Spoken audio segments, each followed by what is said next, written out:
I live in Delhi. You're in Bombay a lot, no? I'm in Bombay every week, but I live home is Delhi. I enjoy being in, I think, a couple of places instead of being in one. But home for you is what you Bangalore. Yeah. Home is the place that you don't want to escape from, and I think it doesn't geography doesn't really define that, but the space that you feel the safest and most comfortable in, I guess that's. Then home that's is time, because Yeah. after a certain amount of time, you want to escape. It's getting philosophical now. Are you back in the gym? Back in the gym. Yeah.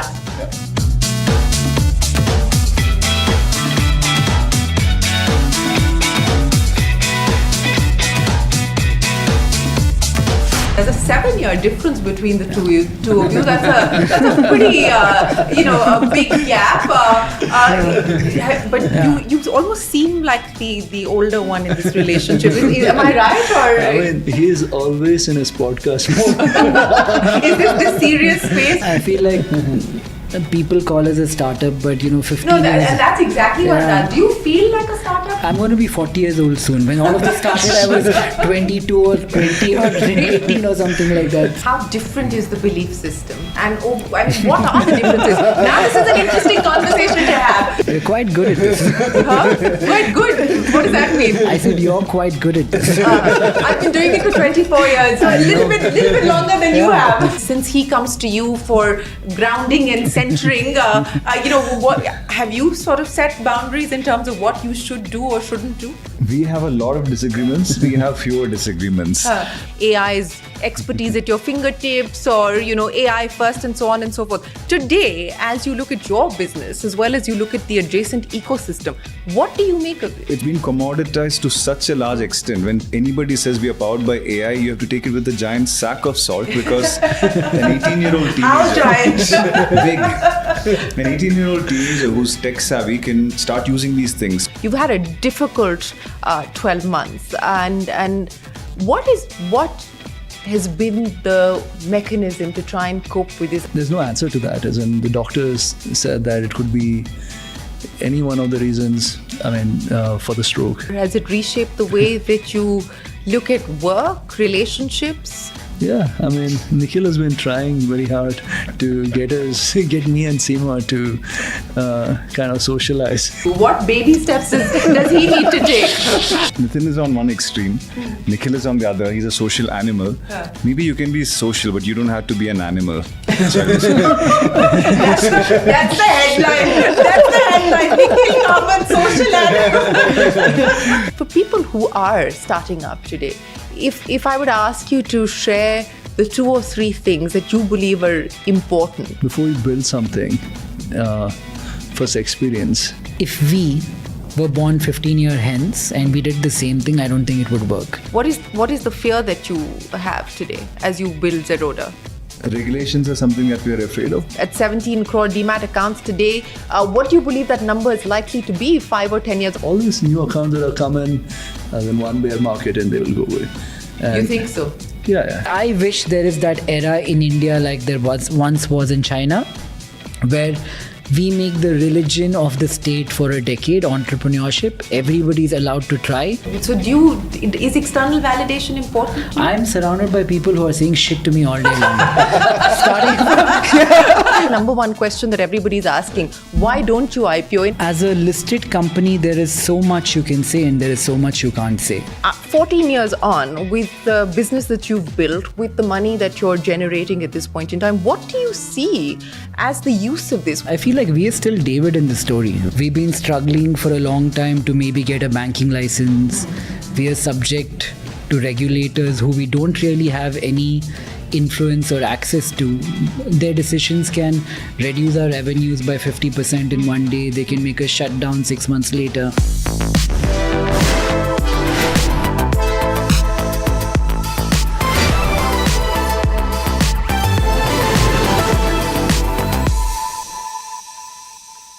Hello and welcome to Young Turks Reloaded. I'm Shireen Bhan. 22 years ago, the reason why we started Young Turks was to go on a journey to find first-generation entrepreneurs who were trying to use the very nascent internet business in India to create new categories or disrupt existing categories. The idea was to spot and identify the next emphasis of India.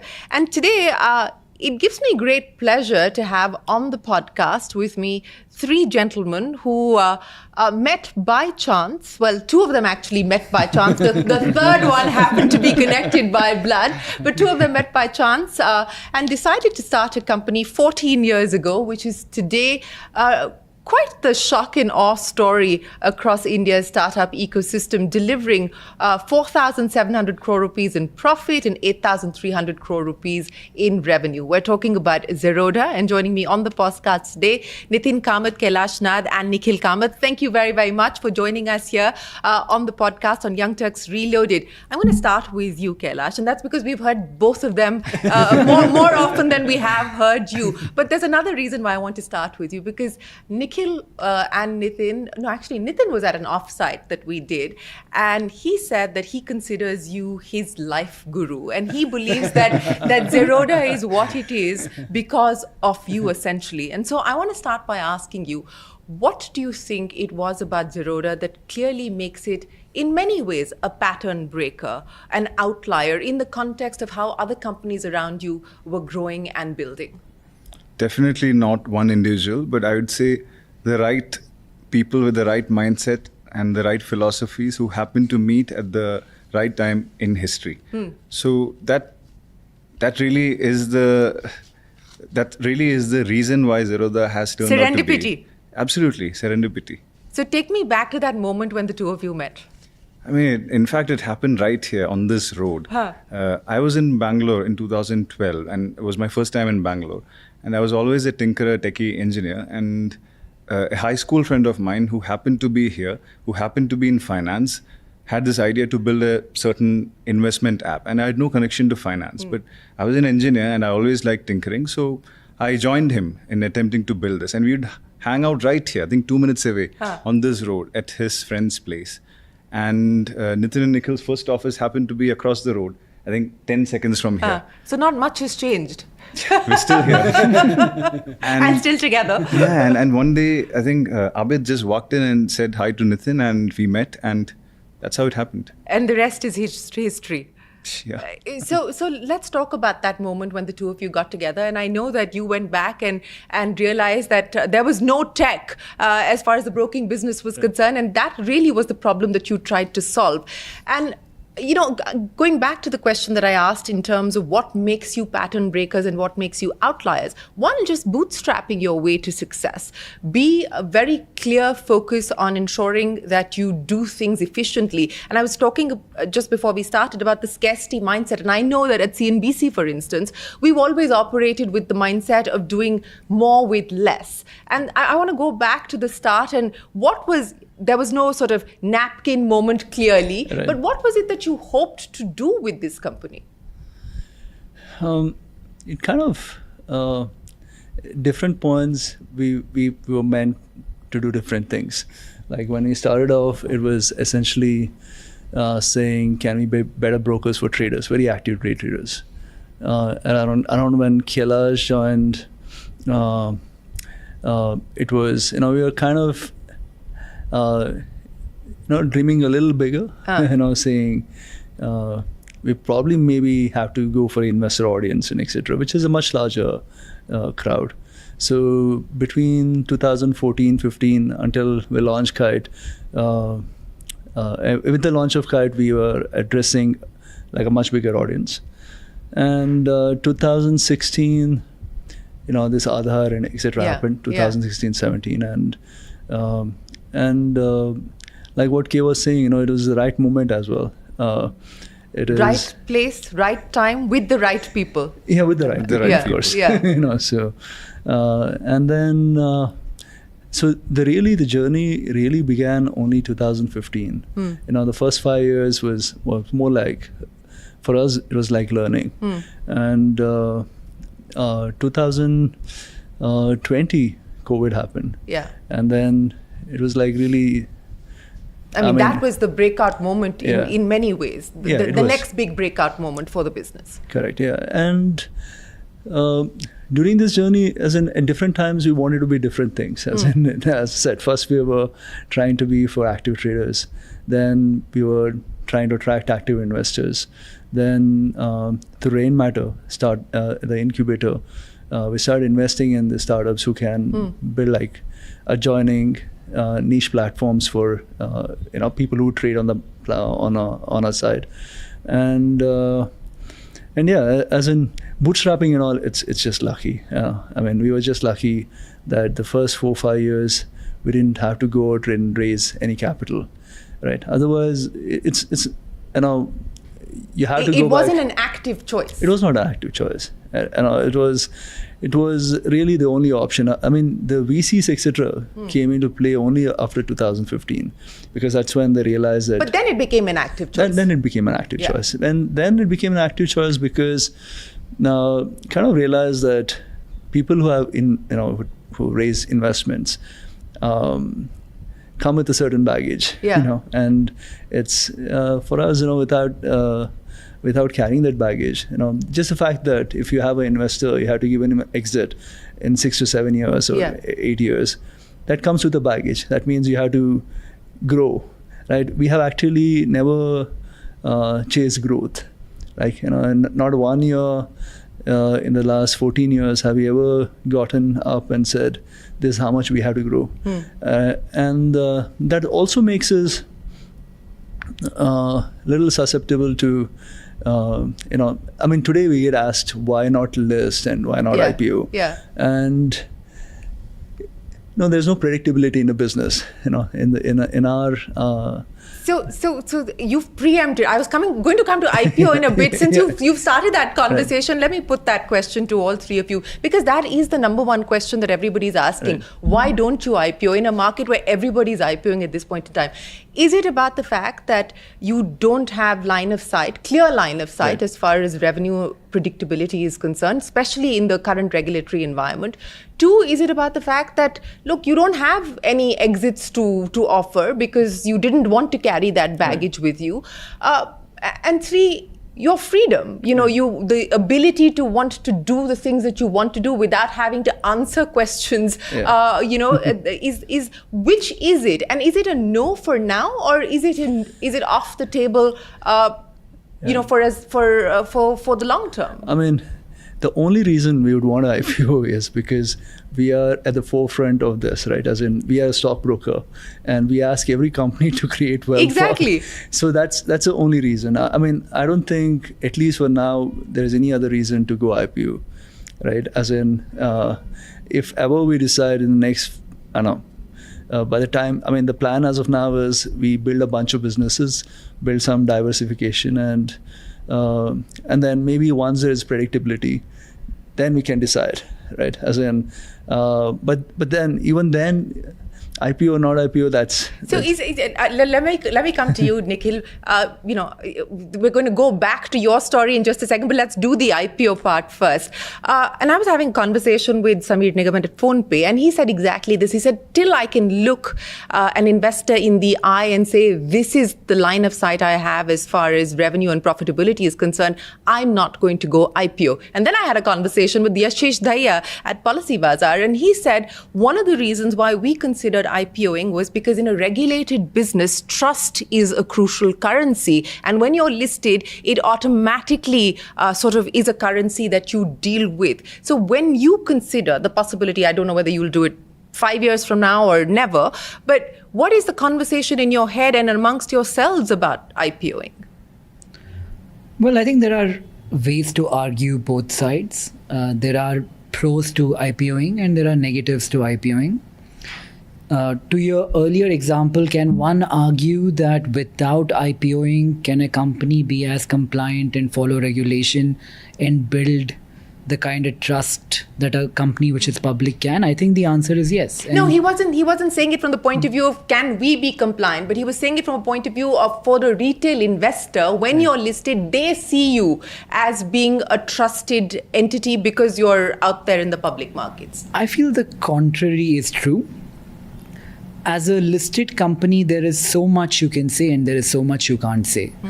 If you look at Zerodha and you look at Nitin tweets a lot about the numbers and predictability and stuff like that, I would argue that as a listed company, he can't go out on Twitter and say it looks bleak and profits are to say going the down. best is perhaps behind us. I mean, that would have taken the stock down if you were actually listed.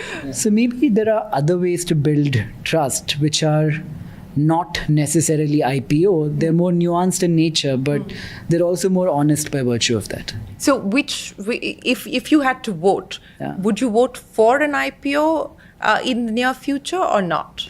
I would be conflicted because the pros and cons, I think, are very close to being equal. So it's what, 50-50 for you? I would say 50-50, more leaning towards no IPO today. More leaning towards no IPO, Kailash? I would lean heavily towards no IPO, but then again, I'm not really a finance person. Yeah. To me, it's a bunch of common sense questions. Why does an organization IPO? If you want to raise capital, if you have a need for capital. Thankfully, we don't have a need for capital. And freedom and liberty is what really allows us to excel in what we do. And that's a big factor for me personally, the innovation that we do, the decisions that we take. So for me, unless, like Nikhil is saying, unless there's the pros and cons outweigh each other significantly, the flip, I'd heavily lean towards not. Heavily lean towards not. Are you 50-50 or heavily leaning against not? I mean, the only other reason, apart from the fact that we are stockbrokers, to list is if regulations ask us to list. Like, if SEBI says you're too big a broker to be not listed, then maybe not. Then maybe yes. We have to list. But otherwise, as of now, there's no need of money. So no. No, clearly there's no need of money at this point in time. In fact, I guess the question is, what do you do with the money that you're generating, and that could potentially lead to some of the issues that we will talk about. But let's come back to your Zerodha story. And was it just Big Brother and what he's doing? And there's a 7-year difference between the two of you. That's a pretty a big gap. But you almost seem like the older one in this relationship. Am I right? Or he's always in his podcast mode. Is this the serious space? Is the podcast space? Is it, Nikhil?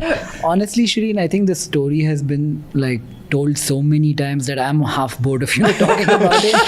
I feel like people call us a startup, but 15 years. And that's exactly what it does. Do you feel like a startup today? Because you've gone past adulting. You're now a mature company. The average lifespan of companies these days is between 17 and 20 years. So I'm going to be 40 years old soon. When all of this started, I was 22 or 20 or 18 or something like that. So I don't feel that way at all.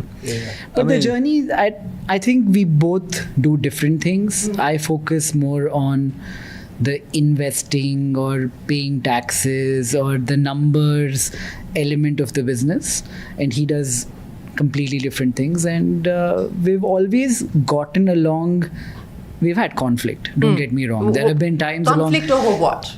So many things. Like what? I think all brothers fight. I mean, every not just brothers. I mean, you have fights with people that you work with as well. Ideology and direction. Okay. Mostly over that. We've never fought over things like money or not like that. But a lot of arguments over ideology, over who believes in what. How different is the belief system? And what are the differences? Now this is an interesting conversation to have. So how different is the belief system, and what is your ideology, and how is it different from his? You're quite good at this. Quite good? What does that mean? I said you're quite good at this. I've been doing it for 24 years, so a little bit longer than you have. We were speaking about it in the car, and we were like, how long has Shireen been with CNBC? 24 years? Yes. Crazy. Okay, don't deflect. Let's get back to the question. No, we haven't really fought. 2 times in the last two or three times. As in, it's not even fight. I would say it was more like a conflict as such. You know, two times in the last 10 years, 15 years, and I think we have very sober fights. Yeah, it's a disagreement. It's like that, you know. So, but everybody fights. I mean, I disagree. I mean, I've had those 2-3 moments with Kailash. Oh yeah. If you're asking the question of disagreements, we need to focus here. No. So these are all philosophical. No, of course differences. they are. But so what are the key disagreements over? I mean, what do you disagree about? I think between them, it's the worldviews, your fundamental view of the world, who you are, what humanity means, what capital means, what's the point of running a company, what's the point of building an enterprise, you know, very, very fundamental things. Yeah. And we have so many philosophical disagreements. For many years, me and him sat in a room. So our office used to be on top of a house in JP Nagar. So the top floor of the room, which had a big bathtub inside, it was like this shower kind of thing. We had 2 computers and we would sit there for many years. We used to like cook fish and compete over who made nicer fish. And so throughout that era, I think we both would disagree on so many things and argue about so many things. We continue to disagree, by the way. Can I say something? Yes, I think please. This is the problem with media today, that Which there is is the no problem? discourse. We have There is discourse. Yeah, we're engaging in discourse. But all media always agrees with a certain thing, and there's no discourse between one media and another media. I don't know what media you're talking about, but there's plenty of discourse and dialogue on CNBC-TV18. But, you know, it's important to talk about the issue that you just raised on capitalism. And clearly you believe that the kind of capitalism that we're used to is not working for everybody, and that's the worldview that I imagine all three of you broadly sort of converge on. That brings me to the question of 14 years on, with the business that you've built, with the money that you're generating at this point in time, what do you see as the use of this? What do you see as the use of this organization? What do you see as the use of the money that you're making individually as well as at a company level? I mean, what will the next 14 years, for instance, for Zerodha mean from that perspective? Let me start by asking you. Yeah, I mean, today I get really excited with all the startups we support.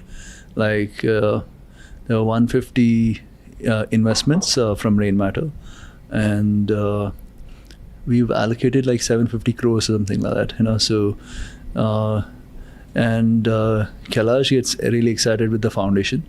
I'm also excited, but I'm not in it completely, you know, because I still haven't yet found the cause that I really want to support, as in, like, you know, something which is close to my heart. Yeah, so they're also a committed significant portion of a capital. I mean, the idea right now is to do 1,000 crores and then see how it goes. I mean, the use of money, Nikhil says, is to grow money, as in he does all the investments. So a lot of money in gold, a lot of gold and real estate, not real estate, sorry. Stocks and etc. So you're making the money for them to be able to use it the way that they would like to use it. Can I say something here? In a David versus Goliath world, where Goliaths are getting bigger, and I wouldn't like to say monopolies, but somewhere along those lines, I feel like we are still David in the story. We are these we're 1,000 people sitting in a corner of JP Nagar in Bangalore trying to compete with people who have a lot more access than us. We've been struggling for a long time to maybe get a banking license. We are subject to regulators who we don't really have any influence or access to. Their decisions can reduce our revenues by 50% in one day. They can make us shut down 6 months later. We still feel like somebody small in a corner of Bangalore who got lucky by being in the right place at the right time with the right people and everything else. But I don't think we're at a point in time in life where we can sit down and be like, okay, this is so much money. What will we do with it? Because like I said, we really want to be a bank, but however we have tried over the last many years, we've not been allowed to. Like that, we want to be so many other things and bring in products in so many other categories. So we're stuck in that place. I don't think we're in the, okay, ye ho gaya, abhi kya karna hai place. We're in the how do we build kind of phase. You know, and this is an interesting point because I want to get the three of you to comment on that. And I'll start with you, Nikhil. You talked about this David mindset that you're operating with, which is really the challenger mindset. And that drives the priorities that you decide to work on, as well as the direction that you choose to take forward. Now, where you find yourself today and the kind of regulatory changes that we are seeing, do you feel like it's an existential point in Zerodha's sort of journey today, or do you believe that this is a significant speed breaker but not an existential one? Well, I don't mean to be I'm not prefacing this with anything, but I feel like the regulators have done a lot of good. We've had great regulators, SEBI, RBI. Just to talk about one facet of them, you know how there is corruption in so many domains. I would say I don't know everything about SEBI or RBI, but in all the time I've interacted with them, I've not seen an iota of corruption or things like that in the interactions that we've had with them. There's a lot that the regulators have done which have made the market more robust over many years. And there is something to be said on the other side. In a classroom with 50 kids where the teacher makes the rules and reprimands kids at will, will there be innovation coming out of those kids who are living in fear? Likely not. I can translate that same thing to entrepreneurship, and there is more fear in the ecosystem. I think we need regulators, government, everybody to be more allied to the entrepreneur and not somebody who's in the position of reprimanding an entrepreneur. You feel reprimanded today? No, but I feel like there's a lot of fear. Not just here, but everywhere in the ecosystem, there are many people who are scared. And if I were to look at what can help India go from A to B, but having an ally mentality where entrepreneurs work with regulators, work with government, and if we are able to mitigate fear to a large degree, more people will go out and attempt entrepreneurship, which is what I think the country needs. Good point. And let's pick up on that, Nitin, with you. You know, and you spoke about this very openly, saying that you believe that perhaps the best is behind the broking business on account of the many changes that have come in on the regulatory side, you know, whether it's F&O and so on and so forth. And the prospects of moving to T+0 and ASBA in the secondary market, that could be an even further debilitating factor as far as your business is concerned. So how do you operate if there is fear? You know, obviously that constrains your choices at this point in time, or do you feel that you now have to think out of the box to try and sort of innovate your way out of this? And is it even possible? Yeah, I mean, the thing what the regulator, especially SEBI, wants the brokers to do is to earn money only from brokerage and not from anything else. And since the entire industry is used to earning in a certain way, which is like a sum of all the parts. So it's going to be a big challenge especially for, I mean, I don't say incumbents, but then someone who has benefited the entire broking industry, you know, it would be a challenge. Now, essentially, we have to figure some way to kind of get over it, as in, we potentially have to up the brokerage or something like that, you know. And but given the competitive landscape that you're dealing with, I mean, how easy is it going to be to up the brokerage, so to speak? I mean, an offset or work your way out of this? I mean, the thing is, we're really confident on the product. Okay, so the thing is, running a broking firm is a tough job. Yeah. And it's because of all the dependencies that exist, you know, especially in the product side. And what Kailash has built is really special. So, you know, we have an advantage in terms of product to be able to charge a premium for like 14 years, we charged an account opening fees. Yeah. We are the only brokers to do it. Yeah. But now you've done away with it. I mean, we had to do it away. We had to get away with it. But the fact that 1.4 crore Indians paid an account opening fees, that says something about the product. Yeah. Right. So essentially, I don't think the industry, we can play around with the, it can really undercut and etc. So some sweet spot will be found. I don't know where it is, 20 rupees or where, but yeah. It is challenging. So for you on the product side, and I know that you've always had the mindset of ensuring that the product is ahead of the regulation, but anticipating this degree of change, this frequency of change, how challenging has that been for you? It was quite challenging in the beginning, but I think at this point, maybe over the last 6 to 7 years at least, it's become like a muscle for us at Zerodha. Be it a technical decision, engineering decision, product decision, business decision. There's a big regulatory first, risk first perspective. So all of us, when we sit together and decide, we try and anticipate using common sense how this is likely to change. And that is factored into even the engineering decisions. And especially over the last 4-5 years of the drastic shifts that we've seen in regulation, in the market landscape, we've realized that approach has saved us so many times. Just certain decisions, product and tech that we took, let's say 7-8 years ago, are still helping us today. And it's not that we foresaw how we would grow. So I think it's a way of thinking. It's one of those product and business philosophies, and it continuously helps us. How have you built that muscle? I mean, I know that you've refined it over time, but what makes you do that as well as you have? I think, like Nitin was saying, we don't really have a certain outlook for growth. We don't build stuff aiming at certain X growth. So the moment you get those incentives out of the way and your focus, your DNA is quality and improvement, then these things fall into place. I can maybe cite a simple example. We introduced this webcam-based IPV system for customers, I think around 2017. And there was no need, nobody else was doing it. And that adds friction to the onboarding process. You have to turn your camera on, you have to write an OTP on a piece of paper, etc. But we did it because we felt that the way account openings were, legally being done online, there was something lacking. It was just a matter of time that it would be cracked down upon. So we did it on day one, although we were not asked to do. In fact, that added friction. But by doing that, we ensured that we were far ahead in compliance when we were not even asked to do.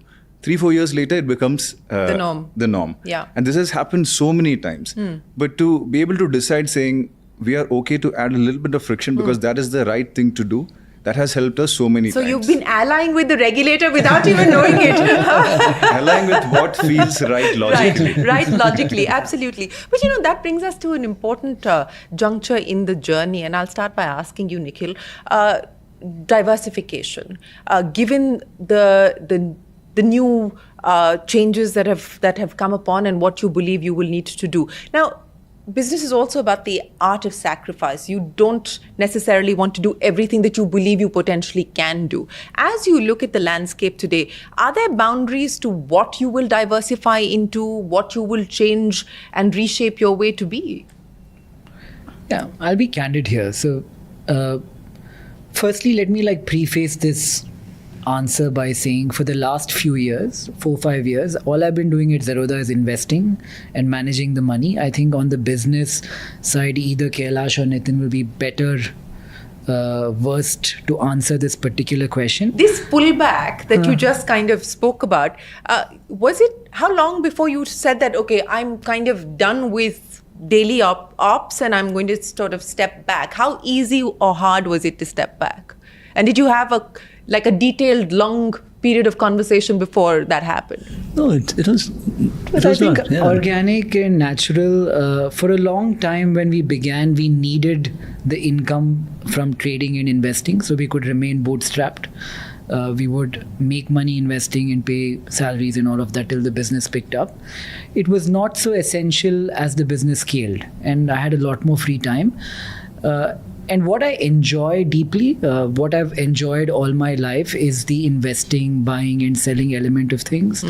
So it, I think, kind of worked out for the best for everybody. And I try and help out as much as I can, if I can. Most often I can't, but I try. But yeah, like going back to the diversification question, how regulations are today, not regulators.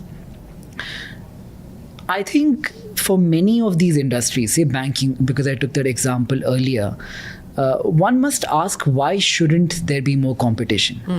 Like, if there are people like Zerodha who are willing to go out there, be more transparent, do everything that a bank is doing, an incumbent bank, in a cleaner manner, I think the question should be asked, why shouldn't there be 5 more banks? Why shouldn't there be 10 more banks? Yeah. Why shouldn't people who are able to more efficiently do price discovery in the banking ecosystem, why should they not be allowed to try? And for diversification in a lot of things, I think the answer will be that we would really like to go out and try and innovate and build new things, but how often are we truly able to by virtue of that? You want to add on top of that? So, leave aside the bank because we don't know when and if that window will open. Yeah. But are there boundaries to the diversification that you foresee? I mean, are there Lakshman Rekhas that you believe you will not cross? No, I mean, see, we started Rainmatter in 2016, and the idea was, and anything which is not core competence, which is adjacent to us, as in we'll invest, partner, whatever, and that's what we're doing now. As in, the AMC is a partnership with Small Case. Ditto, was an insurance company, is a partnership with the guys who brought FinShots, and something which is core competence, for example, the NBFC, which is only dealing with loan against securities. That's something that we are doing in-house. Like, so essentially that, as in, there are no boundaries. And the only boundary right now is the fact that SEBI has this regulation which doesn't allow us to invest off our books. Right, you can't. I mean, you can invest public markets, but you can't do private markets. So all the cash generated, it's not really of use. If you should elaborate. You should speak about that. Please do. Feel free. No. I mean, hopefully the regulations will change on this soon, and but the regulations state today that when a broker takes any of his prop capital and invests into any other business, any privately held business, outside of the stock market ecosystem, he can't do it. So that's I like think a the irony mega with that is restriction. that also applies to charitable stuff, right? Like a foundation. If we were to take X amount of profit and put it in a foundation, is not necessarily legitimate under regulation. Yeah, and hopefully that'll change soon. So that's the ask of the regulator. but Kailash, from a diversification point of view, and Nitin just gave us some examples of the way that you're trying to diversify. I mean, how are you looking at this? Because since he comes to you for grounding and centering, what have you sort of set boundaries in terms of what you should do or shouldn't do? Those are some of the philosophical disagreements that we sometimes have. Between the 2 of you or between the 3 of you? I think we have a lot of disagreements. We have fewer disagreements. But that's how it should be. There should be philosophical disagreements. Absolutely. It's not something this is not something I understand really well. I have a basic sense of what diversification means to be. I have a logical sense of how an organization like Zerodha can diversify. But this is something Nitin and Nikhil understand deep in their DNA. I'm not a finance markets person in that sense, right? But the Rainmatter approach has been amazing. We've ended up creating adjacent entire ecosystems that didn't even exist in the last 6 to 7 years by virtue of small little investments. Again, that was a philosophical call. There's this syndrome, not built here syndrome. If you don't do it yourself, it's not legit. But we didn't have that. We realized that we couldn't build everything. So we should enable people who build it and, be friends with them, partners. That has worked out really well. Insurance, even banking adjacent products, payments, etc., capital market stuff. So that seems like a common sense way of expanding. But then again, there are many verticals. So Nitin is very heavily involved in the health vertical of Rainmatter. So all kinds of diversifications are happening. And when it comes to technology and products, we are taking a 10 to 20 year horizon on every bit of engineering that we are doing today. Because we have absolutely nobody could have predicted the last 4 years. Yeah. Nobody can predict the next 10, 20 years. Could be regulatory, could be anything. Yeah. But the way we are envisioning the core stuff that we have at Zerodha in itself, a form of being future ready, no matter how it has to be split up or diversified, the technical bit. So it's a way of thinking. Since you talked about the future, and let's talk about the future in the context of what everybody is talking about, AI. So let's get down to it, and I'll start with you, because I know that you believe, and I think I tend to agree with you, that some of it has been misguided assumptions about what it could potentially do, or how soon, or whatever. Some of it you also believe is plain intellectual dishonesty in the claims that are being made by many, and I'm not talking in the Indian context, but in general at this point in time. I mean, everyone is AI's expertise at your fingertips, or AI first, and so on and so forth. Today, as you look at your business as well as you look at the adjacent ecosystem, what do you make of this? Can I add something before Yes, it starts? please. So Kailash was one of the youngest people to have a PhD in artificial intelligence. I know. What was it? Hebbian something. What was it? What was it? I remember Hebbian. I've forgotten the rest of it. What was it? Hebbian cell assemblies. That's correct. Hebbian cell assemblies. Okay, I have no idea what that means. There is insane amounts of hype. And the moment there are financial incentives attached to anything, AI was an academic dream 60, 70, 80 years ago, and it's evolved into business today. And there is absolutely insane amounts of hype, not just India, globally. But beneath the hype lies legit breakthroughs that have happened in the last 2-3 years. These large language models that all of us use in some form or the other daily now, these breakthroughs have come in the last 2-3 years. And these breakthroughs are legit. Doesn't mean that everything that is said out there is legit. So between the hype, froth and frenzy, legitimate use cases. And at Zerodha, we've started to use some of these things to solve internal problems. Something that a lot of tedium that 100 people were dealing with, we have one small little open source AI system running on one server. You're the big open source guy, right? The big believer. Only open source, yeah. So this one system that costs us nothing to run is saving 100 people thousands and thousands of hours of work every month. And it's an open source breakthrough. It's commoditized. Now you can have the most powerful AI models, let's say large language models, at your fingertips at zero cost. You just need to have that tech know-how to use it. So it's been commoditized to such a large extent. When anybody says we are powered by AI, you have to take it with a giant sack of salt, because an 18-year-old teenager, how giant? Big, an 18-year-old teenager who's tech savvy can start using these things. You can build a business out of it, tool out of it in no time. So it's commoditized to death already, and it's only been 3 years. The specific set of breakthroughs. So what are you doing about it? I know you have a policy now on the use of AI within Zerodha, because I know that you're all deeply also concerned about what it's going to mean as far as jobs are concerned and job redundancies. But, how do you see that from a 5-10 year horizon for Zerodha? I mean, right now, like what Kay was saying, the only place that we're actively using this is in our support interactions. And one of the, in the last 4 years, I think the thing that we've done right is not to, we could have gone ahead and increased the team size from 1,000 to 4,000 or something like that. But it's 1,000 to 1,100. Just the difference is that much, and that's because of all the redundancy and asking someone to leave is not a good position to be in.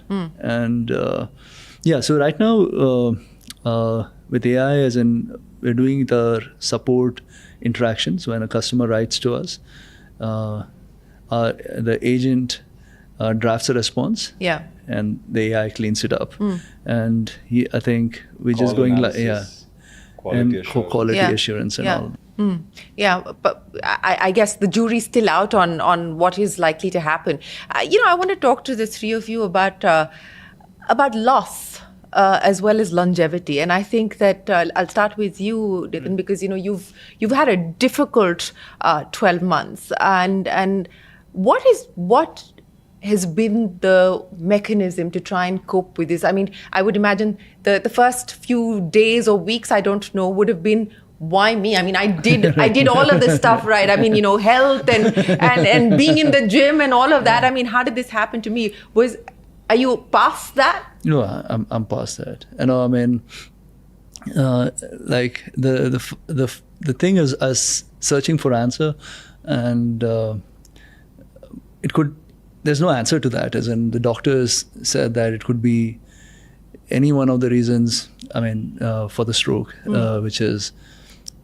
But the most logical seems to be that that I had COVID, and during COVID,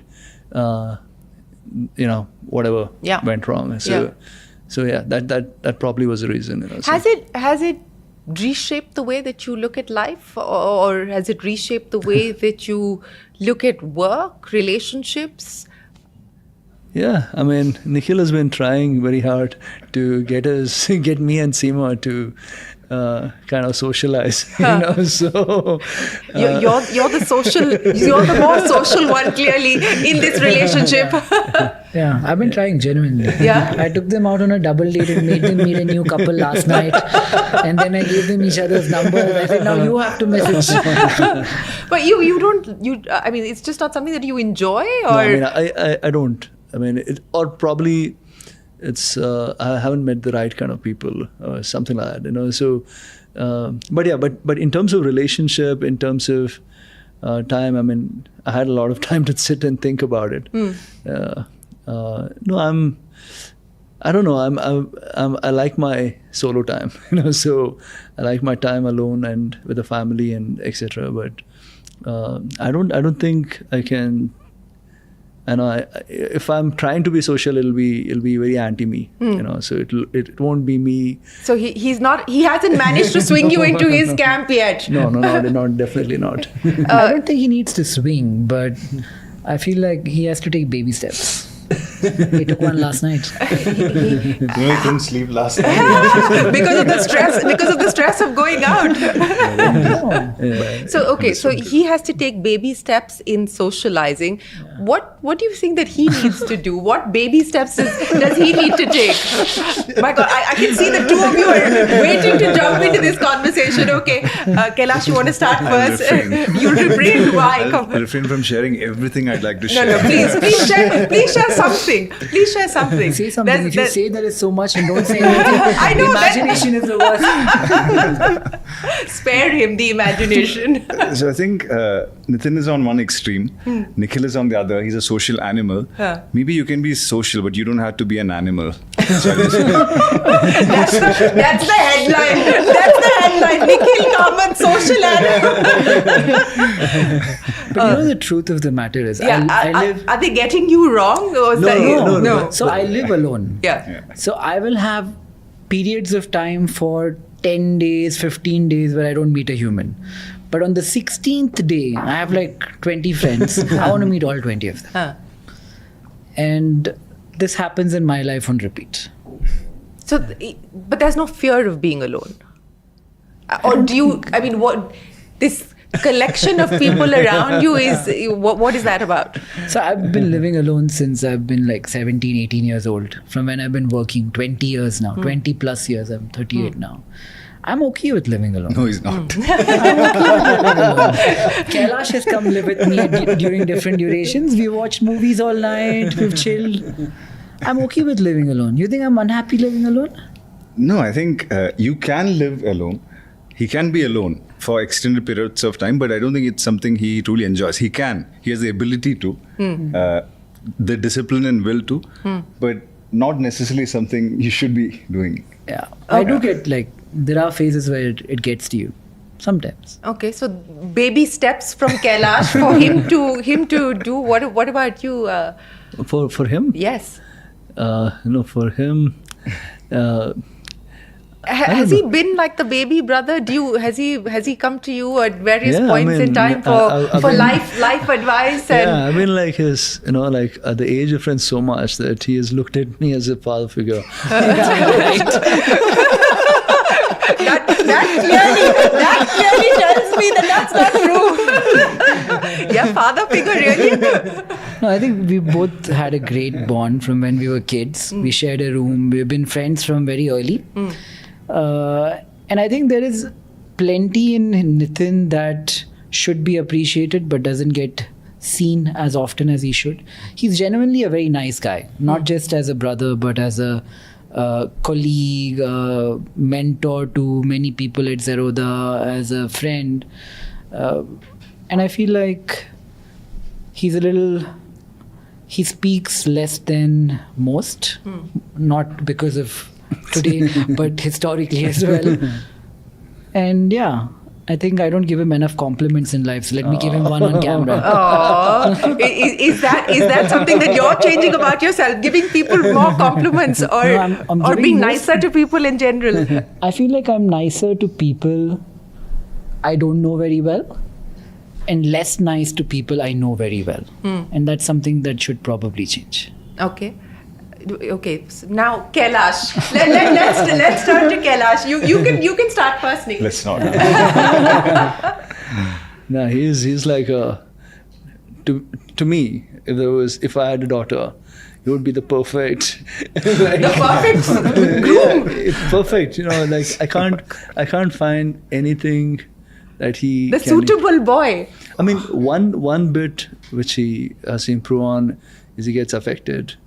Anxiety, so what makes you anxious? Everything. The traffic, climate change, global warming, people doing things that they shouldn't be doing. It's ingrained, and I've struggled with it for a very long period, but I think over the last few years I've been able to understand and manage it, and I've given both of them a lot of anxiety-induced headaches in the past, but it's come down significantly. It has come down significantly. Is the podcast your way of waging this battle against the world, Nikhil? No, not particularly. No, I think podcast is a way of learning more about different industries that have my curiosity at that point of time. And I really love psychology, not just from the academic sense, but the more pragmatic sense. And talking to people who have completely different lives from me is quite intriguing. Yeah. What's been the one big takeaway from the 20 odd episodes that you've done so far? Yeah, I feel like a very underrated quality in life is to be intellectually promiscuous. Intellectually promiscuous. Explain that to us. What does that mean exactly? The ability to change your mind, very easily, quickly. What does that mean? Okay. Or to be open and flexible. Another way to say it is reason why I believe in something, why I want something, why something is good, why something is bad. I don't think it's truly organic. It's manufactured by industry in a way. I'll give you another example. The difference between superstition and religion is probably legislation of that time. So to know that everything is so fluid and be able to intellectually go from one belief of a certain thing in a certain way to another, I think that malleability in a manner, that's very attractive. And so what today, if you had a point of view that you believed in, a significant one, how has it changed today? I mean, give me one example of how you have been intellectually promiscuous. In the recent past, so for a long time growing up, this will get me into a lot of trouble if I say it like this.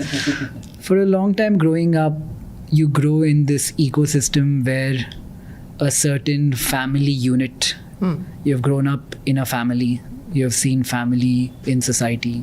Religion is telling you the same thing, as is history, recent history at least. So you are bred believing in that structure. Right. And when you allow for your mind to wander and figure out what actually could be the circumstances which led the world to this point. Maybe you question where evolution led you to earlier. That's something I've changed my opinion about. So essentially marriage and, not just and marriage, family. not just marriage, not I'm not trying to draw you into... I'm That's a not trying lot to... of words just to say marriage. no, the construct of society. Like I said about religion being a fact, religion and superstition, the difference between Yeah. No, fair point. I get that. But, now I want to talk to the three of you before we close. In many ways, with the diversification that's currently underway, you're starting up all over again. Of course, learned along the way and using the 14 years that you have behind you to fuel some of these aspirations as well. But for people who are starting up today, if I would ask you to share the 2 or 3 things that you believe are important, non-negotiable, the red lines that they must draw in the sand, what would those be, Nitin? So the thing is, with Zerodha, there was almost 12 years that went in before Zerodha, right? Which is when you were dabbling with trading. Trading and stock markets and etc. So I'd say before you build something, first experience, because that's been a huge advantage in this whole journey, as in the fact that we have been ahead of. I mean, we've stayed, abreast with the competition, with the regulation, in our space. You need to take all this decision keeping regulations in mind, and what regulations can change when is something. You can be a better judge if you had the experience of being in the place. So I guess that's my one takeaway. As in, So actually have your hands dirty before you actually decide to build a business out of the problem that you're trying to fix or the problem that you're trying to solve. Yeah, I get an idea in a coffee shop. Yeah. And then, Bangalore's all about that, isn't it? and then I go build it. I mean, it hardly ever plays out that way. So have some core experience in the problem that you're trying to in the problem that you're trying to fix. What about you? What was the question? The question was what would the playbook be for somebody who's starting up today on the back of your own experience and the lessons that you've learned?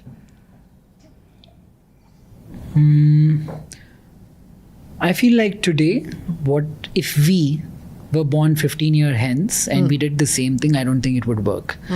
I don't think it would work because the ecosystem, market forces are very different today than they were back then. So to anybody starting off, it might be... Don't get into the discount broking business. That's the number one piece of advice, is it? Enough people have done that already. But I would say, pay a lot of mind share to figure out what industry and what specifically might do well in the next decade. So you have some tailwinds on your side. It can't just be about an idea. I think it's a lot harder today. I feel like... You're saying starting up is a lot harder today? I think so. Yeah? I think so. I feel like when we started, there was a novelty to the word startup. Nowadays, if you go to a college, an MBA college in Bangalore, I think more everybody people wants to be a startup, and less people do not. So that novelty factor is no longer there. So I think it is harder. I feel like the world is a harder place But isn't today. it easier because, you've got smartphones, you've got the cloud, you've got technology, you've got all of that. I mean, in an era where and actually you were also part of the dial-up era in many ways because you were all coding and starting off and you were barely 12 or 13. But isn't it easier from that perspective, at least the barriers to entry perhaps? I think the competition is more today. And because of democratization of knowledge to a large extent, smartphones, internet, all that you said, there are a lot more smarter people that you're competing with. I feel like India, the government has done a great job in the last decade at least, because the access to capital and our PR persona outside of India is impeccable. Like if you talk to a foreigner, he speaks so highly about India today, which was not the case 10 years ago.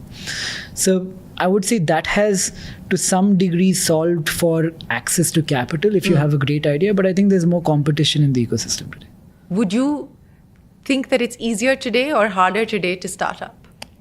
Easier to incorporate and start something, but way harder to scale up? Yeah, because everybody can, right?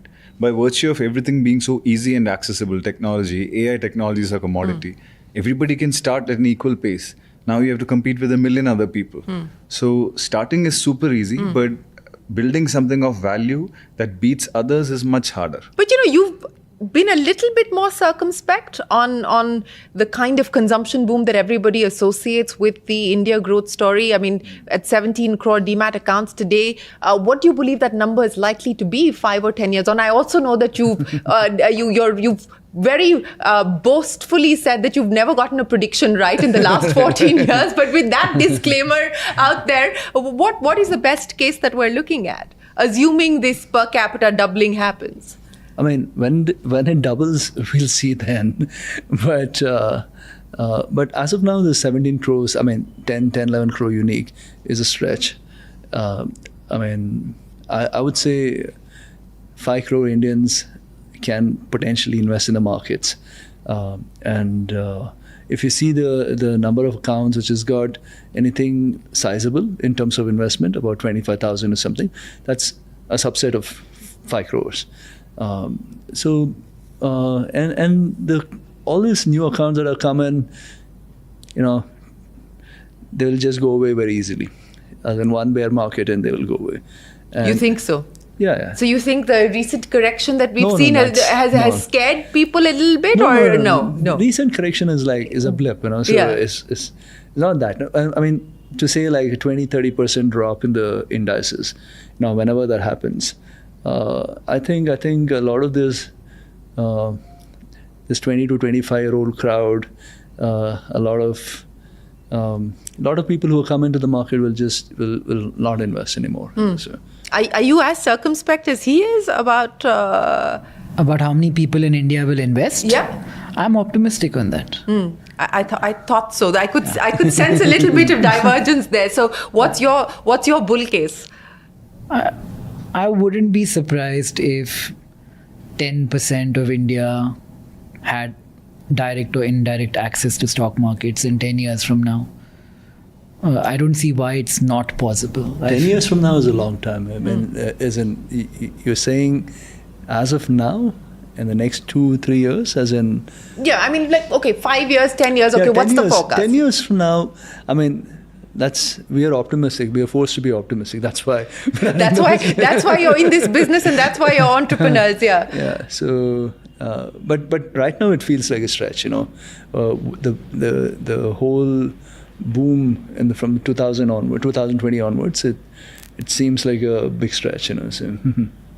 So what's your bull case for India? For India? Yeah.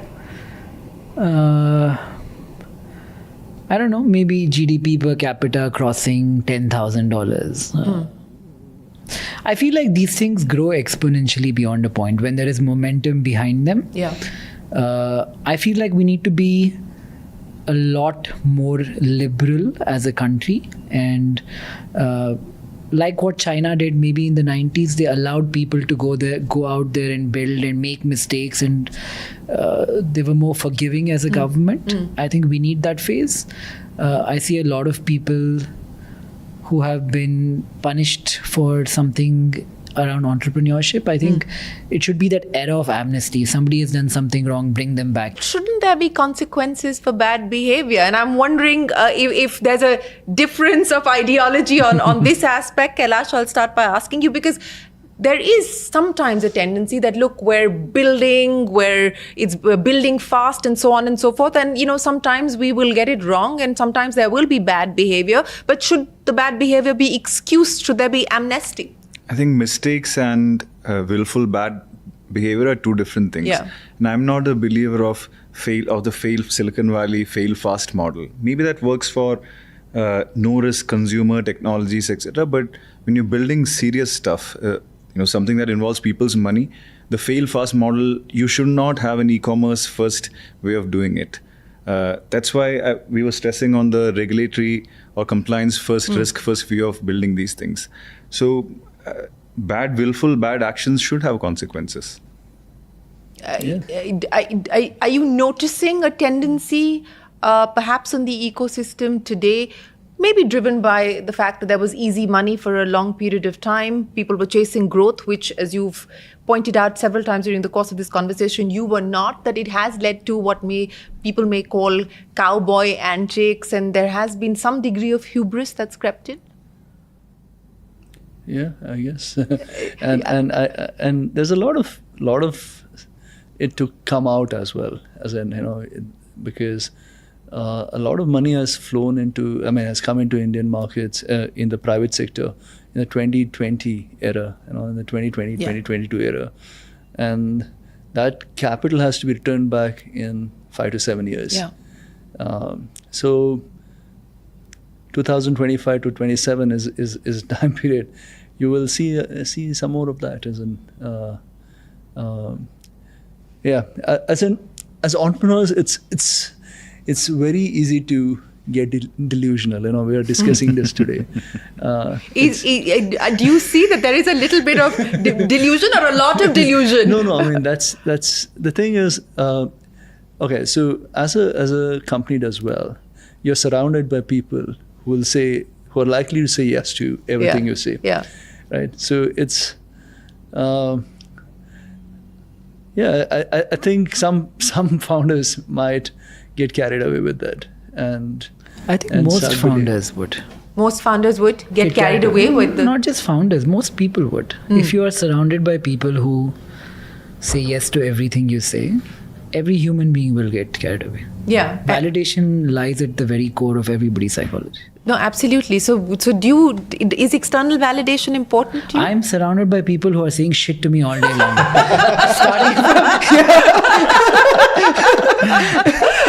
You're wrong.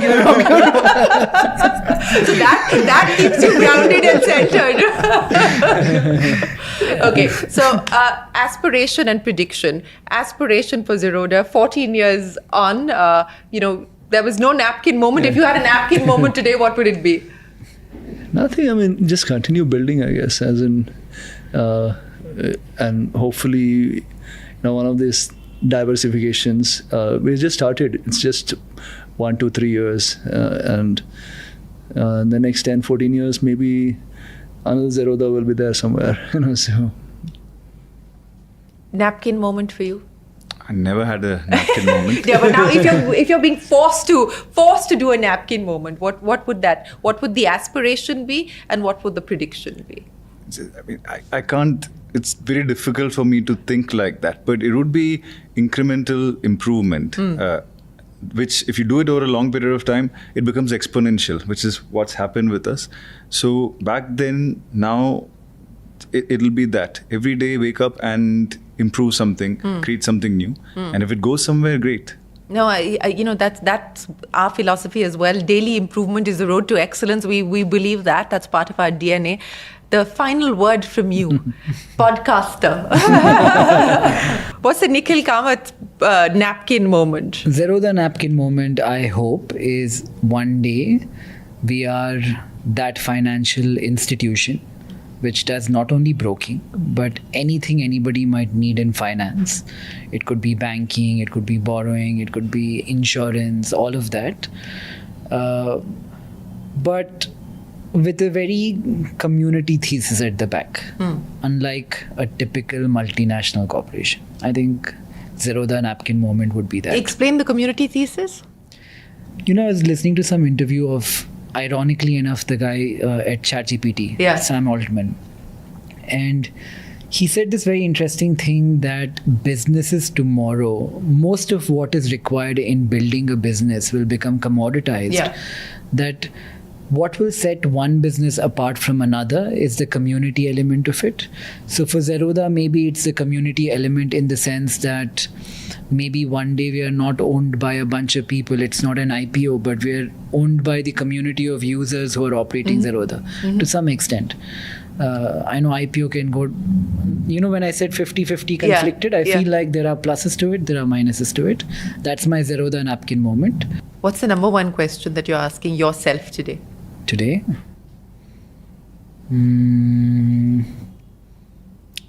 I don't know. What next? What next? What next is like that's a whole essay. There are so many questions. I don't know. The top question. Why? Why for everything? I add why in front of everything. Like, anybody tells me do this. Why? Why? Anybody tells me don't do this. Why?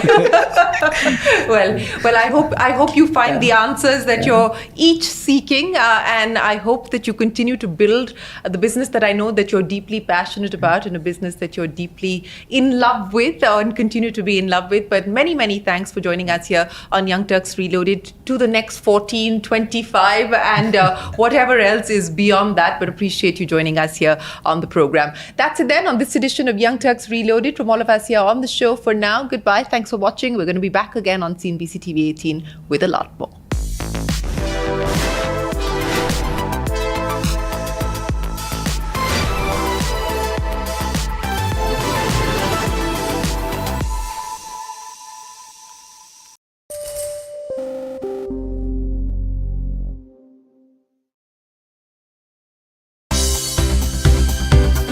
For more news and updates, all you need to do is follow CNBC-TV18 on all of our digital platforms.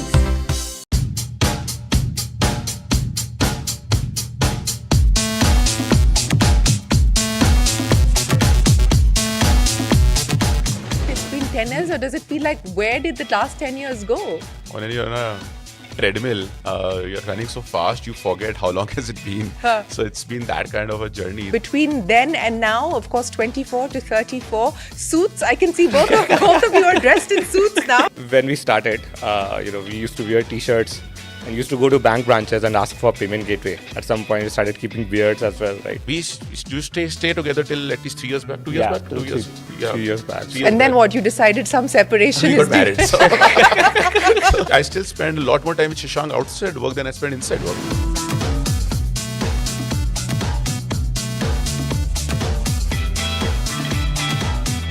He's responsible for all things tech, you're responsible for all things business. So that's how the separation has worked. That's the broad boundaries. And Yeah. we have a principle internally in the company called disagree and commit. That once you have decided and you fought, you have put your best effort, and we decided this is the call that we are going with, then you disagree and commit to it. Who's the more aggressive of the two of you? We have a joke in the business team that if you come to Shashank and say, hey, we have done this, he says, congrats, how do we do 2x next time?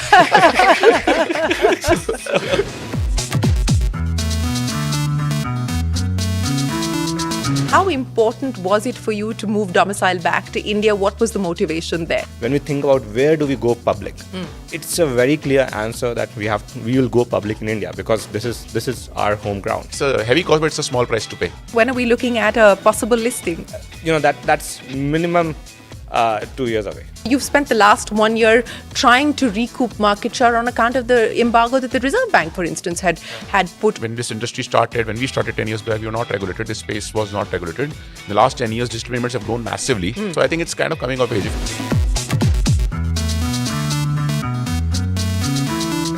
When do you take a call that, okay, we bet on this, it didn't work out, let's shutter this and move on to the next? Happens very frequently when you're an experimental org, when you're trying these moonshots. A lot of times those moonshots will not reach the pace that you want them to reach.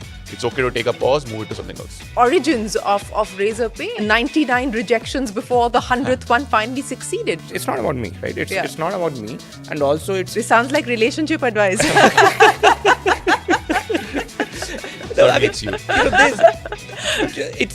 It's very important to not take things personally, as simple as that.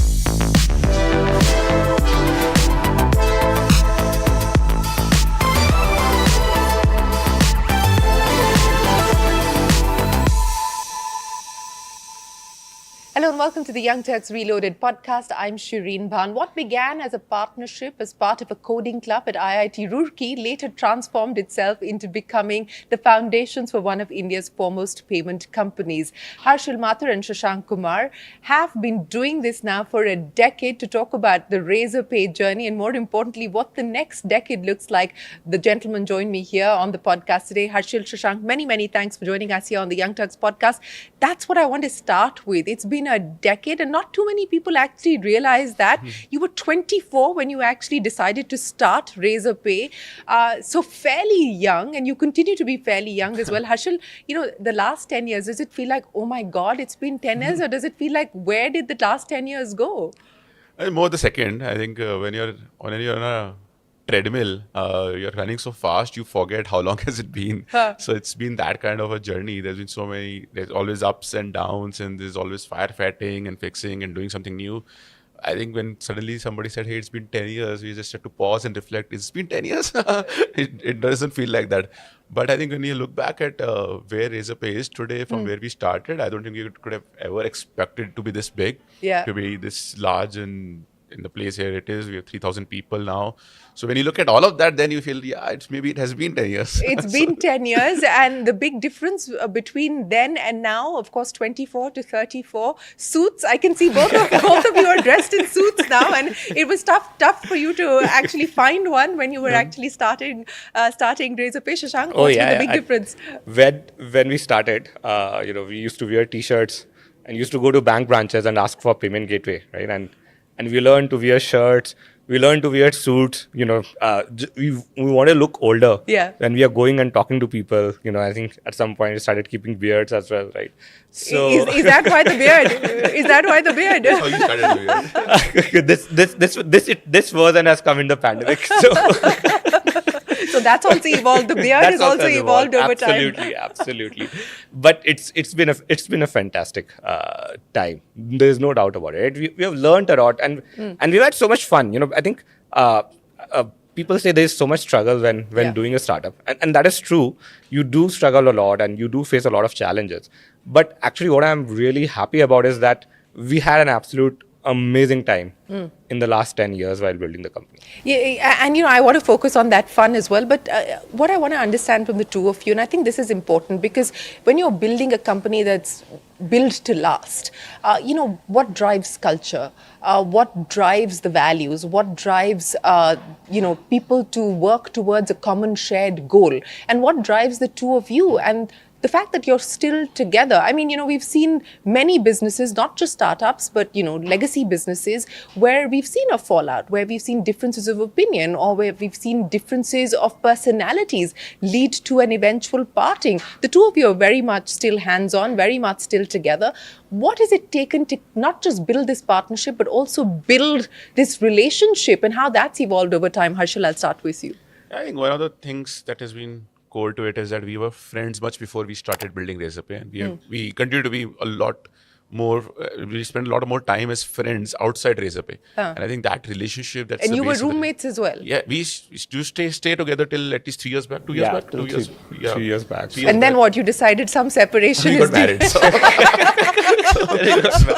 we had to. But I still spend a lot more time with Shashank outside work than I spend inside work, because inside office we are busy in our own things, and there's so much to handle with different teams. But outside work, we still spend a lot of time. So I think that's been the core. And I think, as Shashank said earlier, like when you build something together with friends, I think there's some bit of basic chemistry, the basic trust that's there. And to your point, like, it's not that we don't fight. We fight a lot. We argue a lot, like, because we are both passionate about Razorpay. Yeah. And we'll both fight that, hey, I believe you should do this, and I believe you should do this. But I think the baseline of that is that we both know that we are both fighting for the same thing. We're both fighting for what's best for Razorpay. So we might have differences of opinion, but it doesn't lead to us having a conflict that, hey, you are doing something for something else. Like, the intent is never questioned. So I think the intent may not be questioned, but how do you resolve differences? I mean, what is the conflict resolution plan or mechanism? Yeah, that's the key thing, right? I think two things that I feel that are important in any relationship. One, you need to know where you stand with each other. Right? At all points, you need to have that clarity. And that you have the best interest of the organization and also the other person in mind. Right? You understand where the other person is coming from. I think a lot of people or a lot of founders as they scale up, right? I think forget about this basic part that, you don't just have to take care of yourself, you have to take care of your partner also and your people also, right? I think on the conflict resolution part, I think we have been working together for quite some time and we have been very good friends with each other. Yeah. So we fight a lot, we argue a lot, but at the end of the day, right, we come together, we figure out, okay, does this thing really matter? Who is it more important for? Who is more passionate about it, right? And just go for that, and not everything is like a irreversible decision. There are very few things which are truly strongly irreversible in nature. So sometimes, we just go with the passion of the person and saying, oh, look, this guy feels very strongly about it. Let's just take a chance and see what happens, right? And other times when we say, look, this can really hurt the business. Unless we have a lot more information, unless we know a lot more, let's not go down this path. Let's come back again in 2 days and see if we still feel strongly about these things. Yeah. So some of these basic things honestly take you very far in. But in all is there, kind of is there conflict a, resolution. have there been moments when you have structured formal conversations about this, that, what is the role that you're going to play? What is the role that you're going to play? Because I know that in the beginning, everyone's doing everything, right? As you scale is when it starts to become a little bit more structured and more organized. And I remember you said that at the end of the day, he's responsible for all things tech, you're responsible for all things business. So that's how the separation has worked. That's the broad boundaries of things. So that's how teams report into him. That's how teams report into me. But I mean, it's still blurred. That's why we are still a startup. So if there's something going on in business which he notices that is not happening in the right way, he'll come in and intervene. If I notice that, hey, we should be doing something like this in the product, we'll intervene. But I think that boundary is there for who has the final say, right? So if it has anything to do with tech and product, he has the final say on where that heads. If it's on business side, we have the final say. But we'll still debate and discuss and value each other's opinion. But I think one thing I want to discuss is not just the decision-making part in the argument, what happens post that. And we have a principle internally in the company called disagree and commit. That once you have decided and you fought, you have put your best effort and we decided that this is the call that we're going with, then you disagree and commit to it. You don't keep going back, hey, see, I told you this. See, I told you this. See, you're wrong. See, you're wrong. That is what deteriorates relationships. You have to, at the end of the day, realize that, okay, you've spent your time, you've made your argument, now disagree and commit. So now once we've decided decision, it's both of our decision. It's not like this was my decision and not yours. Yeah, well, that's an important point. And I think that works in every kind of relationship. And that's an important one. So you don't come back and say, I told you so. I told you so. When was the last time you took a big chance on him? Even though you may have disagreed with what he had to say. I don't know if it is a last big time. There's so many times, right? I know on the business decisions, there's so many times that it's probably... we are going through the annual planning right now. There's so many calls we are taking on what we are going to do next year and what we're not going to next year. Who's the more aggressive of the two of you? When it comes to targets and goal setting? Targets, I think he's a little bit more aggressive. Really? Because I handle the business team, so I'm a little bit more empathetic. So he's actually setting the targets for you. So I get a bit empathetic that I know these guys are putting a lot of effort. I have a habit of just pushing farther in general, and now that we are more mature as an org, right? So there needs to be a lot more predictability. We have a joke in the business team that if you come to Shashank and say, hey, we have done this, he says, congrats, how do we do 2x next time? So now Harshal is more a voice of reason that, we need to figure out okay, we need to hit our quarterly numbers and all of that, right? And more like how a mature business needs to behave.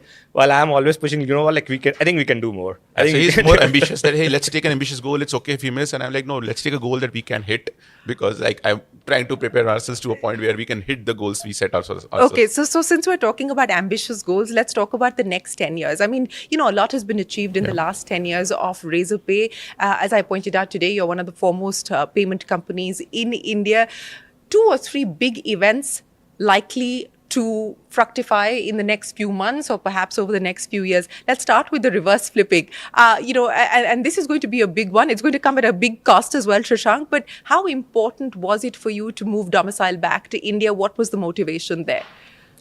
Look, I think the primary thing is that India is our home country, right?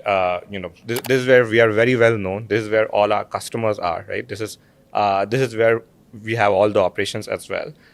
The main reason for domiciling in US back, 10 years ago, right, was with respect to fundraising, right? Because at that time, all the fundraising used to happen through US investors. It was very easy to go out and raise money there, right? But now when we think about it, right, when we think about where do we go public, it's a very clear answer that we will go public in India, because this is our home ground, right? And even from the size of the business, right? The main business completely is in India.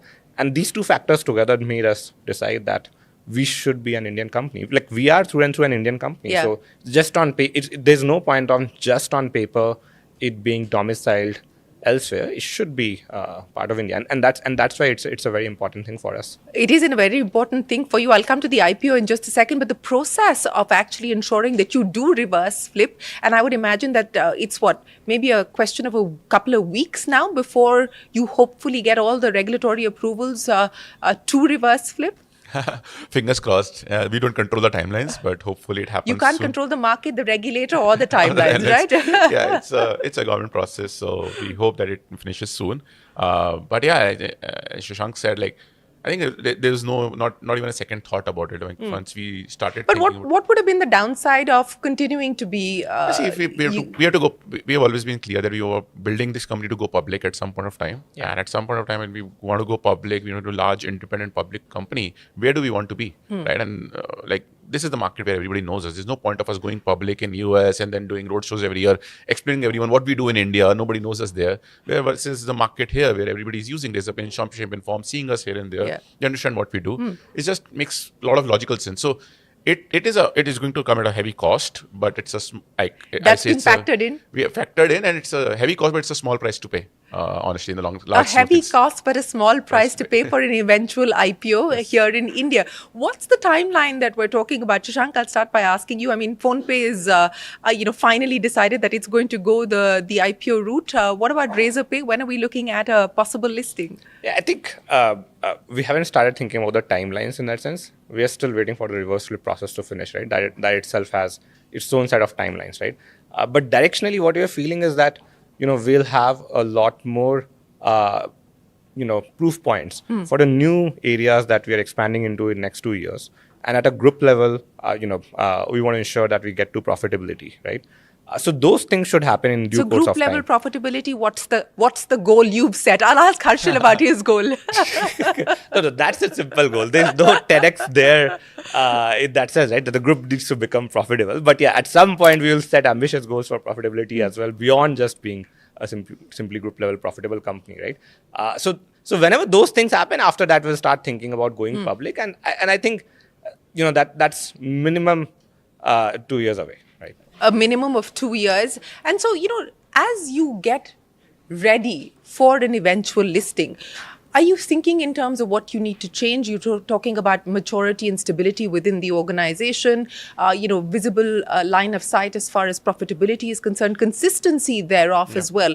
So how do you prepare now from where you are today to where you want to be 2 years on before you list? So internally, we have started operating as much as possible as a public company. So we are preparing our teams for that, leadership and everyone else downstream. So we set quarterly goals, we set the annual quarterly targets, and then set the quarterly goals, and then our board reviews every quarter on how much have we met those targets and are we being consistent about it. I think the online payment business, which is the largest business for us, is fairly consistent now, and we are able to predictably set goals for ourselves and predictably hit them. I think the newer areas of business are still getting to that predictability, and that's why we need 2 years, because those areas need to get that time of maturity. I think those are the areas where we are aiming for 100% year-over-year growth. So when you have such ambitious goals, then it's hard to keep it absolutely exact. But I think that maturity will come in, as Shashank said, within the 2 years. Yeah, and at the same time, right? I think you don't want to go too much in that direction, because the company needs to continue innovating, right? Yeah. Like we are a tech company at the end of the day, right? So we need to continue launching new products, new features, and really work for the customers. So the change is more in the sense of what does our quarter to quarter look like, right? But at the end of the day, the company itself doesn't go through any kind of changes. But do you fear that this business of having to deliver on what you're expected to deliver every quarter could perhaps stifle? I absolutely fear. You're right, and that's something that I think a lot of founders talk about as Correct. well. That how do companies change once they go public, right? And somewhere I feel, the short-term nature of the market, right? Inevitably forces companies to become very short-term focused, like you just have to think about hitting the next quarter numbers, right? And that can take your eyes off the long goals, game, the long game, and open you up to disruption, right? So that's our job as founders. How do we balance that out? How do we ensure that the short term goals, while they are getting that attention, we are still innovating for the long term, because we want to build a long term company. We are not building a next quarter company, right? We are building a 10-year, 20-year company. So yes, you perform on a 3-month basis. You go out and share everything on a 3-month basis, but you are building for next few years at the same time. Yeah, Harshal, speaking about building for the next 10, 20 years, and I want to understand from you, what are some of the challenges in order for you to be able to do that, given the fact that you're a regulated entity and you're operating in a regulated market where many decisions are not of your making, many decisions are of the regulators making, and you've spent the last 1 year trying to recoup market share on account of the embargo that the Reserve Bank, for instance, had put on you. So how do you cope with your destiny being in the hands of someone else in many, many ways? I think it's at the scale at which we operate and the industry at which we operate, like I think regulations are a given, right? And it's rightly so. Like payments and financial You don't world, feel that there's overreach? No, not absolutely not. I think the financial world, I'll say it is like coming of age when this industry started. When we started 10 years back, we were not regulated. This space was not regulated. In the last 10 years, digital payments have grown massively, and it's reached a point where it's important enough, critical enough to the national interests that there needs to be regulations in this space. So I think it's kind of coming of age. If you're a mature industry, large industry, almost every large industry in this country in some ways has some sort of the regulation. guardrails have to be put in place. Especially when it comes to financial matter. We're still a country where people are still learning how to trust digital payments, still learning how to use digital payments. How do you build that sense of security for people that you don't have to worry about where my money goes and what are the rules set around it? So I think those guardrails are needed, and I think. But do you believe that the brakes perhaps have come on too hard? Because that's at least the feeling that many of your peers are sending out. I mean, when you drive a car, right? Yeah. I mean, sometimes you accelerate, sometimes you put a brake, right? Yeah. So at the end of the day, that will keep happening, right? I mean, and that's part of the and that's part of the cycle of the cycle of doing this, right? Sometimes you are in boom, sometimes you are in bust, right? I think as good founders, you can't say that, look, this is not in my control, right? Because it's not that you can't read the winds, you can't understand where the regulator is coming from, where the government is coming from, where your fellow founders are also going. So you have to towards, anticipate right? and preempt the action. You have to anticipate, and you have to learn, you have to adapt. And I think that's for the good, right? Because, at the end of the day, I think all of us believe that India financial market is some of the most dynamic in the world. The fintech sector in India has done really well, right? So that also can't happen without the regulatory support. So absolutely. while at one point, I think we keep giving this feedback to the regulator, okay, where do we see innovation needs to happen and, which direction, things need to move. I think we have to also applaud them that they have been able to create this very vibrant environment. Yeah, absolutely. And trust, as you said, matters, makes a difference. And so the regulator does need to put the checks and balances in place to ensure that there is systemic stability as well. But, and you said that it's not as if you can't read the tea leaves, so to speak. What is the sense that you're getting today in terms of regulatory action, in terms of regulatory messaging? There was a feeling almost about a year and a half ago that, it was all doom and gloom as far as the fintech sector was concerned. Has that sentiment started to change? I think again, from my reading of the tea leaves, few years earlier and now, right? I think it was very clear that regulator was not happy with some of the things that were happening in the industry, right? But when they decided to act, I think some of it came together, and that sort of panicked everyone outside the industry, right? But I feel within the industry, I think there's enough awareness of how the regulator is thinking and acting. Where I feel, there's a gap, to an extent, right, is the regulator's thinking and the eventual action. Right? People see the final action and they sort of panic. I kind of feel like there needs to be some level of evolution that today it's either green or it's either red. There needs to be something in between that the regulator can probably indicate to the market. Amber. Yeah, some sort of amber, right? That, hey, like, look, this is where some of the things are going wrong. Yeah. So the media, the investors, all of them can anticipate that, look, this is on that path, right? And this is a chance for the company to correct. Today they do that, but probably more internally, more behind the scenes. Yeah. And I think people don't get an opportunity to read through that. So that's where I would say, like, at least I would want the regulator and the industry to evolve. And what has that meant as far as the way that you're operating your business, Harshal, given the fact that, there have been changes in the regulatory landscape, there could potentially be more changes. I mean, there's a discussion now on whether MDR is likely to return or not. So, how are you looking at what is happening around you externally and then evolving your strategic thinking internally? I think, first is, as I said earlier, we have to be adaptable. India is a dynamic market, and things will change, and we have to assume things will change rapidly and suddenly. And how do you create a business in a way that you can change priorities? For example, when we went through embargo, we restructured a lot of our business operations to prioritize on other areas that we were growing on. We were able to still maintain a healthy growth rate even in that year. When we came out of embargo, we reprioritized again, and we said, how do we get every business that we lost in the last 1 year? How do we get them back again? And almost 80% of those businesses came back to Razorpay. If we had lost almost for a year. Simply because we were able to reach out to all of them, call everyone, and I believe you had war rooms operating 24/7. Yeah, we called every single customer who signed up for us within last 1 year and said that, hey, we are back in action. Do you want to come back and start using us? And majority of them did come back. So I think that you just have to figure out how do you reprioritize and move your things around, and that's what a startup is. How do you change your priorities suddenly and move your ship around quickly? And that's what differentiates us from a lot of large incumbents. And as long as you can keep doing that, that's what differentiates you from everyone else in the market. That's a very important point that will come out in play again and again. I mean, the rate of change in industry and in the broader world will keep on increasing, right? So for me as a founder, my job is to ensure that, every change is something that we do well on, because the moment you start missing on changes and you say like, hey, like, things are changing, I don't have control. I was caught off guard. We are caught off guard, right? Yeah. And that should not happen. So what is the process? I mean, there has to be some method to ensure that you are not caught off guard, that you're prepared for whatever the changes are likely to be. What is it about the anticipatory management muscle that the two of you have been able to build? So, I think every company has a different process, right? Every company works. I believe a lot in, decentralized innovation. The way we work is that we have probably 100 teams chasing their goals, and which is aligned to the, what do you like to call, like the organization eventual goal that is there, right?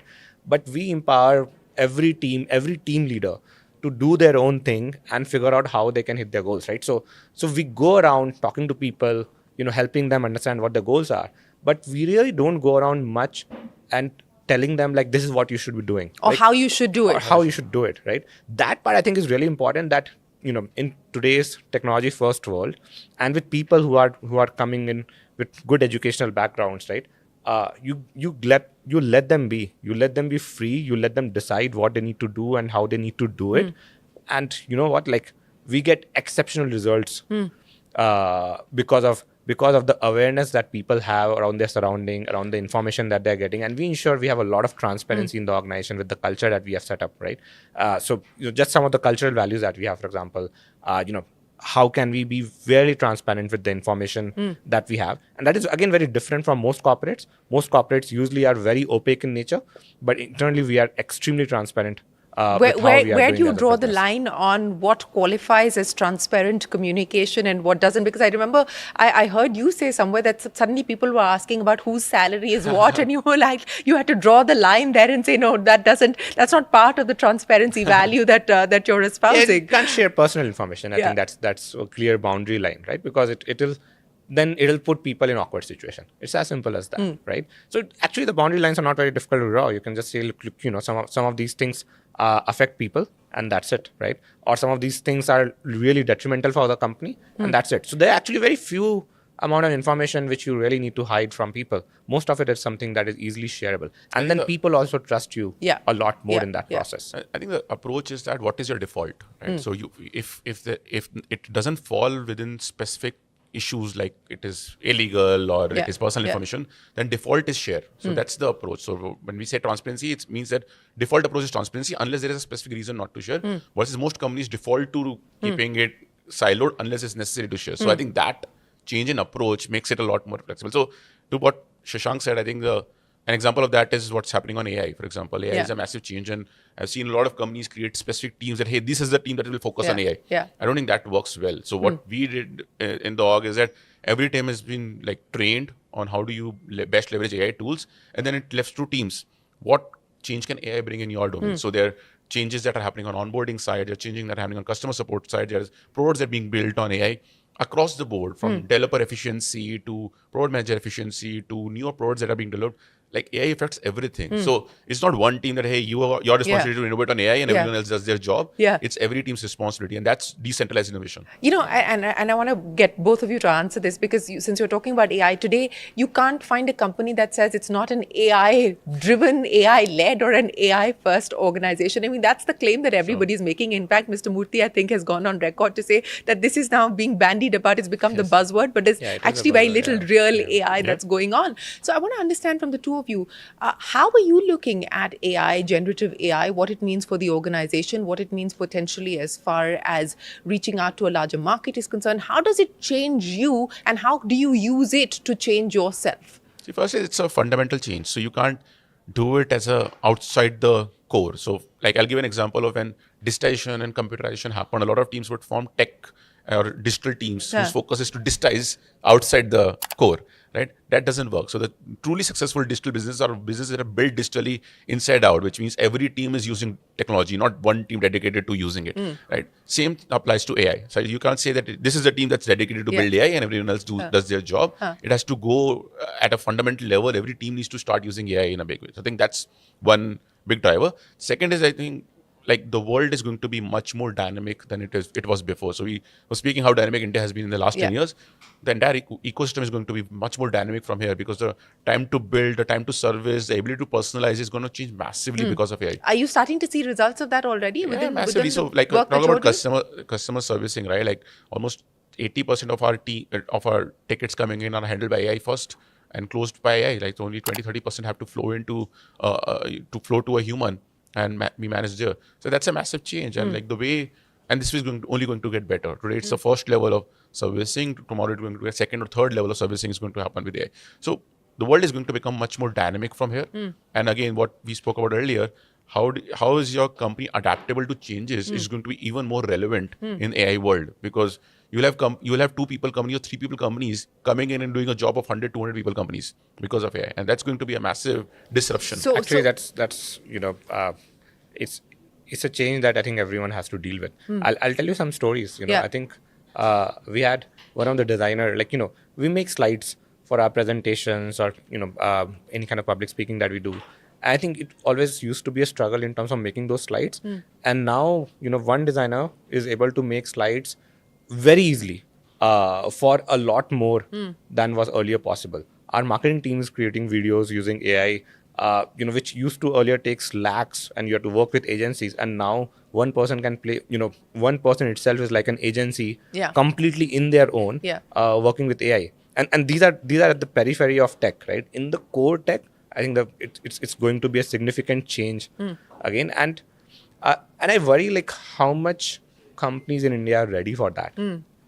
Because historically, most of the technology comes from US or Europe, right? And increasingly now, we are seeing China do wonders there, right? So while I think we are trying to, do well on that front, I still feel as a country, as an ecosystem, we can do a lot more. So, when you say that as a country and as an ecosystem, we can do a lot more, what do you think we should prioritize? Because very often the conversation boils down to capital, and do we have enough capital requires, so much capital. I now the conversation very post bad deep, argument. now post DeepSeek, the conversation is not so much about capital. Exactly, so right? what should we prioritize? See, you have to see, right? How many R&D labs do we have in the country which has really well-paid folks doing long-term research or doing short-term research also, right? I don't think we have our best minds in those labs working on things that is like cutting-edge technology, right? If you look at startups, right? I think startups really do well in terms of focusing on here and now problems, right? But how many tech companies are able to focus on long-term technological problems? We still don't have those mechanisms, that kind of cultural element in place to allow for that. In our company now, we are in a condition now to take 3-year out bets, 4-year out bets. But there's still, I would say, a very handful of companies who can do that, right? So in terms of retaining talent, in terms of creating extremely highly ambitious or highly good, well-paid R&D labs, right? In terms of government giving grants for like really top-notch research, I don't think that infrastructure is still placed in the country, and we should think about it. We should reflect on it. Well, speaking of the bets that you're likely to make on account of AI, and you talked about some of the projects that are currently underway at Razorpay. What is this going to potentially mean for you 5 years on? Both in terms of OPEX and CAPEX, you were saying, it's 2-3 people, teams that can do the work that hundreds were doing. What is it potentially going to mean for your business? I think the outcome is that you'll get a lot more outcome and a lot more impact for the same amount of resources, right? So it's not like we don't expect the amount of people is going to go down. It's that just we'll be able to produce 10x more outcome or 20x more outcome from the same set of people. And I think that's already happening. Like when I gave example of customer support, it means the same thing. So you don't need to scale your team from 200 to 3,000.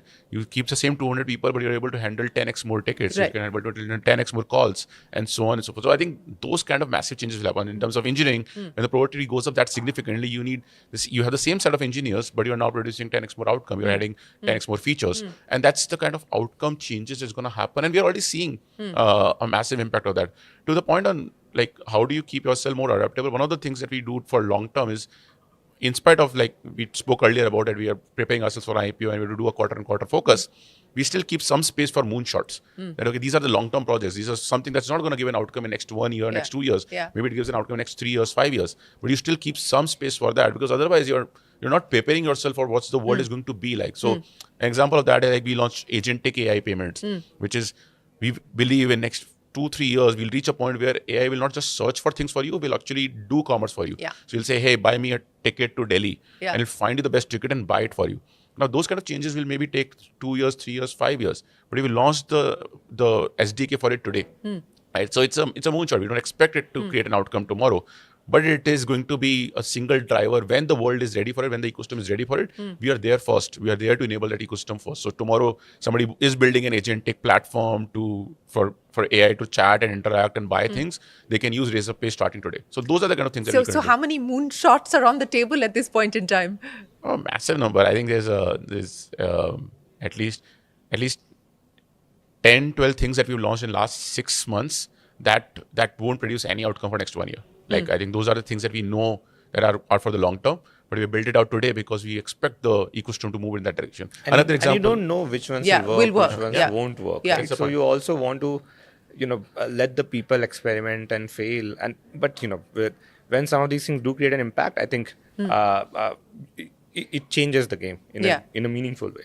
And that's an important point I want to get both of you to respond to, because as you said, you've got to allow people the space to experiment, also allow people and support them when they fail. But when do you take a call that, okay, we bet on this, it didn't work out, let's shutter this and move on to the next thing? I mean, what has been the experience for you? Because sometimes you also you're passionate about something, you get emotionally connected to it as well, and you think maybe the next iteration will do better, or the next iteration will do better. What's been the process for you to take a call on, no, thought about it, didn't work, let's pull back? Generally, we set a time frame, right? And that this is a time frame. And one of the ways that I test it is, I spoke about it earlier, like I speak to at least one customer a week, right? And that is generally my proving ground for testing whatever we have all spent our efforts in strategizing and doing market research and all of that.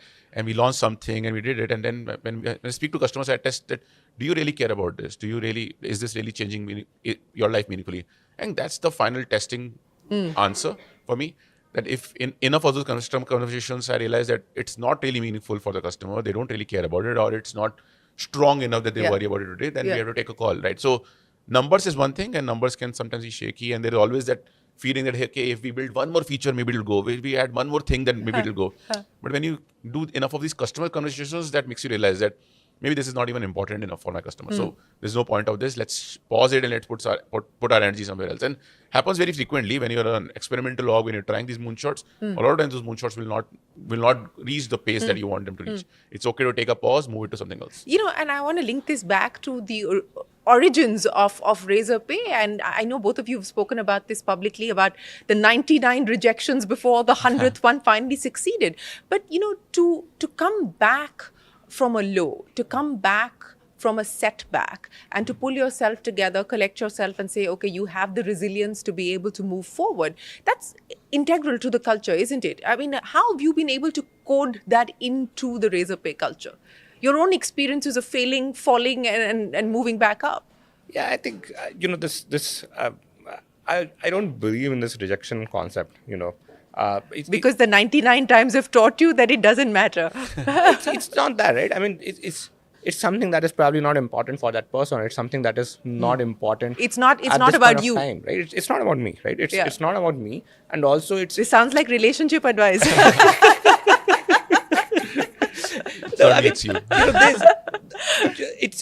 It's very important to not take things personally. As simple as that, right? I mean, if you fail 10 times, so what? See, here is the important thing, right? Which most people don't understand. If you succeed once in a big way, that is much better than failing 100,000. And it doesn't matter how many times you fail, honestly, right? I think the issue happens. I mean, the reason things go bad is because people tie to their self-worth, right? Like, if someone is saying no, it's okay, it's not important for them, fine. But there are so many other people, there are so many other institutions, other organizations, right? And that's what I tell our people as well. Look, do you want to be incrementally successful, or do you want to go out and do something bold, right? Both of them takes equal amount of effort. Honestly, like doing a 10% improvement and doing a 100% improvement, right? But it's just a frequency. So if you are aiming higher, you will fail. Let's be okay with it. Yeah, but it's hard, right? You make it sound easy, but this moving from an incremental way of doing things, or an incremental way of thinking things, to an evolutionary or a revolutionary, I mean, it's a step change. How have you been able to live that? It's one thing to think it. How have you been able to live that? And as people who are watching this, what is it that you would tell them, on how do you practically do this? First of all, if you're doing a startup, you have signed up for that. Like you have signed up for that. Because otherwise, if things could happen incrementally and reach the point where you want them to reach, then it will happen by incumbents. Like the point of startup is that you're saying that incumbents can't do it because this can't be incrementally achieved. You're challenging the status quo. You're challenging the status quo. If it could be incrementally achieved, then the large incumbents will do it. And every startup has large incumbents. So they will reach there. When you're starting a company and you're starting a startup, you're essentially saying that, hey, incremental approach is not okay. You need to build something from ground up to change this. Otherwise, join a large company and do it incrementally. Right? So first is that. Second is, like, I think from a failure perspective, right? If you start seeing this as failures, then entrepreneurship is a journey of failures, right? Like at every point when you start up, you will fail. When you want to hire a first employee, you will fail. When you want to when you want to get funding, you'll fail a lot. So it's if you start viewing the world from that lens, then it's going to be a very depressing life because it's going to be that journey, right? So you have to take that out of the equation. You have to start seeing, as Shashank said, it's sometimes what we call it's weirdly optimistic, right? Like you're just optimistic for the sake of it. You don't have a lot of rational thought behind it. You're irrationally optimistic about it. And most successful entrepreneurs are irrationally optimistic because that's the only way to do what you're set out to do. So setting an ambitious goal and being okay with the fact that, okay, maybe I'll fail in it, but I'll set up an ambitious goal.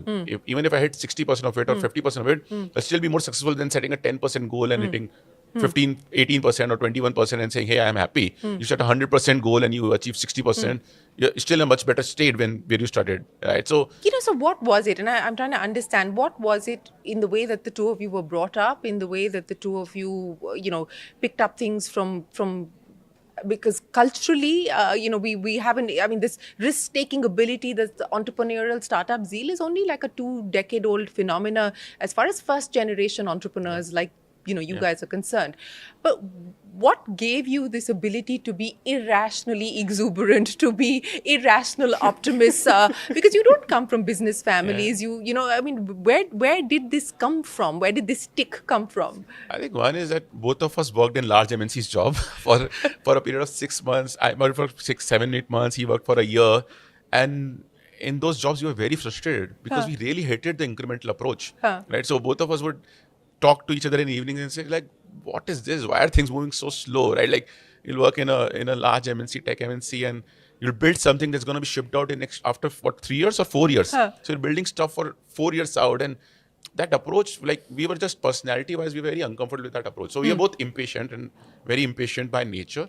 That we just want things now and here and now. I think that's one. The second is, I think also a lot of support from our families, right? So when I decided to leave my job, I called my dad and said, hey, I want to do this startup and maybe it will fail, maybe it won't, I don't know. And I was also stressed, like, I don't know if I want to take the call. And the first thing he said that, it's okay, give it a shot. Worst case, you will come back to a job. Like that's the worst case outcome. You can always, and he had that trust and faith in me that, okay, I can always find a job again.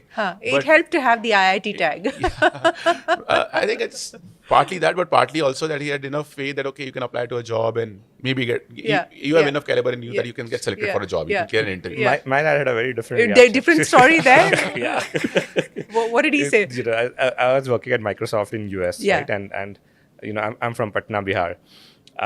So I think it's a dream come true for me and for my family that, you know, you get a good education and you get a job abroad, right? And you get the NRI status and all of that.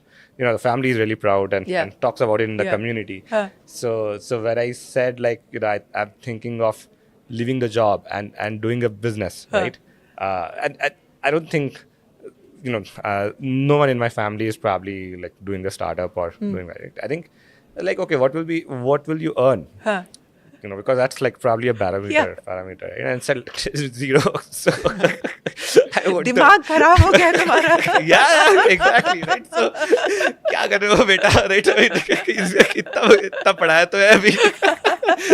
So and I was like, I don't think logic will work. So I asked my father something very different. I told him, look, I'm coming back to India. You know, do you want me to be near you or otherwise I'll be emotional card. Well done. That's a lesson for those of you who are planning to have this difficult conversation with your fathers and mothers. Like, no. I definitely want you to be in India. That was at least there. Like, you know, I want to be near me. I want you to. No, dad can say you don't want to be. Yeah, I want to spend time with you. I want you to spend time with me. So he was like, we'll figure things out. I think it's okay. So that did the trick. That won him over. In fact, my father, even in 2016, when I came back, right, a couple of years later, still told me, do you think you want to give UPSC?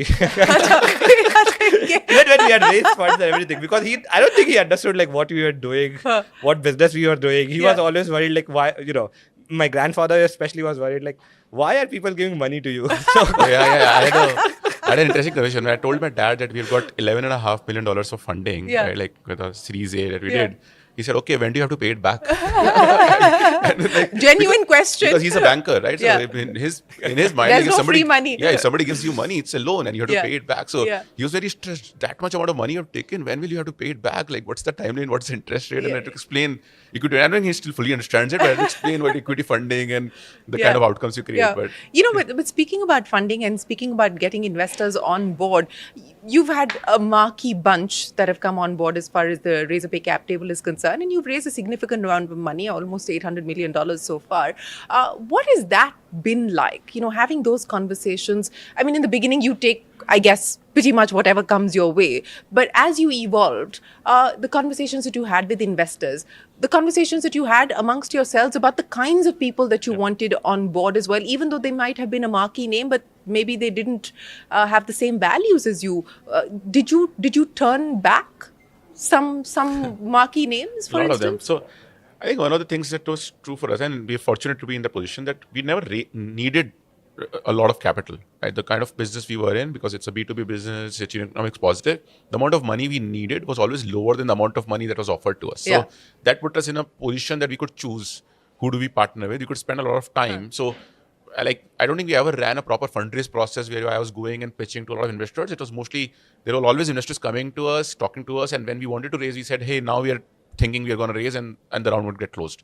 And I think being in that position allowed us to spend a lot of time in choosing the right kind of investors. So most of the investors, almost every investor that has been on a cap table, we had spoke for them at least for a year and a half before they did before they signed up? Before they signed check, because like a lot of investors would reach out based on the traction we had post YC. YC was the first investor, and then we'll keep speaking to a lot of investors.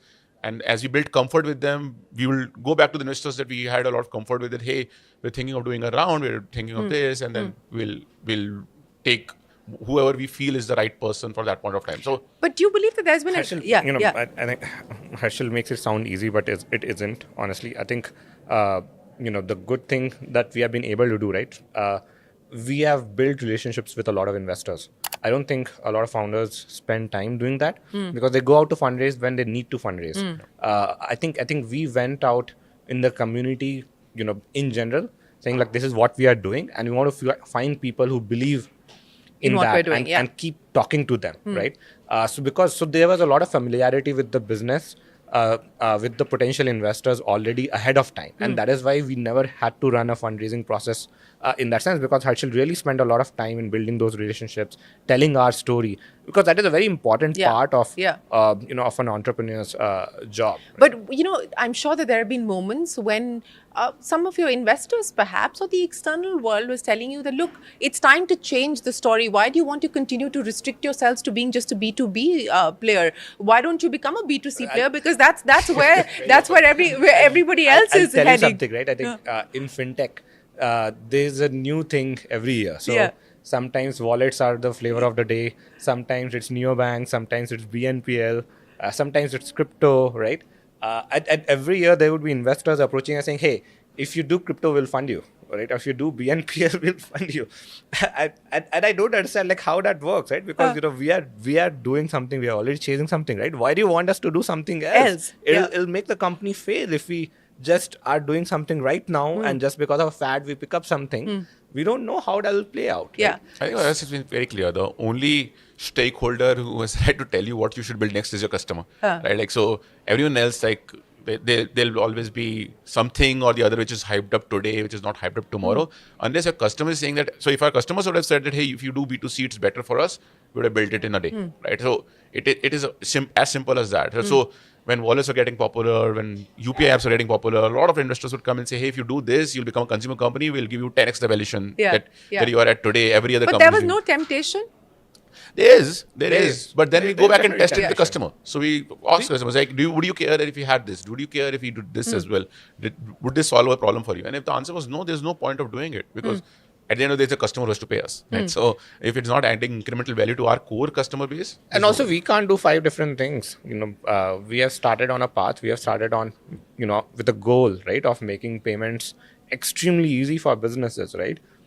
Does that help towards the goal? You can't chase 4 different goals at the same time. I think organizations go wrong there, right? So at least for the initial 6-7 years, we stuck to chasing a single goal and saying, unless we are really good and successful at this, let's not change our focus anywhere. And I guess that's where the razor pay kind of aligns itself as well. You've stayed with the razor sharp focus on the core business itself, but now you're expanding, not just with the kind of products that you're offering, but also expanding into markets outside of India. And that's what I want to talk to the two of you about. The global ambition, the global aspiration. I mean, how aggressive are we likely to see you be there? Singapore, Malaysia, where next? So this is one of the things when I said that there are things that you do for not for the next 1 year, but you're doing for the next 3, 4, 5, 10 years.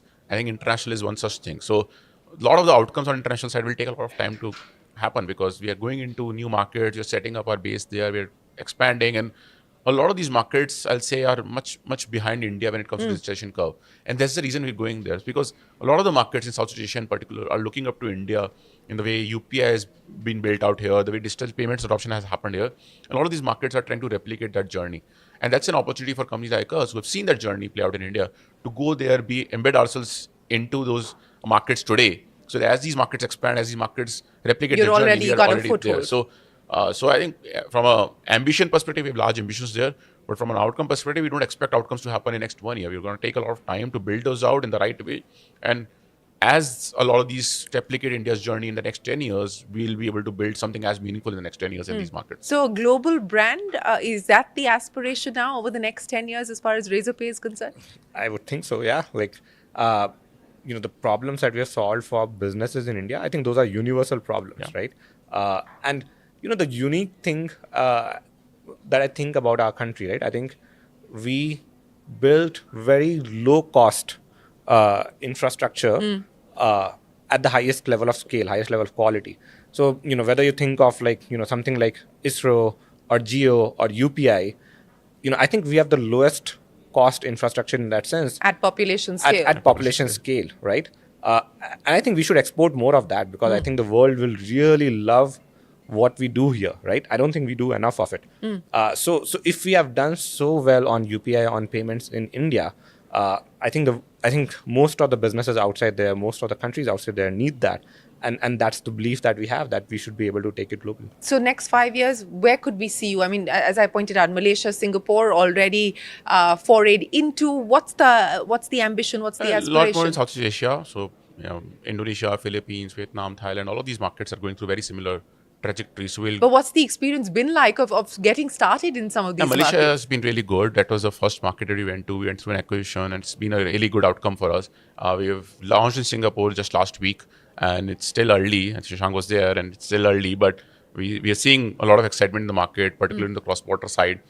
So it's been a great, and that's given us more confidence that, like, when we started Malaysia, we thought maybe it will be a 2-year, 3-year journey to get to a base level, but in 6 to 8 months, we could reach a level of scale where we said, hey, it's going better than we anticipated. Malaysia was inorganic. Are you likely to follow that route as you enter some of these newer markets? It depend on different markets. In some cases, our preference as a company is always organic. We want to build it out because we are a product company. But in some markets, it's just faster to enter through an inorganic channel because you get the license and entry point on day one. So the answer might differ for different markets, and also finding the right team, the right company. Not all markets have the right team already in place where we can make that call and then just go ahead with it. So it will differ, but the outcome is same, that we want to scale in each of these markets. And, to build this muscle of taking on international markets, growing in international markets, again, how are you building that muscle at this point in time? It's again not easy, right? And at least I have the philosophy that we can't do some of these things extremely fast, right? You have to understand the culture of the country. You have to understand the goals of the government and the regulator of the country as well, right? And have people who understand those, really feel it in their bones as part of your team. Because you can't go there and say, like, look, this is what we have done in India. I don't think that's the approach that works, right? That's the learning that you have, right? Correct. But what is it that you can achieve with the people, with the businesses in that country, in that region, right? I think that's what we try to anchor upon. That's what we try to solve for, and then success follows as a result. So that's the culture that you try to infuse with the people that we hire and with the people who are sort of running that show, and they're very closely aligned in terms of having that gene that, look, I want to ensure that I'm helping the business, I'm helping the country, helping the government, right? And then I think a lot of business results follow. I want to ask both of you, because you've done a fair number of acquisitions in the last 10 years. EasyTap was, of course, the big one. What does it take to acquire a business? What does it take to integrate a business? What does it take to run a business that wasn't originally yours but now is in your fold? What have been some of the learnings, the challenges as well that you would like to share on that front? Acquisitions are extremely hard, and the chance of an acquisition being successful is extremely low. And that's something we knew day one before we started acquisition. So, and the larger the acquisition, the more complicated it is, because like it's not about acquiring one business. It's like, if it's a 30-member team, it's like hiring 30 people in one go. If it's a 100-people team, it's like hiring 100 people in one go. So what's the motivation and the rationale for doing an acquisition? And has it changed over time? So we evaluate very closely. The primary purpose, all the acquisitions that we've done are for a capability. That we feel that there is a capability that if we add to Razorpay, we'll be doing a lot more for customers that we serve. So, for example, the first acquisition we did was payroll.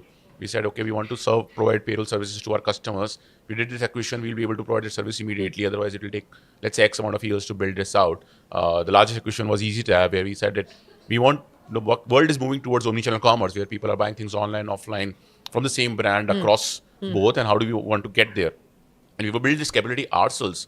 Then we have to first build it out, get it certified, get the right device in the market, get it to some bit of traction, test it out. And there's a process. PMF is a process, and it would have taken us anywhere from 2 to 3 years to get it into a basic state. Right? So an acquisition short-tracked that journey quite rapidly for us, and that's why we went through the large acquisition. But it's a whole process, and I think if you feel that it's going to save years in your journey, it's still going to take 3 to 6 months at the minimum to integrate any acquisition to you. And the larger the acquisition, the longer the time in. So you have to bake that in and to put that time and effort in. So we spent at least 6 months after we did the EasyTap acquisition in ensuring that every team is integrated, every team is connected, understands the raise pay culture, every person understands the raise pay culture, the policies are aligned, the organization is aligned. And before we hit the ground running and said, okay, now we are in the good shape that we can push this like the way we push every other team at Razorpay, and we can get it to that outcome. Well, what was the process of identifying some of these companies that you finally decided to acquire? You know, in the case of EasyTap, for instance, was it like love at first sight? Well, how did it work? You can go very wrong in acquiring companies, right? Few things that need to align really well, right? One, is this complementary to you, or is this something that you truly want, right? Or is it a fad? Like, you know, sometimes I feel like you can acquire companies because just in that moment you feel something is important, but long term it won't be, right? Second, I think the people, you need to have really good feeling about the people, right? The culture of the organizations need to be similar. If you're acquiring a company which has a very different culture, it'll be extremely hard to integrate, right? So that part matters significantly. And a third, which I think we look for, is that we want to acquire companies which are technology first in nature, right? Because that's, again, goes back to that's our DNA, that's our outlook. So being tech first, we know that's how the company is going to operate, and we can very easily then merge the two organizations instead of force fitting it. And that never works out, right? So these are the few things that we look for. Do we really think this is important for us? Do we have really good people, and then a DNA and the tech first? So since we're all talking about AI at this point in time and AI capabilities, is that an area, a space where you're potentially scouting, looking around for candidates? Do you think we'll find many in India? I don't know. You tell me. But why just India? I mean, you could look globally as well, right? I think you'll opportunistically keep looking out for capabilities, something that aligns with AI as well as what we want to do. If there's something interesting, we'll be open to it, and we keep evaluating. But as he said, like, it's very opportunistic. Like, a lot of companies who are doing really well generally don't want to be acquired. So it becomes a harder problem there as well. You in fact preempted my question. I was going to just ask you exactly that. There probably have been times when there have been knocks on your door saying that, hey, are you open to being acquired? It happened a lot of times. From even before we launched, there were situations like that, right? So because payments is a dynamic space, there's always that interest. From other startups, from banks, from other startups, from global players, a lot of global players who were very interested in India. But we took a call because we were in a good path. We could see the opportunity, and we felt we are in the right place to hit that opportunity. Like, a lot of companies, the acquisitions typically happen when you feel that the outcome that you want to chase is better achieved after an M&A versus independently, right? So for us, the answer was always that we can independently achieve the outcome we want to achieve much better. So when we are also the one acquiring a company, that's the pitch that we make. That hey, let's say you are building, let's say, a payroll system for startups. The amount of startups you can reach within the Razorpay umbrella is always much faster. And one of the things that we've done to enable that even without an acquisition now is, for example, we launched the venture investment program, where we said if you want to hit a lot of startups, you want to serve a lot of B2B companies, we'll put a small check in and we'll enable you to reach out to a lot of these B2B companies, because today we have the largest number of internet companies in the country using our services. So any other capability that you want to expose to internet companies, we can get there faster than anyone else. So those are generally the reasons that companies get acquired or are open to getting acquired. I've been walking around the office looking at all the slogans that you have on the walls. Right behind you is future in progress. And of course, on a wall next door, it was, if you don't have a seat at the table, then build a longer table. So, I want to understand from you, I mean, where do you find yourself on the table today? Where do you believe this table could be the next 5 years? I know you've spoken about $1 billion in revenue by 2030. That's the kind of aspirational target that you've set out for yourself. But, where are you at on the table today, Shashank? Let me talk about the goal that we go after, right? I mean, today India is like a 3.5 trillion economy, right? And it'll grow to 7 trillion economy, right? And when we talk about this GDP, it comes from businesses, right? That's how it works at the end of the day. And our goal is how we can help businesses accelerate, right? How can businesses become more digital, more productive, so that they can, do better on what they are doing. They can create more jobs, and that will bring prosperity to the nation. If you look at it in the context of our goal, I think, we have played some role, right, in last 10 years. But I think entrepreneurship is still difficult, right? We're still very far away, because I would really want that, every person in India thinks about entrepreneurship as a career. Every person in India thinks about taking a moonshot at least once in their life and going after it, right? And promoting that. So if India as a nation is continuing to grow, I think we have a large role to play there, right?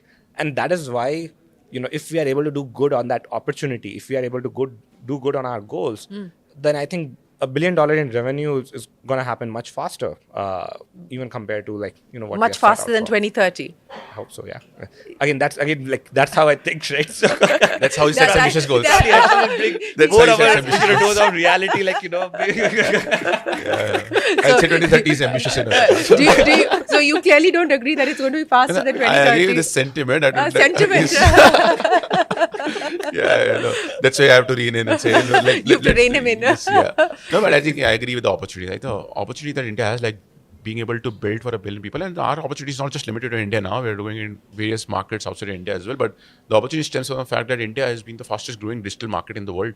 And today, even with that growth and everything, we look at $3.5 to $4 trillion GDP today, hardly 10 to 15% of that comes from digital economy. Yeah. And that number is going to be at least 40-50%, if not more, if India has to hit $7 trillion goal. So I think, and we have an important role to play in that, empowering that entire digital side of the economy. So there's a massive amount of effort that we need to put in to get India ready, to get the Indian businesses ready, to be able to drive that kind of growth rate. And if we are able to do that, I agree with him that the opportunity is much bigger than what we can set for ourselves. And hopefully we will be able to get there even faster. While the opportunity is large and there's plenty of headroom for growth, let's talk about profitable growth as well, because you said at a group level, you're still to attain profitability. So on the payment side, things are moving steadily. What is the forecast or the guidance, if I could ask you that, as far as the payment side is concerned?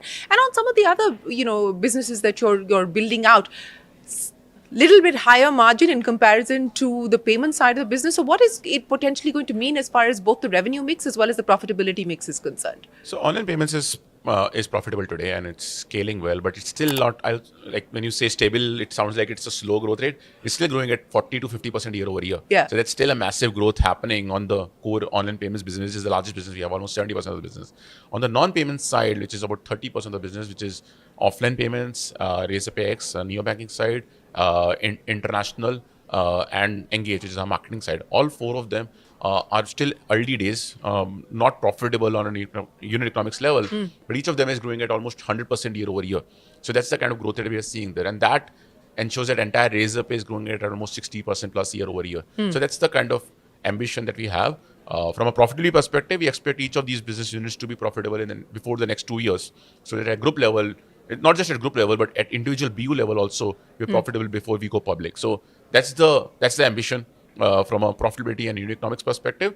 But I think the core idea is that we are in a B2B business, and that allows us to be at a place where every single transaction that happens on RazorPay today is positive for the company. It adds value to the company. And that's the reason that profitability is not a hard goal for us to achieve. We just want to ensure that we continue to maintain the pace of growth that we have. So we don't want to achieve profitability in next 6 months at the cost of reducing a growth rate down to 20%. We want to ensure that we can continue a 40 to 50% plus growth rate while achieving profitability as a BAU. A lot of businesses say this. It almost makes it sound like it's a switch that you turn on and off, that if we want, we can turn profitable tomorrow. But, we're choosing... I'm saying that we are not trying that. Yeah, we're choosing to go for growth today because growth is the answer to all problems. But Shashank, as you look at the road to profitability at a group level, is that a point of difference between the two of you, or is there complete alignment there? No, I think we are aligned on that goal. It is an important one, right? As a company, you want to be self-sustaining, and that's what we are going for. But what Harshil talked about, that there are multiple ways to reach there, right? And we are choosing a certain path, which is that the bets that we have taken in multiple of these businesses, we want them to play out. We can. You don't want to rush things. We don't want to rush things, right? We can curb those back and say, look, maybe some of those, are not as important.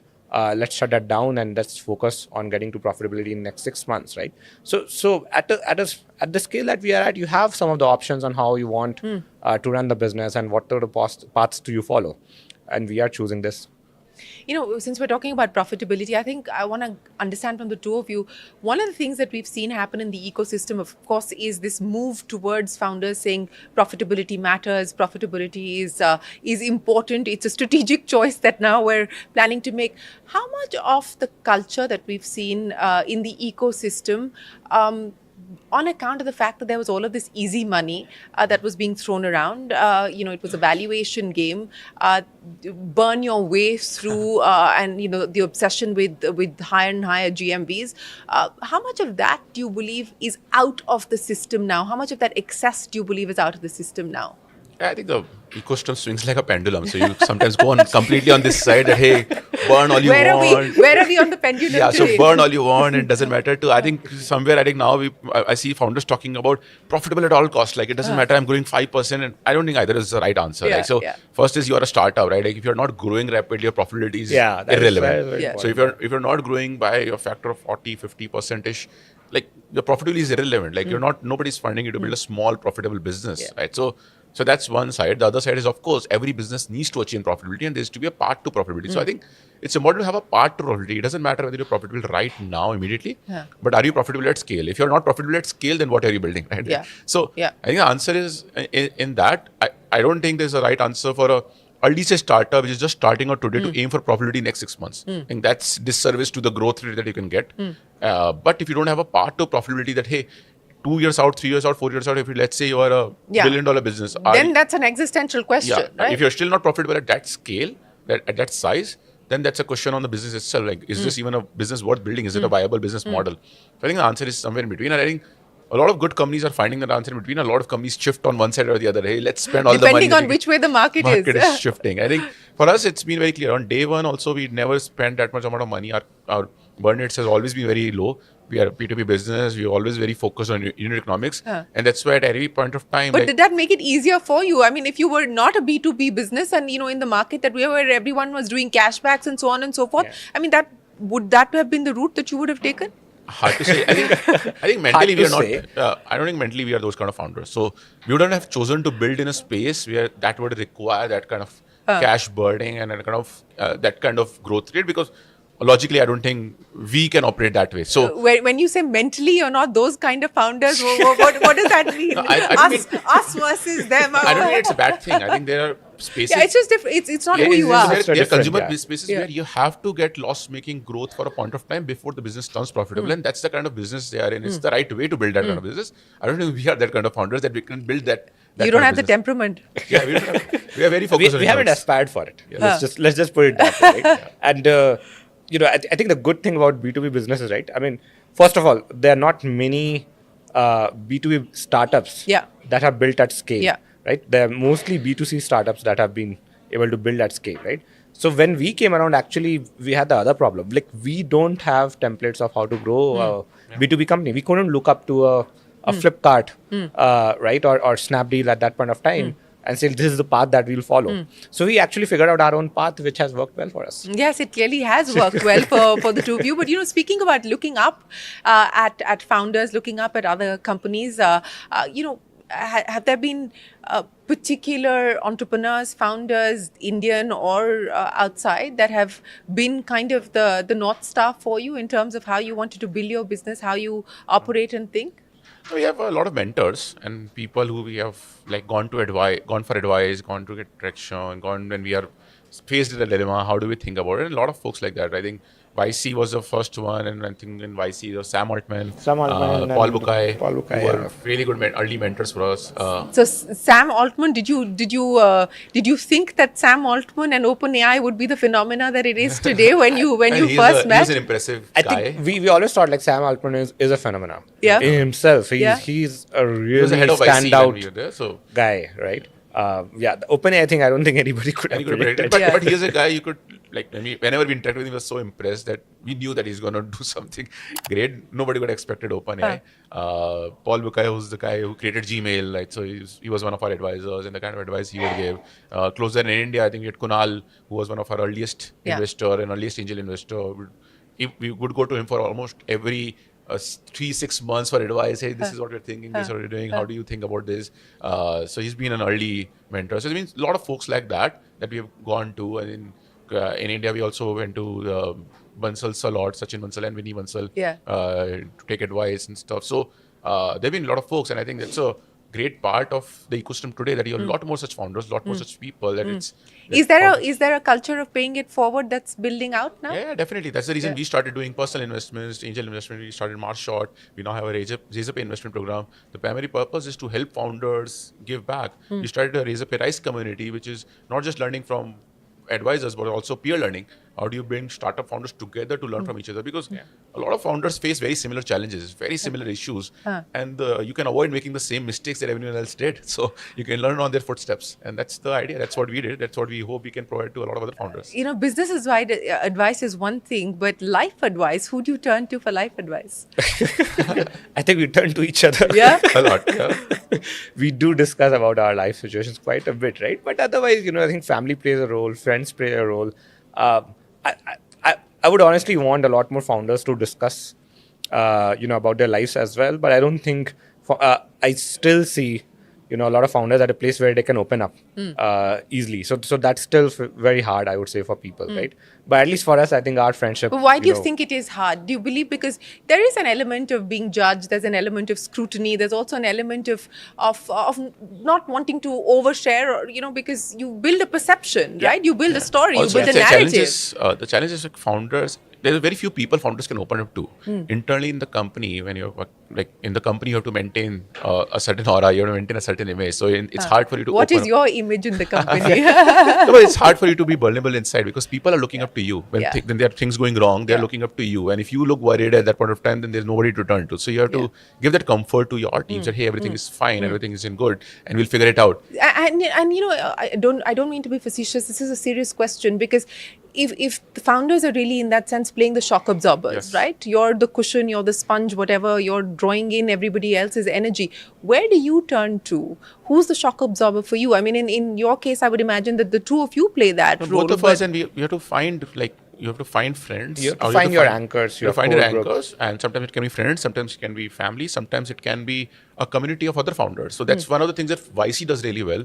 And when you go to YC, you get a community of other founders. Almost everyone is facing issues and all of that, and you're not worried about it. You say, hey, I'm facing an issue in sales, my business is not growing. I'm facing an issue because I'm loss making and I'm not able to find a way to profitability. I'm not able to get my first employee, and you all share and you realize almost everyone has the same issues. And that gives you a little bit of comfort that, okay, I'm not alone in this. Everyone else is facing the same issues, and maybe I can learn from how they solve this issue. And rare, but sometimes investors can also play that role. I think the investor-founder relationship, especially for early-stage companies, is an important one. And I actually, tell founders that you should have investors as your friend, as your sounding board as well, if possible. Right? Choose those kind of investors. That you can trust, that you can be vulnerable with, that you can say, hey, this is going wrong, and that you don't just go when things are good, but also when things are bad, and be able to trust the other person to have your back.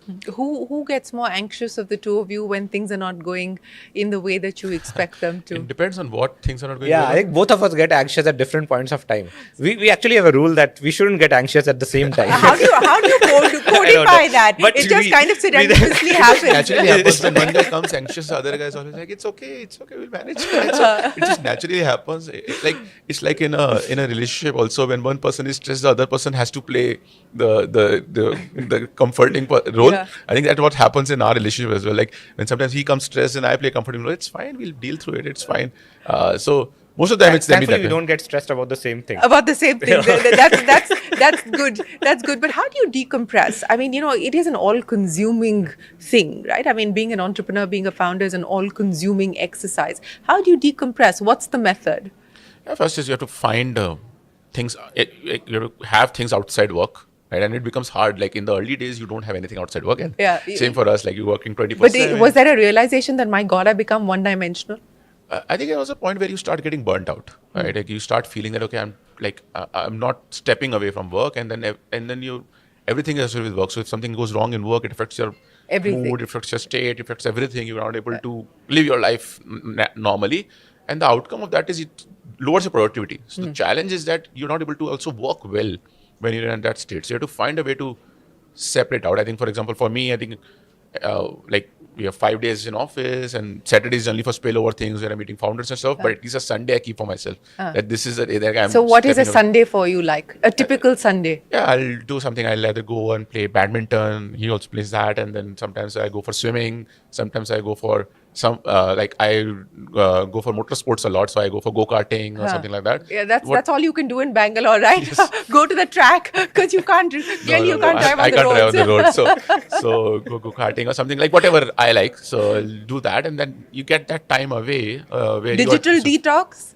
Digital detox is hard. You can't ever turn off your notifications on the phone. But when you're doing some of these activities, maybe you get time to step Automatically. away. Automatically get time to step away. What about you, Shashank? How do you decompress? I have a hard time decompressing, honestly. I usually want to be active. Okay, can't sit in one place, that kind of thing. So I would go play sports. Generally, few years back I used to, I was learning salsa, and I would go for salsa, continue going for salsa classes. Then 2-3 years ago, I went for swimming classes and I started learning swimming. So usually for me, it's like, I need to do something which is outside of work, as Harshal said, like that has become important. But I still need to do something, right? And that acts as a good thing for me. So you're getting back to the dance floor. I hope so. Is that part of the plan? Yeah, hopefully next few months I do want to go back. But I don't think people realize this. You're still in your 30s, your mid 30s. So there's a long journey to make. What's the next, milestone that you're looking forward to? I mean, outside of Razorpay or intertwined with Razorpay, what's the next milestone that you're looking forward to? Razorpay is hard. Most of milestones are tied to Razorpay. I think I know Razorpay perspective. I think when we thought about last 10 years, it's been amazing and great in terms of where we have been, but still very early. There's a lot more to do. I think, of course, IPO is the first big thing that's here. But I'm not talking about the IPO itself, but the post-IPO journey. Yeah. How do we build ourselves as a large public institution which builds that trust with shareholders, with public markets, with the different stakeholders? It also become an important public institution. How do you get to that? What are the learnings from the experiences of some of your peers who've already gone public? Yeah, we speak to a lot of them and try to get what has worked well and what has not worked well. I think a lot of founders say that, hey, if we were better prepared, if we had spent more time preparing for it, we would be in a better state. So I think that's what we are trying to do right now, that we have some time. So spending that time to be better prepared for the public offering. The other thing that we have learned from folks is that it's not the listing that's as important, it's the next 8 quarters from there. How do you perform in those? So we're spending a lot of time in thinking about the post-listing period and how do you ensure that that's in the right shape so that you build that trust with the public markets that gives you the flexibility to experiment. And to what Shashank said, a lot of founders or a lot of companies are able to still, even while being public, still able to invest in moonshots, still able to invest in long-term things because they build that trust with shareholders that you do the right thing. Yeah. So I think that's most important for us. How do we build that relationship once we go public in the public markets, that when we want to experiment, when we want to do those moonshots, we have that trust. You're given the flexibility and the room and the space to do so. You were talking about staying away from fads and ensuring that FOMO doesn't get in the way of making opportunistic choices that may not play out the way that you want them to. What are the fads today that worry you in the market? Every opportunity that is out there is also in some sense fad. Okay. So there are opportunities that I truly believe in. Okay. Like, how do you take financial services to the depth of India? You're still covering the top, let's say 250 million population, but India is a country of 1.4 billion people, right? And I think that's a significant opportunity. And some of the technology unlocks like AI and all will help accelerate us take UPI to the rest of the country. But it's also a question of timing. Like, do you do it now, or is now the right time, or the next year? And at what pace can you do it, right? So that's something that we think deeply about and worry about and see whether we should do it or not, right? Then now, probably with with Trump coming in, like, I don't want to go there, but No, please do go there. I was saying not on the person himself, but the policies and the but uncertainty policy and the uncertainty, volatility. right? Yeah. I think he's got, the US government is giving a boost to crypto again, for example, right? Yeah. And how is that going to play out for India? I think that's a question for a lot of entrepreneurs, especially in the fintech world. Because Are you in the crypto camp or are you in the anti-crypto camp? I'm in the camp that, it's an interesting technology, but still to find its foothold in terms of use cases that it can do, right? It's a technology looking for a problem to solve. I'm in that camp, right? But now with crypto again getting a boost, what does that mean for India, and what are the opportunities out there? Whether it's again going to be a fad or it's something real that we can do this time, right? So those are the kind of questions that we think about daily and talk about daily. I think even for AI, right? For example, like AI is a massive change, and I spoke about it. It's a fundamental shift and everything. But a lot of stuff happening on AI is like a fad. Like we're putting AI into things which probably don't need it, or maybe it's going to get solved through foundational model itself, and you don't need the application layers to solve it. So I think finding the right answer. I think the base way to solve this is like, is this a problem that somebody needs solving, and then the technology is an answer to that problem. Like when you start with technology first, that hey, I have AI, how do I put it here? How do I put it there? Then it doesn't work well. So that makes it a fad. So if I were to ask you to end with, a slogan that defines where you find yourselves in your journey today, and more importantly, what the aspiration is, what would it be? What would your slogan be on one of these Razorpay walls? I think the core piece right now is that I think we're sitting on a massive opportunity. There's a massive opportunity ahead of us. In terms of what we have done or what we have achieved, it's not even 1%. So I'll say what defines us today is that we are excited and motivated, but still far away from where we want to be. Excited, motivated, still far away from where you want to be, Shashank? This is my life philosophy. I don't think it has changed in the last 10 years. Like, we are here to make a difference, right? We are here to keep doing something amazing, and I want to keep doing that. But now I also want to help others do that more and more, and that's what as Razorpay we should be doing. We should be figuring out how, as Razorpay, how can we help more entrepreneurs and help create more entrepreneurs in the country. Well, we wish you the very best of luck with that dream, with that ambition and that aspiration. The very best of luck with Razorpay's future journey as well. Thanks very much for joining us here on the Young Turks podcast. We look forward to being able to check back with you on each of those things that we talked about. But of course, the big one being the IPO, but still a distance away if I go by what the two of you are telling me. Perhaps we'll speak with the domicile shift earlier, of course. But many thanks, and we wish you all the very best, both in life and with work. With that, it is time for us to wrap up this edition of the Young Turks podcast. From all of us here on the team, thanks very much for watching. Do stay tuned. There's a lot more coming up right here on CNBC-TV18.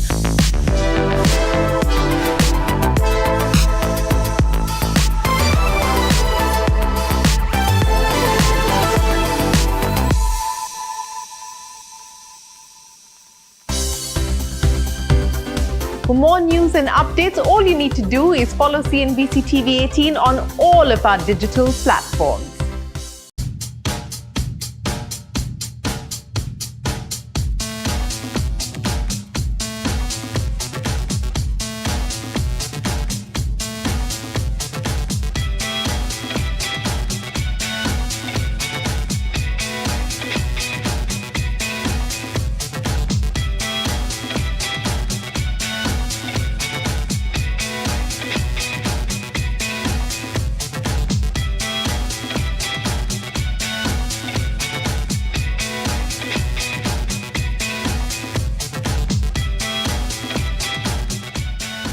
Who's the maverick and who's the goose, since we're talking about the he's wing? the maverick. He's the maverick. You're both pointing at each other. I think we have more conversations with each other than our wives.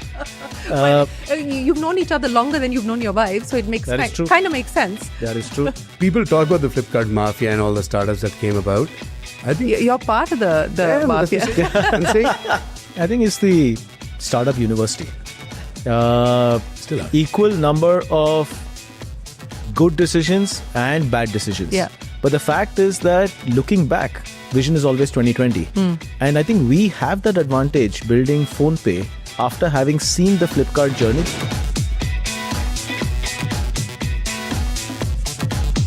I want to have the ability to look somebody in the eye and say that I have a clear path to profitability before I can say that I will IPO. I think the business is in a good place, the org is in a good place, the sector is in a good place. If you're a market leader in a growth sector, I think it's a good time.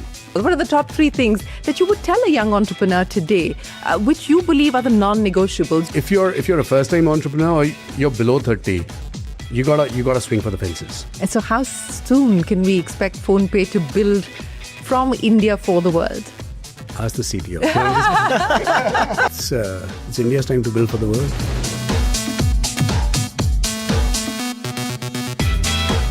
How do you look at competition? Shamelessly, I think in our sector over the last 10-15 years, the most innovative by far and away has been Paytm, and we talk about this. Yeah. Right to win comes in from how we execute, but the right to play comes in from whether we have the building blocks to be able to enter a new business, even if we are entering late. The Tatas empire, or I see the Birlas or the Ambanis, or more recently the Adanis and the Mahindras. They have things that every new business can take for granted.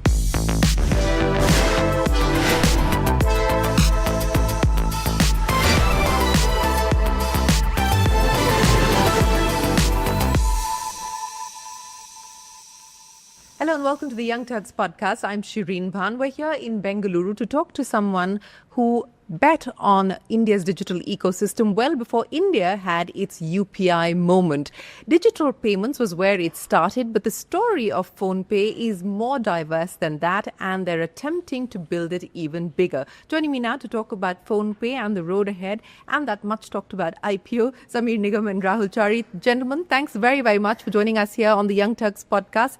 I'm going to start with exactly that. You on stage in August of 2024 said that I want to have the ability to look somebody in the eye and say that I have a clear path to profitability before I can say that I will IPO. Can you look me in the eye and tell me what's changed today? What gives you the confidence of wanting to go for an IPO today? I'm not sure I said exactly that, but paraphrasing, but broadly that. I think the profitability part of it, we shared our annual report for FY24 already, and we were adjusted PAT positive for the first time, so I'm very happy about that. I think directionally too, I think the company's at a stage where I feel like the core payments business, consumer and merchant combined, is at a stage of maturity and market leadership where we should, hopefully from here, remain sort of very, very stable and hopefully quite profitable in years to come. Conditioned well enough to say without setting any targets or goals. I think it's the right time. I think the business is in a good place, the org is in a good place, the sector is in a good place. Payments is still growing very rapidly. So if you're a market leader in a growth sector, I think it's a good time. So Rahul, did the two of you sit and have a conversation about it makes sense to do it now? This is the right time, this is the moment, and we should go all in? Oh yeah, we have a conversation about everything. I think we have more conversations with each other than our wives. Well, you've known each other longer than you've known your wives, so it makes kind of makes sense. That is true. No, we did have a conversation. I think like Sameer mentioned, just given the current state of the org and the business, specifically on the core offering that is payments, given how exciting financial services and payments in India is, and the fact that we also have a few new businesses that we are diversifying into, we felt that this is the right time where the core business on the path to profitability, being able to actually nurture new businesses, is the right time to take PhonePe to the public markets. It is also a reflection of our maturity as a company from a compliance and governance perspective, that we are ready to actually take on this larger role. So yeah, we did have the discussion and felt that it's perfectly the right time to actually push forward. I think we knew that we'd want to actually eventually list Because a few years back, because we moved to India with that whole view. Exactly. I mean, to pay a hefty bill of 8,000 crore rupees to reverse flip and move back to India, I would imagine had its roots in this eventual decision, right? Of course. I think directionally, if the right answer for a business like ours is to list, then this is the right market. I mean, I think we're very proud of the fact that we are a household name or brand in the country today, it doesn't make sense to list anywhere else. So I think the reverse flipping was a precursor towards an eventual listing someday. But, I want to understand for the two of you, what's the motivation to list? I mean, we've had this conversation with several founders. Some have decided to go the IPO route and some have decided not to go the IPO route. Sure. Another one of your peers next door, Zerodha, choosing not to go down the IPO route, even though that is a very real possibility for them. What is the motivation to IPO, besides, of course, providing exits to whoever would want an exit? So I think that last part is a big motivation for companies like ours that actually have outside investors. So Zerodha is a good example where they have wildly profitable, yeah, and the family owns the entire company. So I think they can get the liquidity that they desire through dividends, but more importantly, they can keep investing in the future of that company also through their bottom line. We took a path which is, the sort of tried and tested path of getting outside in capital. Yeah. And it's also a very fiercely competitive market when you're actually trying to build on microtransactions at population scale. So we needed that capital. We didn't have it. So I think in this case, you have to have a steady liquidity environment, not just for us, employees, shareholders, current and future. I think that's one part of it. We're blessed. We don't have a rush on that front. We have the money to invest in all the businesses that we need to. We have really good investors, both. I think for us, it's more the nature of our business. We're just so heavily regulated across all the financial regulators now. Yes. Wanting to operate not just in payments but in other sectors also at population scale. I think the governance the stamp that comes with public governance standards is a higher order stamp than being privately governed. I think that's a big reason. So, do you believe that because you're now regulated not just by the RBI but also by SEBI, and of course the insurance regulator as well, since you're now in the insurance business as well, that this need to IPO kind of gives you the added legitimacy as well? I think that's the right word. I think it's not just the legitimacy, just given the scale that we operate at on the payments business that is regulated by RBI for sure, but also on the other businesses, the scale that we expect to get to. It becomes more of a responsibility, like moving back to India, having a jurisdiction in India was one aspect of it. But going public, I think, becomes another responsible action by the company in terms of ensuring that being in the regulated space, we're taking all the right steps to give confidence to the regulators as well as the public who have placed the trust on us and our platform that we are the company that we stand for. Yeah. But could you not have IPO'd even if you were still domiciled in Singapore? I mean, it doesn't stop you from listing in India. It does come with added constraints, but was that ever a consideration? Not for the two of us. No? So when we started PhonePe 10 years ago, we actually had incorporated here. It's when we merged with Flipkart. Yeah. Because they were domiciled in Singapore, we became a sub there. I think to Rahul's point, we want to play in financial services, not just in payments, but in lending and insurance and broking and whatnot. And I think these are all not just sensitive sectors. These are, I think, sectors where the regulatory norms and the laws in every major economy in the world require you to abide by them. Yeah. And I think there's an expectation that you will list in that like sort of home market. So I think from the governance standpoint, the argument for the IPO, it just makes so much more sense in India. Yeah. I think even in terms of creating shareholder value, the number of my extended family members and friends and others who come in and ask, hey, can I ever buy PhonePe shares? That's what I want to solve for. If you're going to create shareholder value in the public market, I'd rather create it in home market, right? Why would I actually list and open up to HNIs and retail investors or DIs in some other market? I don't want to. I mean, there's no Plus, I think we are a company, we take a lot of pride in the fact that we are a company that has been built in India for every Indian. Yeah. And used by quite a few Indians, right? Our ambition actually takes us to say that we'd like to be used by every Indian. We always talk about population level scale. With that, I think trying to take any other route, if we are going to be a listed company, I think falls short of the expectations we have set for ourselves and for the company, really. So we love the fact that we are a product that is recognized, used and trusted by so many Indians. And in that scenario, to actually list outside versus list in India, I think it wouldn't be as much fun at all. So made in India, by Indians, for Indians, that of course is the ethos as far as PhonePe is concerned. But since we're talking about expectations, let's talk about the timeline. What is the likely timeline as far as the IPO is concerned? What's this process been like of putting everything together, preparing yourselves for an eventual listing? I can't unfortunately speak to the timing just yet. I think we're working towards it, and I think we've said that formally now. Sometime in early Feb, we got the approvals that we needed from our board to start the process. It's been an interesting process, to say the least. I mean, just all the scatter-gather of all the paperwork and all the participants. It's been it's like launching another startup. So we're enjoying the process. I think like everything else we do.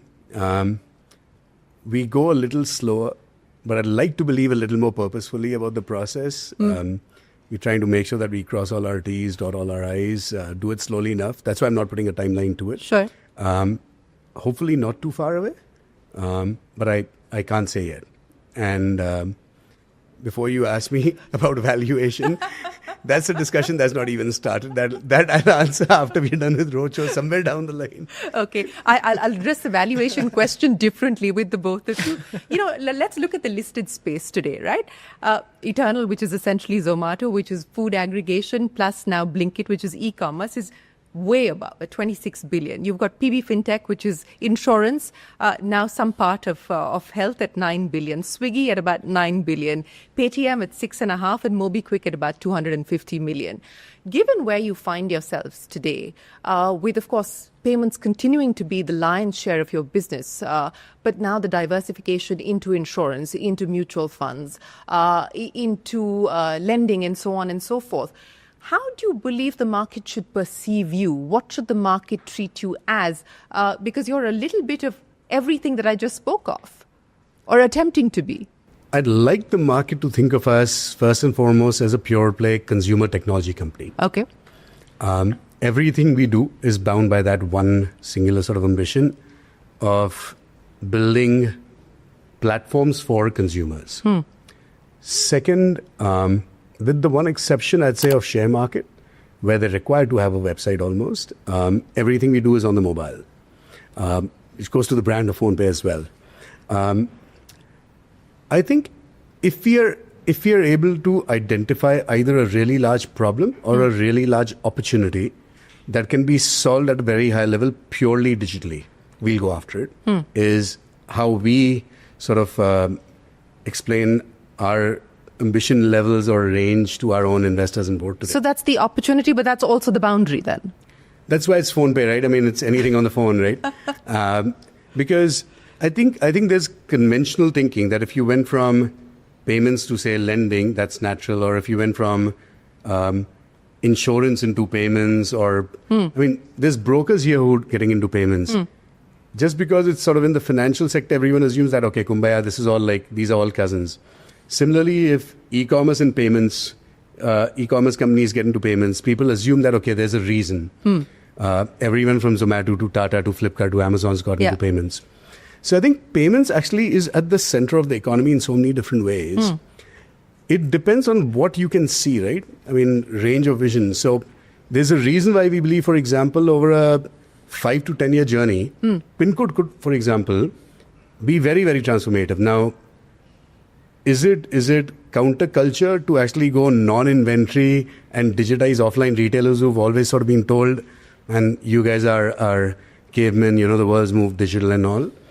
Perhaps, but imagine if you could. Imagine if you could build a software stack that could connect offline stores with the same set of hundreds of millions of customers that we have at PhonePe today. I think for investors looking at PhonePe, past, current, hopefully in the future, I'd like for them to look at us as a company that's ambitious enough to solve really hard population scale problems, but stay true to the sort of technology first and possibly technology only worldview. I'll end by saying I think what differentiates us compared to a lot of our peers in the payment sector is we are very, very comfortable putting tens of thousands of people on the ground as well for our merchant sales force, for our lending collections and other stuff. So we have that sort of dual DNA. I think Zomato has that. Very, very good web offerings or mobile offerings, and then a large fleet. So I think that's, I don't see that often in the financial services space. Branches, sure. Field operations, no. And I think we do that by. So since diversifying into all things BFSI was largely motivated or driven by you, Rahul, let me put the question to you then, because these are questions that will be asked on your roadshow as well. In terms of the opportunity to grow, what's the kind of headroom for growth that you see in each of these businesses? They're nascent today. What could they look like 5 years on? And how much money are you willing to risk putting into these businesses before they turn profitable or significantly profitable? I think just because we are in the IPO process, sharing anything from a forward-looking perspective, numbers would be difficult.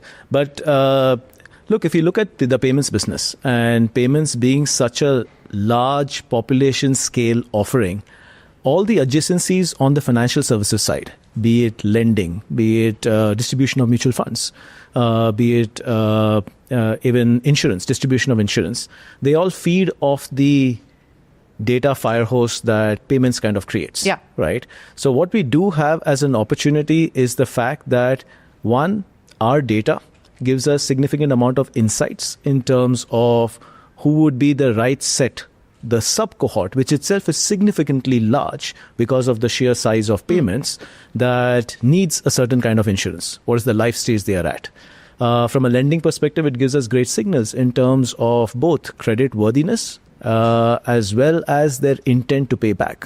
So that gives us an opportunity to become what we pride ourselves as, is a platform that can be an intelligent distributor. Okay. So we've always tried to stay away from being a manufacturer as far as possible, but partner with the ecosystem in terms of being an intelligent distributor, which means let's not just be another lead generation platform, but let's be a platform that is clearly looking at what kind of problems can be solved by a particular partner for which kind of users, and make sure that we are able to actually surface those products at the right price to those consumers, so that we are actually value additive to both the consumer as well as the partner. So if you take that, and you take the fact that with this, we're able to actually then take these financial service products to a very large set of the population which otherwise would not be reached.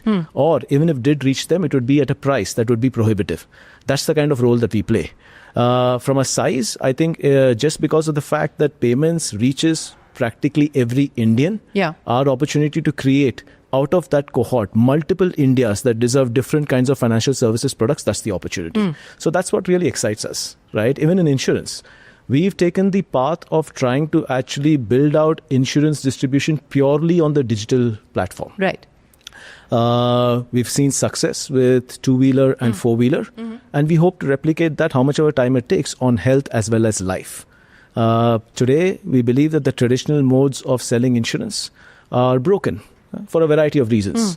They are either selling the products that is the easiest to sell, not necessarily right for the consumer, or it's being sold through the physical channel where the commission dictates which is the product that should reach the consumer. We want to solve for both, which means that get the right products and get them at the price that is right for the consumer. And that can be done only if you potentially take the digital-only route, let data dictate the terms, and then let the consumer make the choice. So I think that's really the opportunity on financial services. The opportunity on financial services, but I also want to understand from you the opportunity as far as PIN code, which is more your baby, and how you see that playing out, given the competitive landscape that we're seeing, and also the fact that this requires a significant amount of cash, does it not? I think we are trying to prove that it should not. And I think that is the hardest part of the challenge itself, right? So what's PIN code trying? How's that going? It's going well. I think the market and or media, when I talk to people, expects to hear answers which are anchored sort of on growth trajectories like a Zepto or a Blinkit and others. but we are a year and a half in. We spent the better part of the first year dabbling with ONDC and third-party seller platforms. And we were very transparent with both the seller platforms and ONDC that we were evaluating tech stacks and partners. And unfortunately, they fell a little short of what we believed it would really take to digitize offline stores really well. So going back to what PINCO is trying to do, we are saying, hey, there's a national supply chain that reaches the last mile in every city in India. Yeah. Goods already reach there. The pricing is really attractive. It's not like natural, the MRP doesn't change from a dark store to a white store. Capital being used to discount prices lasts only so long. We've seen the e-commerce cycles play out. Ultimately, you have to make money. So when you take the price discounting out, it's really the quality of service that they offer which is better. And the ability to actually find a large selection. That's the thing that digital platforms do better. But the model is to reinvent the entire supply chain. And I think the same is happening with quick commerce. I mean, there's dark stores in every neighborhood next to the retail stores, right? And I think what we are trying to do is say, hey, again, just like our insurance approach, can we go in there and build every single piece of technology required for a store to become real-time available? Okay. And I mean scanning your barcodes to get a digital catalog, and then having a pick and pack app, and then having an app integrated with third-party logistics, and having a full ERP so that all your orders go through this ERP and you know what inventory you have. And these are the real problems on the ground. They're not fun. They're very hairy problems to solve because every store has a different level of capability. Yeah. But I think what gives us comfort is the fact that we can do these as skunk projects at a low-cost basis. You can work with 5 stores for 6 months. See, I think where we are blessed, again, going back to one, quality and patience of our investors and our own capital efficiency, we have the reserves to go slow and do it right. We're not rushing to our Series A and B and C. These are all businesses incubating within the umbrella. Quite like multi-platform players in the West. But this is not a skunk project for you. Oh, no. I'm just saying that each of these experiments of trying to integrate a pharmacy store or a network of pharmacy stores in one pin code in Bangalore, while I'm separately actually experimenting with, say, Florist in Pune, I can run multiple experiments on the cheap. That's part of the reason, I think, why we're very excited about things like pin code or Indus. I mean, you don't have to start with a winning hand, but as long as the market's large enough and you have time, you either need time or capital, right? If you have both, Do you have both in plenty at this point in time? I think. Do you have the luxury of time? You have I the think capital. we have the luxury of time simply because we've always chosen that path. It's tried and tested for us. We entered lending late. It's actually amusing me. In fact, nowadays I read a lot of these articles that say, yesterday I saw one that says, PhonePe missed the boat on lending. By the way, they avoided all the early sort of pain of the regulatory... Have you been too conservative? Have you heard that? Yeah. But they got lucky because they avoided the early regulatory sort of changes or flux in the system. I'm like, no, that's precisely why we waited. We want the market rules to sort of settle down enough. Yeah. We're just more conservative, and that's okay. I think it's okay to know yourself. Now that, say, DLG is allowed, we'll play with DLG. If DLG is not allowed, we won't touch it. If you're not ready to do lending and do it end-to-end, we won't get in. And that's okay. I mean, we got in, year 8? By year 4, our investors were asking us, when do you plan to get in? And we said, when payments makes money.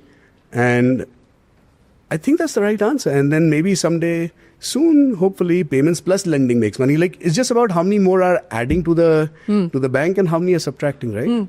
I think that's the... And we take that approach with every category, small or large. I think one big difference that also sets us apart is we don't do as many things simultaneously as a lot of our competition may be doing. But whatever we do, we really at this point in time, how many fires are burning? all of the things that we do have built up over the last 9 years. This is our 10th year of existence. Yeah. At any given point, we are incubating a few businesses, adding a few categories, and going as deep as possible. And we give each of the categories time to actually mature, get to a product market fit before we put marketing dollars behind it. Okay.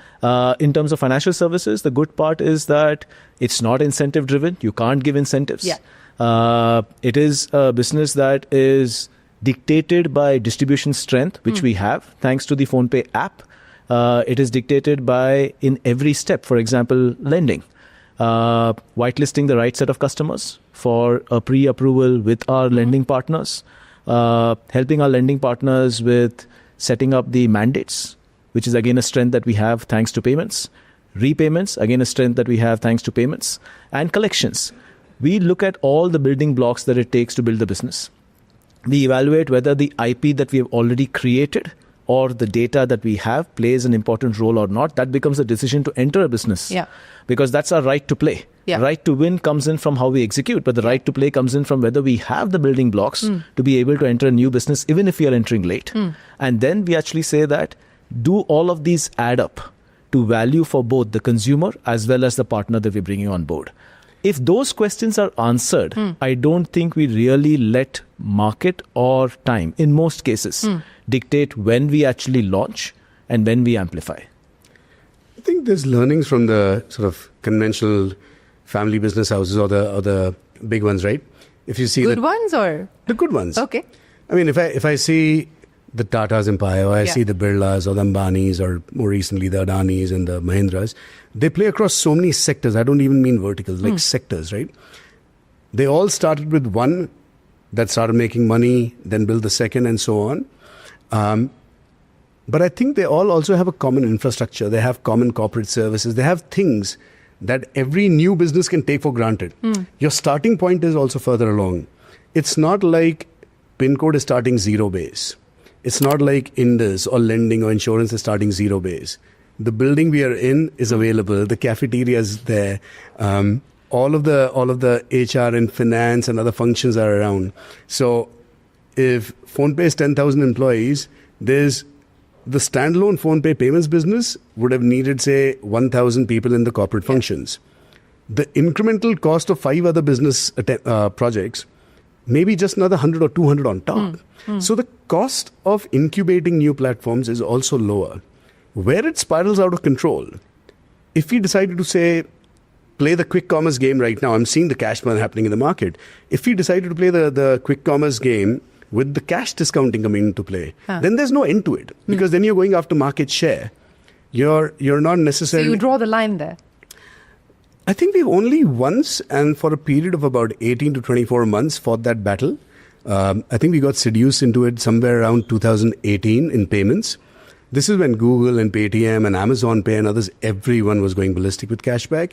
We entered, and I think hard date, December 31st, 2019, we just said we are done. Cold turkey. We had we literally, like, we was burning $10 million a month. And we spoke to our board and said, we're going to test the metal of our product. We just went literally cold turkey, like just stop on the first. The partners were upset because we were fueling cashback for the ecosystem as an industry. Yeah. The entire industry was spending. I'm seeing that cycle still repeating out. In quick commerce. In payments In today. payments. I mean, now it's the new players who are doing it, right?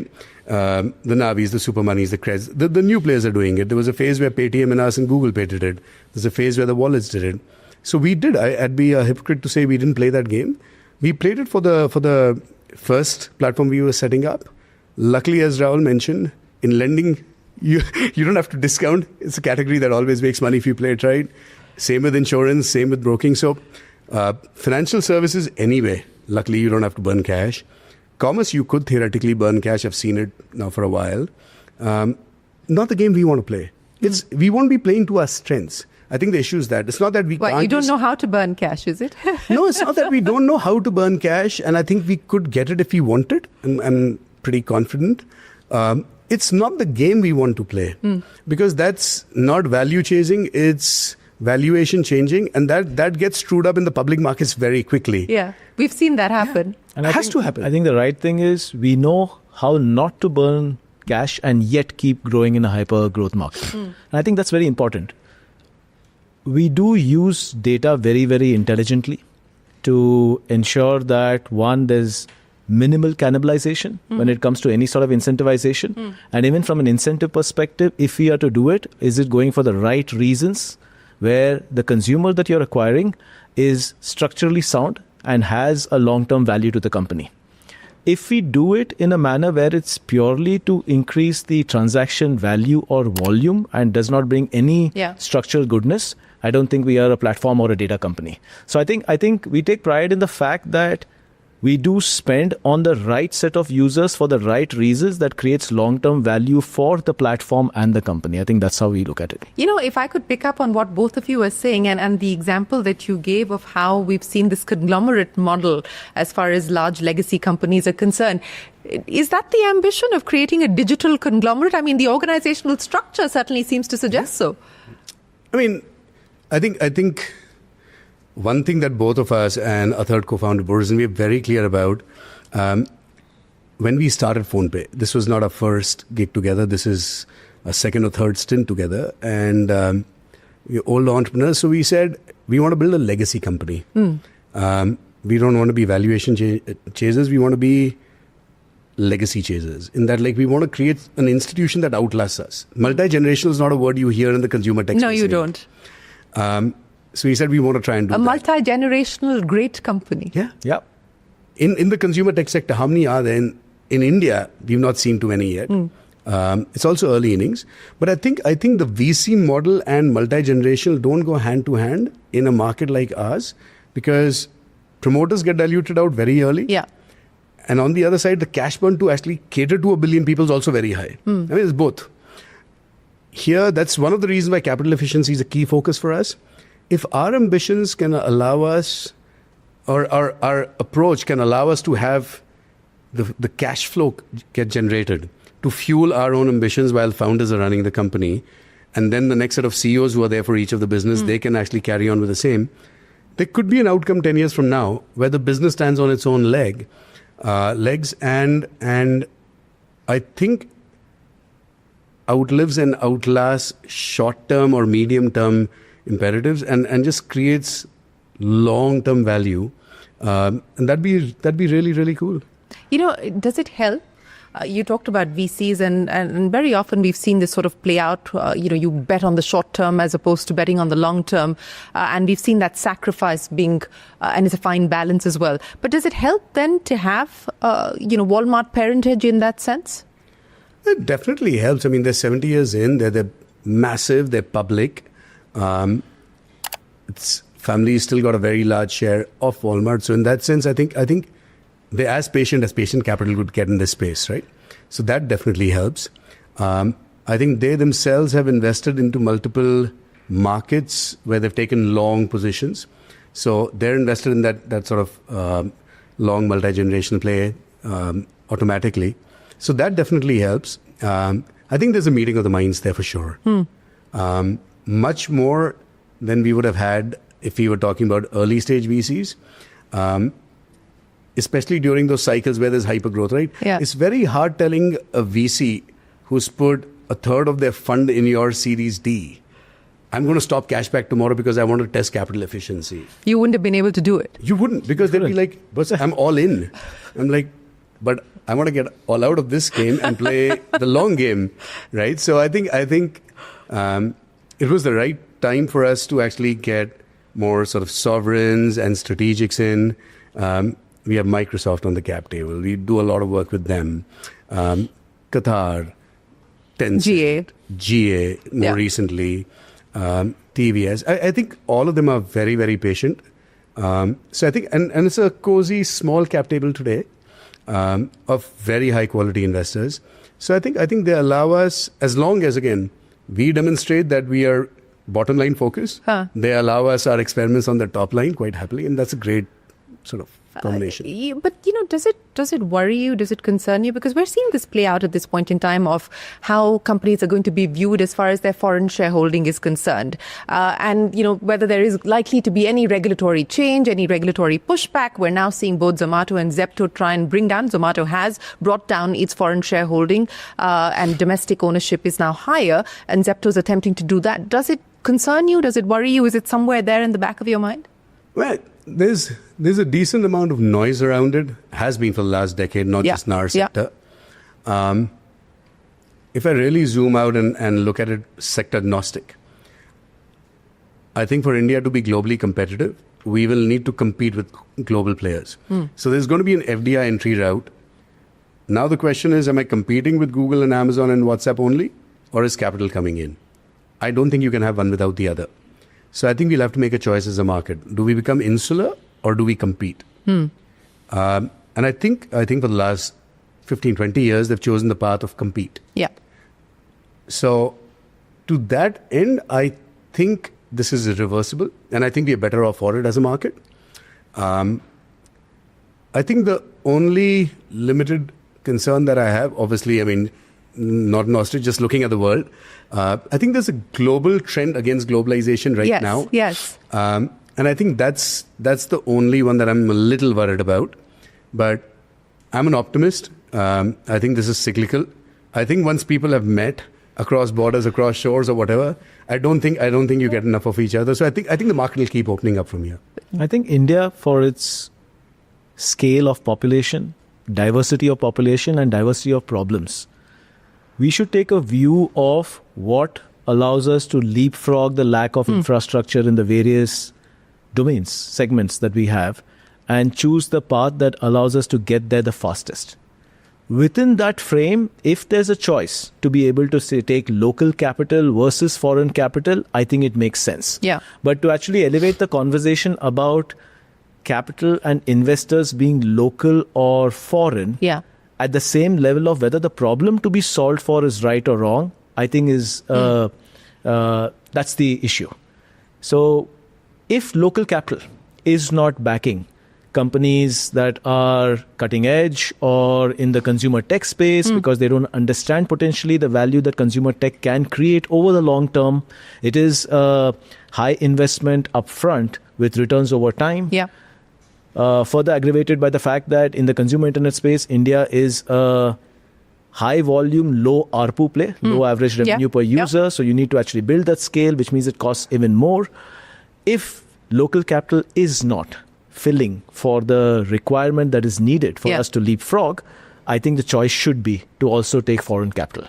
So the conversation should not be about whether a company is locally invested or invested through foreign companies. It should be about whether they're solving the right problems for India. And within that frame... I mean, some of this is just because the deadlines are cyclical, some of the build-up is... I'll say this. I think because this was the third cycle that just finished in 24 December, and because I think there's also... I think the media really starts dialing this up as you get closer, right? It's almost like this... Are you not checking your WhatsApp every few days? No, actually we don't. And I think honestly the ecosystem has become it. I genuinely think that media, because NPCI was reporting monthly numbers for all the players, unlike a lot of other segments, the attention to the leaderboard on UPI. I mean, right now I see people reporting this person jumped to number 7 and that one jumped to number 9. It's like because 1 and 2 is done and dusted. No, so can you tell me? E-commerce is a decade older. Could you tell me who the number 7 and 8 player in e-commerce are? Could you tell me in food tech? Could you tell me in cap tech? Or could do you we tell me in even any report sector? it? You can't. Now the point is, because the data is there, it's a talking point. And because they put this cap circular out, it's a larger talking point. I think this time, I think the comfort that we got, the comfort we were seeking was when we spoke to the policymakers, the regulators, ecosystem. I think one assurance that was provided was that whatever they do, I think there is a desire by the regulators to actually create a more diversified market. I agree with that. Sure. The fact that that burden is somehow falling on us did not sit right by us, and we express why. I mean, it can't be the entrepreneur's burden to actually reduce market share, and I think they agree with that at some level. But I think the approach to then get past this impasse has to go from circular to something else, and I think that broad understanding after 4 years of dialogue has happened, and it sort of is translated into two things. One, everyone's agreed. No matter what happens, you don't hurt the customer. Not PhonePays, not GPays, not Paytms, not the 10th persons. You just don't hurt the customer because payments is sacred. Second, newer players have to stop calling themselves smaller players. You're small because you're new. And if you want market share, you can't just say, I want that. You got to earn it by differentiation. Yeah. And I think even Dilip at NPCI said this now. I think people need to give users new reasons to move, buy their toys. Yeah. So otherwise, it's aggregation theory, the rule of three, or whatever you want to call it. If these are free apps to the consumer and there's 100 of them, over time you have to trust consumer choice will converge around the best 2 or 3. That doesn't make the 20th app or the 25th app disadvantaged. That just means in perfect competition, you didn't prevail. And in the context of sort of this overhang, I'm hopeful before 26 arrives this time. There's been so much discourse around this publicly, privately, at the ecosystem level, that I think they will unleash, hopefully, the next wave of innovation on basic interoperable UPI paradigms. You need one QR in any app to work. You need one app to work. Beyond that, everyone should be able to innovate. I think because of the cap, what's happened is innovation significantly slowed down. Because now what's happening is, the large players can't launch first. Okay, the small players don't want to launch first. They want to get growth. So no one's launching. And I think that's actually the only way in which you change the market. But, do you worry? And we're seeing this the world over at this point in time, including in the mother of, the capitalist markets like the US, where they're talking about breaking up large tech companies because of competition-related issues. So do you believe, while I get what you're saying, that you see this as a perverse regulation, anti-entrepreneurship, anti what you're doing, but do you believe that it's something that perhaps environmentally is gaining momentum? So couple of things there. I actually don't think it's perverse regulation. I understand the intent. Yeah. I think the approach needs more thought. In the West, particularly in the West, nobody is going and saying ChatGPT should not have a lion's share of AI or Gemini can't, as long as neither of them does something to prevent the other's usage. Majority of the lawsuits are in the Google ecosystem or the Facebook one. And they're of two kinds. Facebook is staring at regulation, or not regulation, I think activism around the fact that they bought out pretty much all their principal theoretical competitors. Yeah. Right? So they have every major social network in their stable. We've not acquired anything in payments, life till date. We built everything we have, and slowly and painfully, as we just discussed. So that argument here doesn't hold. We've not muscled anyone out using capital. And the Google argument, which is now playing out in 50 states and they're paying penalties left, right, and center, again had to do with abuse of monopoly, not monopoly. India had a anti-monopoly law. We removed that in law and took a position that abuse of monopoly needs to be demonstrated, and that lies with CCI. Yeah. Because if you don't remove that, you remove any incentive for anyone to innovate. If being the leader of something or being large in a sector in of itself is inherently bad, somebody then publish these leaderboards on day 0 so that I know I don't need to actually go past some number, right? I'd like to believe that we trust our markets and our innovation cycles more than that. Secondly, I think specifically to UPI, there's no barrier to entry. You still have new apps coming in practically every month. Right? NPCI is trying to create a more vibrant environment. It is a completely interoperable platform, which means effectively the consumer is not tied to any specific app, but it's a choice that they can easily migrate from one app to the other. In fact, many consumers have multiple apps. Fair enough. So it isn't a monopoly by design or force. It is, first of all, it's not a monopoly. It's not a closed loop system. It's not a closed loop system.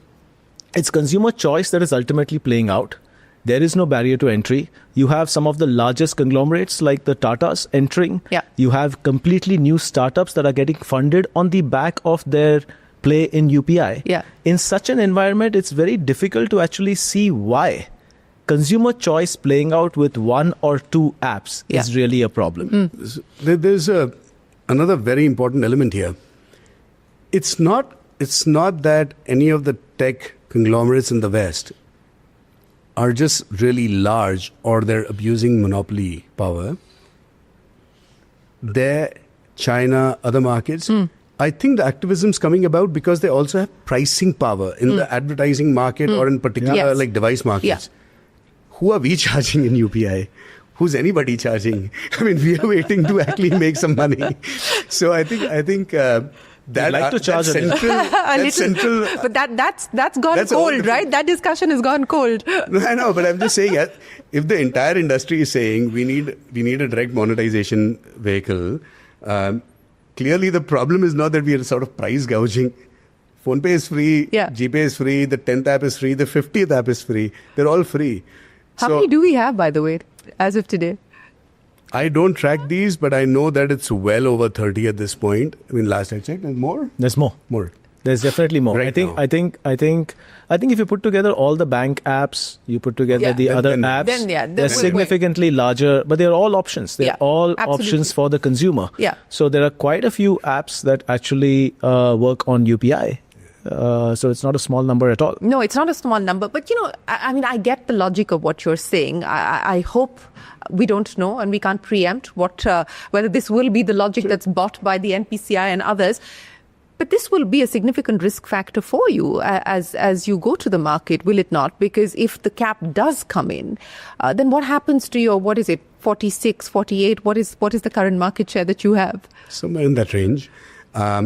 So I think the one thing that's in the circular that is not actively understood, the circular actually doesn't say that we have to stop servicing any customer. They're actually explicit about the fact you cannot stop any transaction. Yeah. What they're saying is that your new customer onboarding from that date would be stopped until your market share comes down, because the assumption is other people will acquire the new customers. Yeah. And I think that is part of the feedback that we'd given. If the assumption is that new players or other players can go and acquire these new customers, 9 years in, there should be clear evidence that those remaining 28 people are growing the market. Yeah. They're just not able to get a lion's share, but even proportionately growing it. If that were happening, this is a non-issue. If it's not happening, then it's complacency that will happen on the other side. So I think again, I'm sensitive to what the regulator's concerns are. Yeah. Less so NPCI as the network, just given roles, but regulator absolutely get what they want. Right? Nobody likes to see concentration or consolidated in a regulated sector. I understand where they're coming from. I think it gives them some comfort, I know, because we don't hold the money. Yeah. Right? Money, we are a conduit, we're an application layer. How it plays out, I won't give any point of view because I think at this point we just take comfort in the fact that, as Sameer mentioned, our growth in the future may be something that there may be a restriction on if at all this thing comes to pass, but there'll never be a denial of service for our existing customers and users, because that's not something either the policymakers or the regulators intend. They've always been protective of the consumer. So there'll never be a denial of service on PhonePe. So I think that's what we take comfort in. Well, we'll have to wait, as I said, perhaps till 2026 or maybe before that. We don't know. But, I want to talk about, you talked about circulars. And I remember you telling me this, that, there's a unwritten policy in the company that everybody, irrespective of what role they play, have to go over every RBI circular. And now I would imagine SEBI and insurance circulars. So when we started out, we had this active policy that rank or file function agnostic. I think till the first about 75 to 100 people, we made sure every functional employee read every NPCI circular on UPI as it came out, or RBI circulars for PPI. Those were the two things we played in. And I think it was to inculcate very early on, almost indoctrinate the sort of habit of being abreast of guidelines, so that you can't just say, oops, I didn't know. Ignorance is not bliss.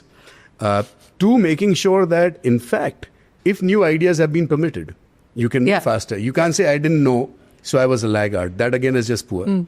But I think, first and foremost, I think tech startups generally, globally, do get a bad knock. You're talking about monopolies, but the other side to it is just mavericks. Right? We like building things, we like breaking things. but not all disruption is good. So I think we just wanted to make sure everyone understands this is a highly regulated space. It's important that we set the tone from day zero. So I think till our second office got filled up, we pretty much used to have these printouts running everywhere. Circular number 24, circular number 25, whatever it was on their websites. Yeah.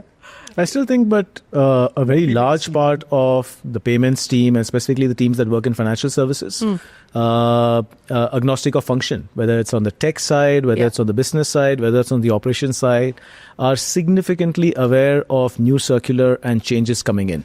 Because especially at the scale that we operate, the good thing about being completely tech-driven and systemic is that you will be extremely consistent in everything that you do. But if you're consistently wrong at scale, that's a huge issue. Yes, I would imagine so. So I think purely from a correctness to adhere to any changes that are happening from the regulatory side, more than even looking at any opportunity that emerges, I think we make it a point to ensure that we are abreast about all these changes. If not everybody reading the circulars, at least in terms of being able to actually disseminate that information as fast as possible and make sure that it gets into the roadmap, into the prioritization. It always is. In our case, anything that is to do with performance of payments and scale of payments trumps any other new feature initiative. The only thing that trumps performance and scale is any changes that are towards compliance and regulatory changes. You know, I'm curious, since you're talking about tone and compliance, there's 14 guidelines or commandments that you have as part of, what defines the ethos and culture and values of the company. Why not 10? Why not 15? Why 14? So we had a whole bunch of these things floating in ether.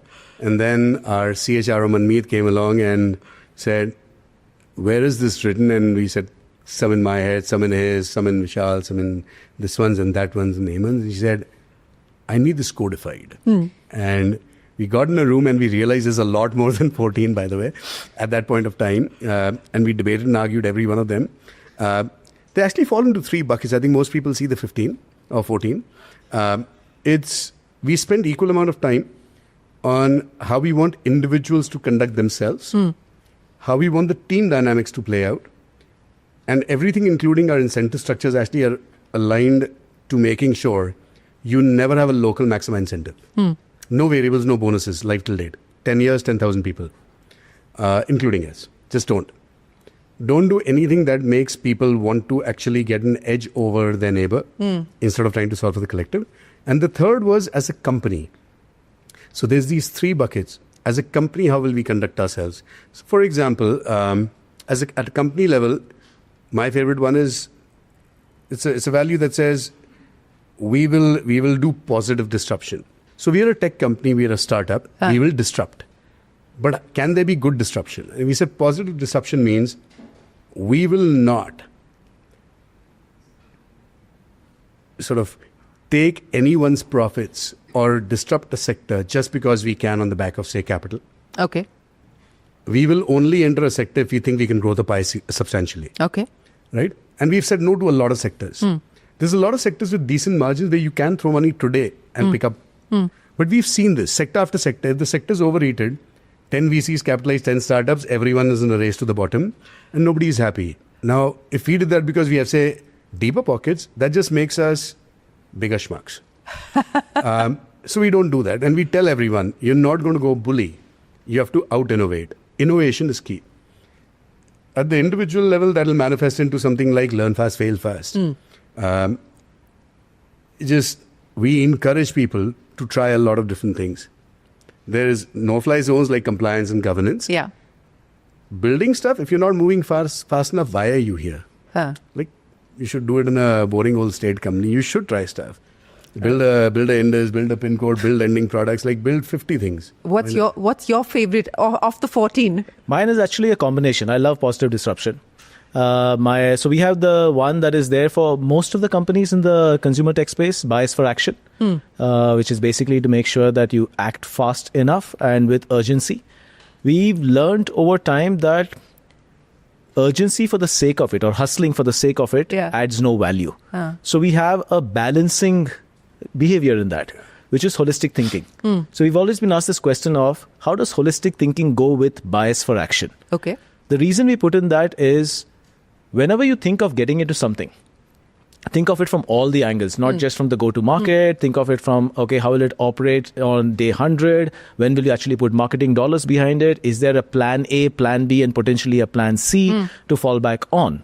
Once you actually spend the amount of time to go deep into this new idea or new category or new space, then figure out how do you break that down into milestones and show for bias for action in getting to milestone 1, milestone 2, and milestone 3, right? So the reason we have these 14 is it's actually very bottoms up. It's not just top down between me and Sameer and Burzan. A lot of the core group that came in very early, Hemant, who's the CEO for Lending, Vishal, a bunch of us sat together and said, what is it that makes us as a group successful? What is it that we demonstrate as a group? What is it that we demonstrate as individuals? And what are the things that we stand for? Yeah. Because if we actually codify that becomes a scaffolding for the rest of the company to actually use it on a daily basis as a framework for decisioning. So I think that's how we came up on these. They were actually close to 30. And you whittled them down to 14. We whittled them down to 14. Yeah. But as you pointed out, this is not your first rodeo. You've both have been around the block and you've done this several times over. And I want to go back to the Flipkart days and the Flipkart Association, because I was telling Rahul before we started that in many ways, what HUL is to sort of the legacy companies as the CEO factory, Flipkart kind of has done that for the digital ecosystem, has it not? And you're kind of part of that story in many ways. Flipkart, I think... over 100. People talk about the Flipkart mafia and all the startups that came about. I think you're part of the mafia. I'm saying I don't think people understand. It's not just in Bangalore. I think the change in psyche in 20-year-olds and even late teenagers today, where everyone wants to actually get out there and ride the sort of startup wave and try their luck at building something, being innovators, that fearlessness you see today, which I think we all celebrate. I think so much of it can be mapped back to that one company. And I think the two Bansals, but they also had a phenomenal group around them. They're early believers. Yeah. We joined a little later. We were missionaries, but we were late missionaries. They already had a very strong core. I tell people at PhonePe this often. I have a tremendous amount of pride in the talent and our bench strength. But there was a point at Flip where this caliber of the bench strength was actually scary good. Right? I mean, every IIT graduate and every IIM graduate was working there, and every lateral, peak of their career, sort of smart person that I know of. And I think the country, forget markets and IPOs and all this stuff. The country owes companies like that just as much as we do in this generation, just as much as you do for the Tatas for creating haloed institutions. Definitely the OGs in the space. I mean, there's no doubt in my mind. I think it's the startup university. Still are. Equal number of good decisions and bad decisions. Yeah. But the fact is that looking back, vision is always 2020. And I think we have that advantage building PhonePe after having seen the Flipkart journey, because there's so many learnings, right? There's so many learnings in terms of, you're talking about incentivization, cashback, use of data, building for scale. I think a lot of us who have graduated from that startup university called Flipkart enjoy having that 2020 vision when it comes to actually building a We learn startup. from our mistakes there. But the boldness to go after $1 billion, I mean, I'm sure you've met both Sachin and me. Yes. 25-year-old Sachin had that. I mean, the way he used to talk about creating a $20 billion and $100 billion company back then, I'm like, he's either crazy or he's brilliant. Probably some combination. I mean, the first reaction when you meet somebody like that, right? Yeah. And you're seeing that now. There's some entrepreneurs today. Yes. They're just so wildly ambitious. It's awesome. So I think... Recently moved to Bangalore. That's one of many, actually. I think that's the... But like the one that moved to Bangalore, I think the world's their oyster. And I think we're all better off. And all power to them. Yeah. But and here's what I want, because this is essentially not just a show about entrepreneurship, it's also a show about paying it forward. So what I want to understand from the two of you, of all the lessons that you've learned over the years, over the course of building your previous startups and now building out PhonePe to becoming a multi-generational institution, what are the top 3 things, yes, fingers crossed, what are the top 3 things that you would tell a young entrepreneur today, which you believe are the non-negotiables? You draw the sort of red line there. First time entrepreneur? Yeah. First time entrepreneur, and then someone who's sort of mid, 5, 6 years on and then going for scale. I think the first timers, definitely, I think integrity/ethics above anything else. If you don't sleep well, it doesn't matter how successful you are, it ends badly. And I don't think they teach that in college enough. They don't teach that in startup university enough, which is why, unfortunately, you just see some very successful people having the first ventures just blow up in their face because you don't know how to deal with success and or don't know when to actually avoid doing too much jugaad or just being greedy, right? So I think that basic amount of integrity is super important. Otherwise, it's not worth it. I think the second is, if you're a first-time entrepreneur or you're below 30, you gotta swing for the fences. Because if you don't do it then, you're not going to do it with baggage later. Or you'll do it on the other side when you have no airline left, right? So swing for the fences, because I think India's time has come. This is not about whether there's a market you could get to. This is now a connected 800 million people market with all the infra and the capital available. So if you don't aspire for massive and global today, you're not even playing the game. You're playing the wrong game. So I would tell anyone between 25 to 26, 27, swing for the fences. You can, because you can do it multiple times over. Yeah. I didn't know that coming in. I started my first venture at 29, 30. 29, 30? 30, 31, Yeah, I mean, middle class, go to school, go to grad school, work. 4G kid. 4G kid. Were you a 4G brat, though? I was a 4G brat. He's still a brat. I'm still a brat. He's still a brat. But the idea of quitting your job and working in a startup was such a pain when I worked in my first startup. That if I told my parents I want to actually start up at 21, my dad would not know how to react, right? Whereas today, if my kid told me that I want to go and work more than a year or two, to apprentice, I think that's important, but said, I'm scared of starting up, I'm like, dude, I'm throwing you on the deep end of the ocean. You gotta try. So I think that's number 2. If you're young, swing for the fences.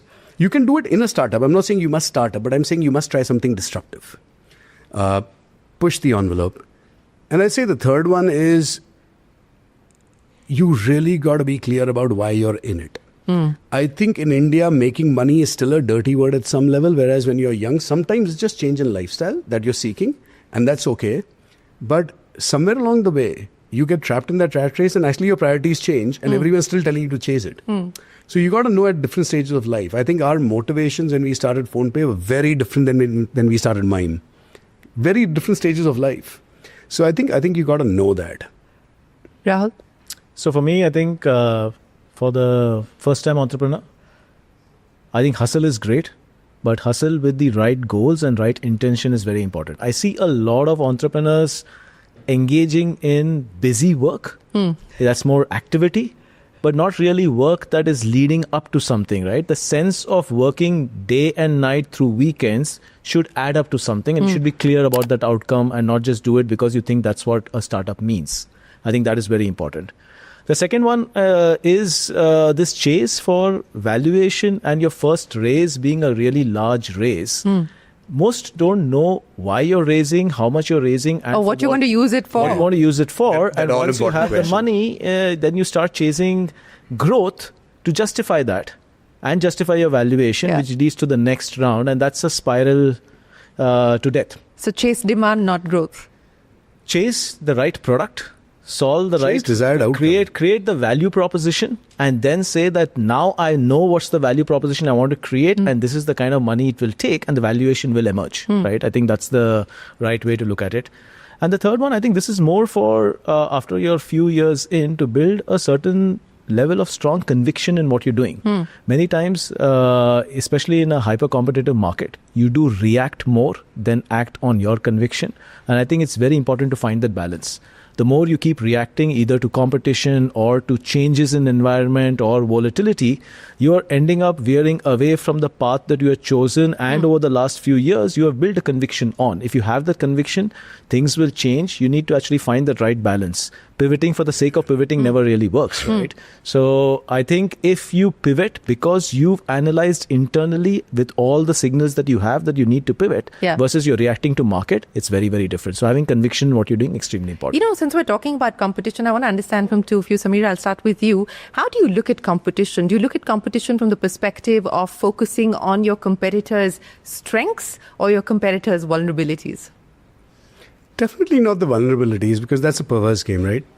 I think even on the strengths, I think we definitely look at whether they're innovating in interesting ways. Who's innovating today, to your mind? I think shamelessly, I think in our sector over the last 10, 15 years, the most innovative by far and away has been Paytm. And we talk about this. I think it's fair to say that. Yeah. They brought the wallet to market. They got the QR to market. They got the soundbox to market. They've done a lot of things. I think that's perfectly all right. Like, I should be able to say that my competitor is actually very innovative, right? I think Cred got gloss to design. It's glossy. It looks like really polished. I think each of our competitors, there's certain things that they do better. BillDesk is the OG in payments for 20, 25 years. They've gone in the hardest work in the entire sector. They've gone and taken state utilities and digitized them, right? So huge respect, because we all benefit. There's no BBPS if there's no BillDesk. Simple. Yeah. So I think you have to first respect what their strengths are. You have to acknowledge the innovations, and you should shamelessly say that I'll create a variant of it if I think I can do better. Or even just try and actually sort of create more of the same if there's a market out there for two brands. That's fine. I don't think there's any shame in that at all in business. I think exploiting their vulnerabilities, generally speaking, unless people come at us, we never go at people. Have people come at you? Well, several times. I think it's just opportunistic at times. And I think, again, that's part of the tech sector, unfortunately, or maybe it's across sectors. I think it becomes at some point so competitive that people forget why they started the game, and it just becomes sort of a dog-eat-dog kind of a market situation. So we've seen, there's good actors in every market. There's some very respectful competitors, and there's the bad apples, and we've seen both. At the end of the day, it's also about people, right? I mean, you're building stuff, but you're building with people that hopefully you enjoy working with. And the two of you have spent a good part of the last 30 years together. So what has that been like? How has the relationship evolved? Do you sort of, who plays what role in this relationship? Who's the counsel? Who's the sort of the more ambitious one? Who reins who in most of the time when things go a little out of hand? I actually think we balance each other out really, really well. I think there's areas where he's the yin to your yang. I think there's areas where he's more ambitious. There's areas where I'm more ambitious. There's areas, I think he counsels me and slows me down more often than I do the reverse. I think he's more thoughtful. But I think what keeps us going is, and I think our leadership team, which has been together, knock on wood, for a long, long time, I think we all spend the required time to actually discuss what we hold sacred, personally, culturally, ethically. So I think when your moral compass and how you go about decisioning is identical. I'll give you a simple example. XYZ situation happened, human error. Do you fire somebody? Do you give them a warning? Do you reward them for coming up? Right? Yeah. 3 parts. If there's one founder, what you say becomes the tone. If there's 2 and these things are playing out in real time, if you get different answers from founders depending on whom you got to, you introduce politics without realizing it. I think for us, what's crazy is I think we know how the other thinks And regardless of that, we also know there's very high conversions. So either of us can answer that question the first time it comes up. And I think there's a core team that's been around for so long that you can walk up to any of them. They'll tell you how we think about something. I think that keeps us going. I think the most important thing that we have between us is trust, right? And I know it's a cliched statement, but it's extremely important. We have our holy fights sometimes. We disagree on a bunch of things. What's the thing that you disagree on the most? Oh, so much. But generally, in terms of what we are building, I think in many things. It could be on product, the approach to product, how we are looking at it. It could be in terms of utilization of data, whether we are using it for a particular purpose in the right way or not. There are a bunch of things that we may disagree on. But once we actually agree to move forward in a particular manner, we are all in. We never actually question each other. And I think that's reflective even on the team. The team also operates in a similar manner.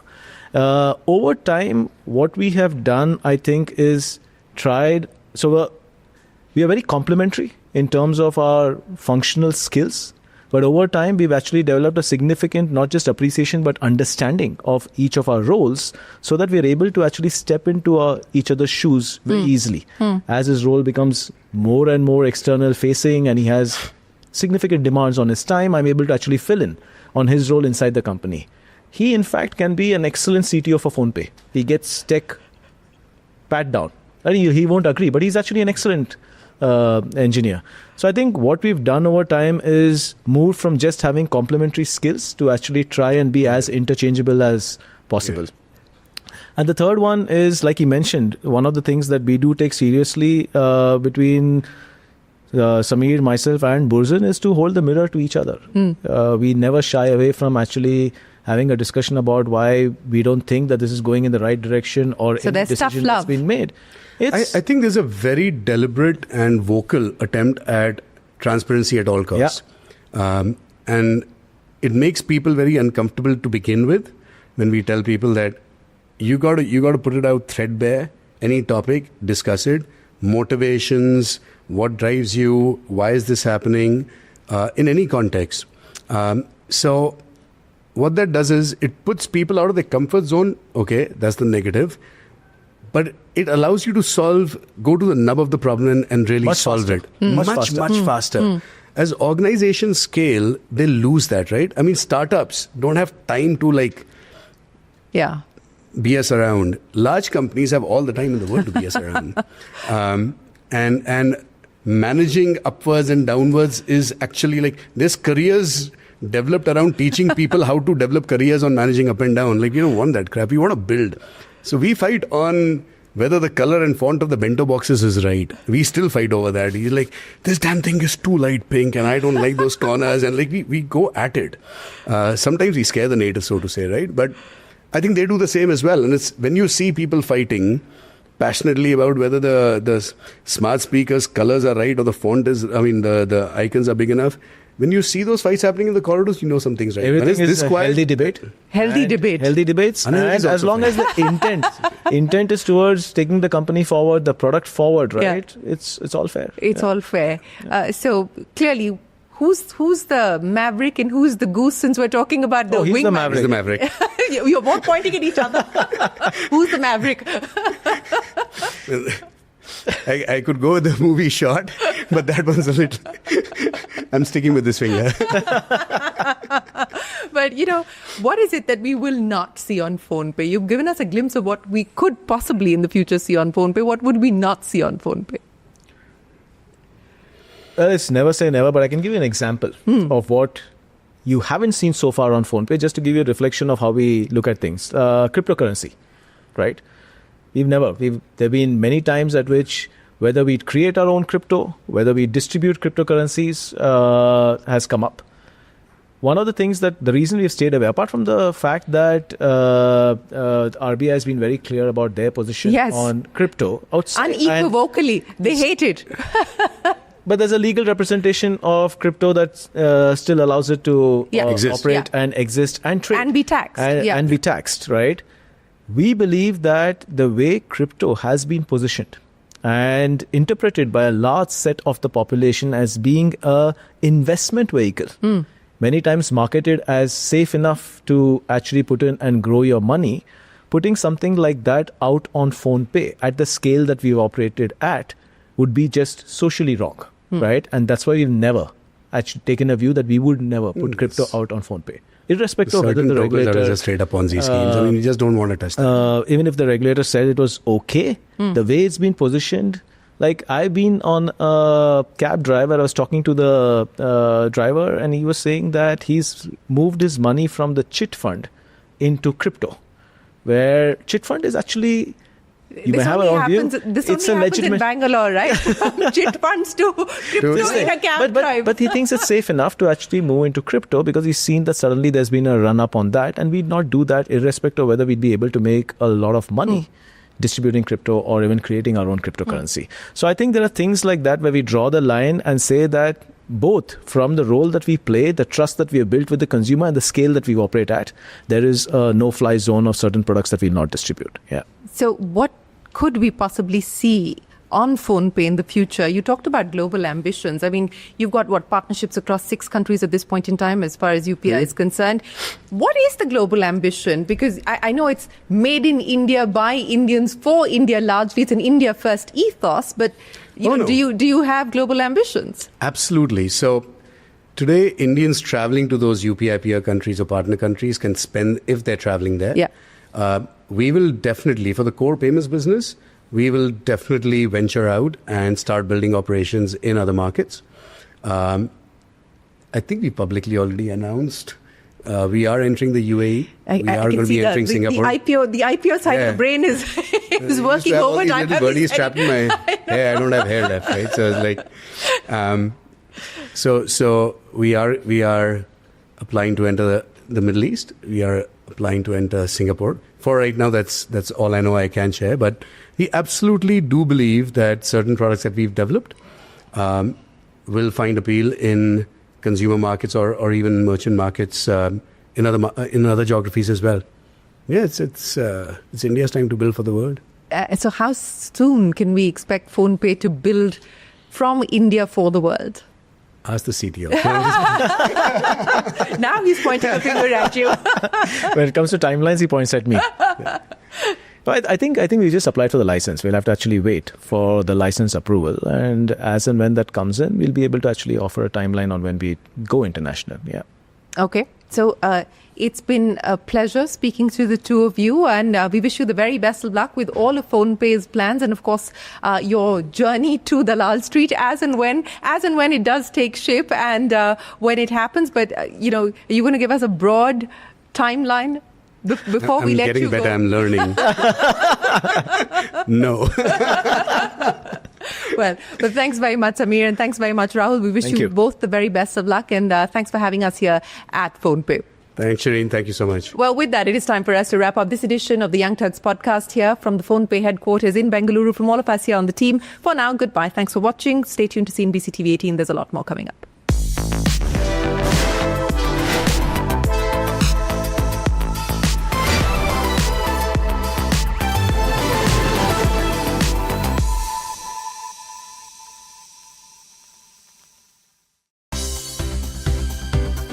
For more news and updates, all you need to do is follow CNBC-TV18 on all of our digital platforms.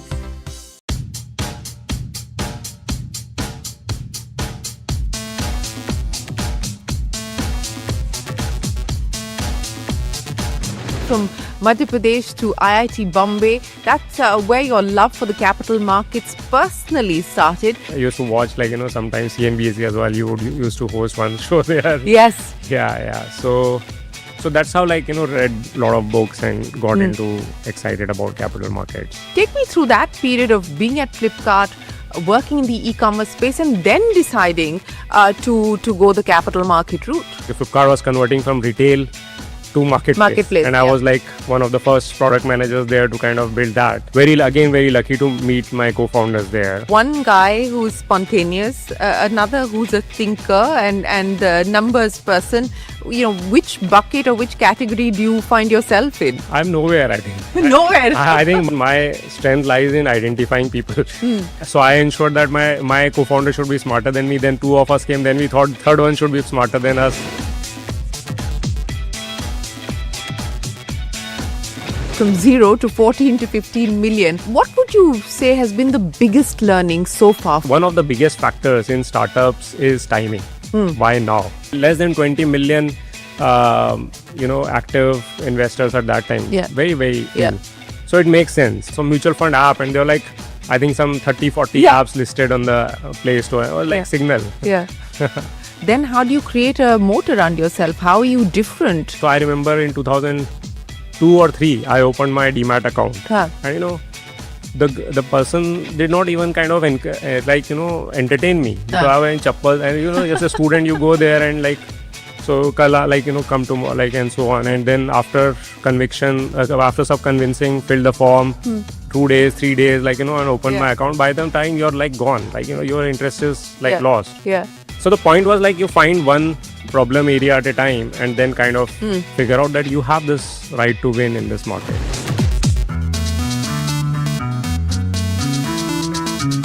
What your data is telling you at this point in time about the investing culture? Mutual fund used to be very low, by the way, in low single digits. And now it is at high single digits. Stocks used to be high single digit, and it's slightly higher single digit. Yeah. Indian middle class, very large, and we are at around the 70-80 million mark. What are the top 3 things that you will never do? We will not do e-commerce, unregulated products. We will not do anything which is not good for the customer.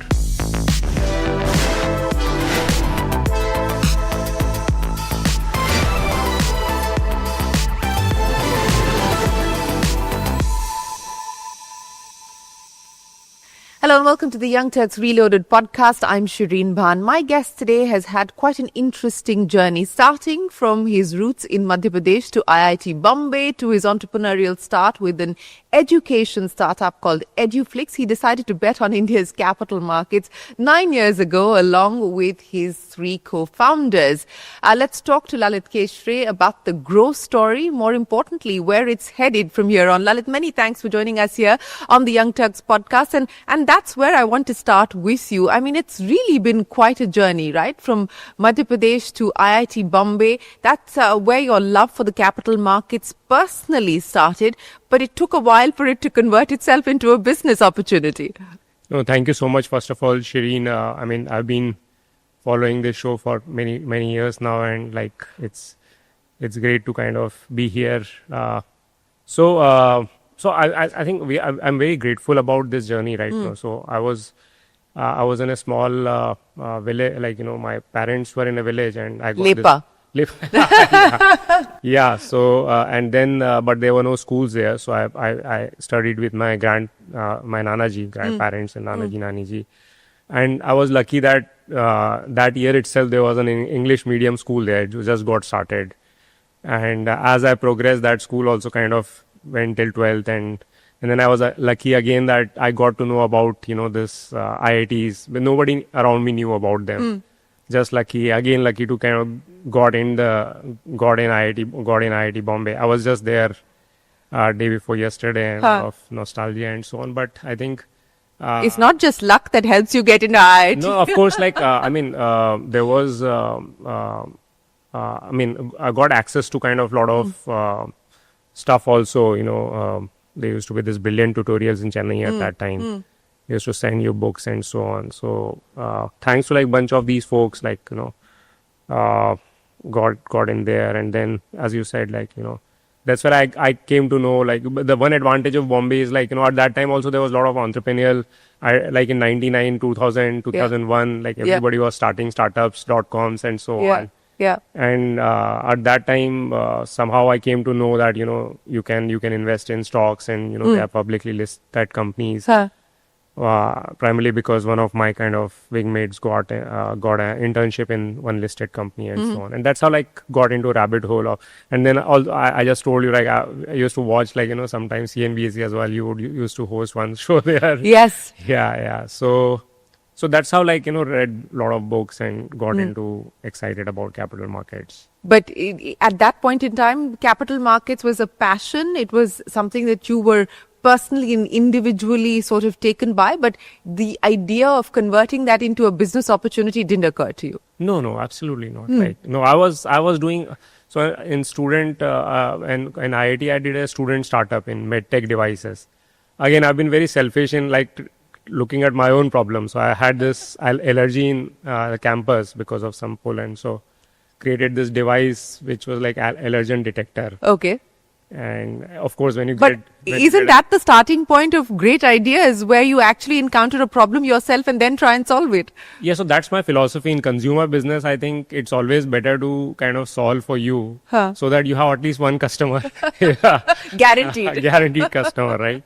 And the second startup was also like similar, like so I was in that small town and no coaching classes and so on. So this EduFlix was about kind of like education for all through internet, through videos and so on. And likewise Groww as well. Well, before we get to Groww, in the middle you also went the e-commerce route and ended up at Flipkart. Yes. And which is where you met your co-founders. Yeah. And then 2016, of course, began a whole new journey with Groww. But take me through that period of being at Flipkart, working in the e-commerce space, and then deciding to go the capital market route. Sure. So Flipkart was like, so my startup didn't work out. We were not able to scale. So we shut it down. We returned money to all the investors. And then like what next? So one option was to get into some MNC, do product management job, or other was to get into startups. At that time, I don't think you had too many choices to invite entrepreneurs, right? You know, Flipkart was the largest one at that time. Yeah. We got in. And was again there lucky as well. Like Flipkart was converting from retail to marketplace. And I was like one of the first product managers there to kind of build that. So got that opportunity. There kind of realized, you know, this people ordering things from, you know, t-shirt from Delhi taking like 5 days. We saw the NPS score across 5 days, 4 days, 3 days. Like, you know, as the number of days reduce, your NPS goes very, very high. Yeah. And we thought, okay, why not 1 hour? So started this company called Flipkart Quick within Flipkart, you know, sponsored by founders. Like they were very encouraging and so on. So idea of Flipkart Quick was like give everything in like instant. So you were ahead of the quick commerce curve that we're seeing today. We were ahead, but I don't think we had so much conviction. Like I think timing was not probably the right at that time, because e-commerce itself was like, marketplace itself was kind of taking off. And I think timing was also bad, because at that time, 2015, if you remember, like the ecosystem was a bit kind of shaken because of a bunch of things. But that was like very crazy experience, and that's when like and when that didn't go through, then kind of started thinking about something else. And then was very lucky to meet my co-founders there, like and that's how we kind of got started. But it wasn't as if, you know, you kind of met and decided that this is what you're going to do. You actually spent some time thinking this through and you know, working with the four of you together to just ensure that you have an idea that can be executable. Yes. So I think, so I'll tell you a story about how we kind of, so Harsh, so I have 3 co-founders. Yes. Like, and we so I ensured that my co-founder should be smarter than me. Then 2 of us came. Then we thought third one should be smarter than us. And this is what happened actually. So Harsh, so I used to work with Itium Systems right from campus. I came to Bangalore, and he moved from IT Delhi. So we know each other since 2005. And then there was so I was interviewing for some product managers, and I see him in like, you know, on Zoom call from US. And I was like, now I can't take interview because I know you so well. So, you know, then, but somehow he got through other interviews and inside. And then he joined the same team. And then when I moved to Flipkart Quick, he took over what I was doing at Flipkart Marketplace and so on. And when he came, like, his idea was to stay for like 3-4 years. Like, you know, he was excited about Indian story and so on. But then I told him, I asked him, like, you know, I'm thinking about something to start and so on. And like 2 of us then kind of started thinking about it. This was around 2016. Yeah. And then we thought, you know, it's been so long that we have coded. You need like, so the vision was to build a tech company in financial services. Now, no idea what we are going to do or what, but we thought that tech will be like basic, like, you know, the core component of it. And we need a very, very solid tech person. And Neeraj used to work with me. And I just asked him or the breakfast, and within like 5 minutes he said, yes, I am in. Like he didn't, so he is that kind of a person, like he's spontaneous, very, very spontaneous. Whatever he feels like, he just kind of does it. And right. So 3 of us then started, and then I was having lunch with Ishan. Ishan used to look at corp dev at Flipkart, and I asked him, that I'm thinking like this and so on. What do you think? And he was like, he said that he had been thinking about this since his college days. He is a finance guy, proper finance guy, very, very passionate about investing. He's a numbers guy among all 4 of us. And he's like, I am also kind of excited about it, but I'll have to think. He is a thinker. He took 2 days, checked with his wife, arranged for his personal finance and everything. And then 2 days later, he came to me and, okay, I'm in. That's how 4 of us kind of started. We quit and then started working on it. So one guy who's spontaneous, another who's a thinker and a numbers person. Which bucket or which category do you find yourself in? So I'm nowhere, I think. Nowhere. I think my expertise, I feel is that my strength lies in identifying people. And that's my strength. So I think the only thing that I did was to get these folks together and the initial team and everything. And then kind of setting up the purpose, what we want to do and so on. But then everybody has very, very crazy superpowers that kind of they come with. Yes, well, we'll talk about those superpowers in just a second. But, starting from scratch and building out Groww into what it is today, and how many active users do you have today? So we are around 14 to 15 million customers on the platform. Okay, so that journey from 0 to 14 to 15 million, I'm sure that there's been plenty of ups and downs along the way. There's been plenty of learnings. What would you say has been the biggest learning so far for you in the last 9 years? The biggest learning has been that team is everything. Because in last 9 years, we have been through so many highs and lows. But the last few years, largely high, at least as far as the markets are concerned. That's what. So what you see from outside is very different from what is inside. Yeah. What if I told you that so in 2015, while I was at Flipkart, I was getting term sheets from VCs, just go out and start. We get out in 2016 and those market dries up. Boom kind of done. Yeah. And there is no funder available.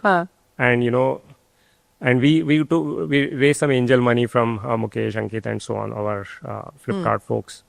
But largely till 2019, till peak 15 round, for 3 years, which is also good, by the way. In hindsight, I think that it was very good that we kind of got a lot of time to materialize, to figure out what we really want to build. Get very solid team bonding. Everybody, initial team members working hours and hours together. You calculate the number of hours that we worked together before we kind of. How many would you say you worked together before you actually started?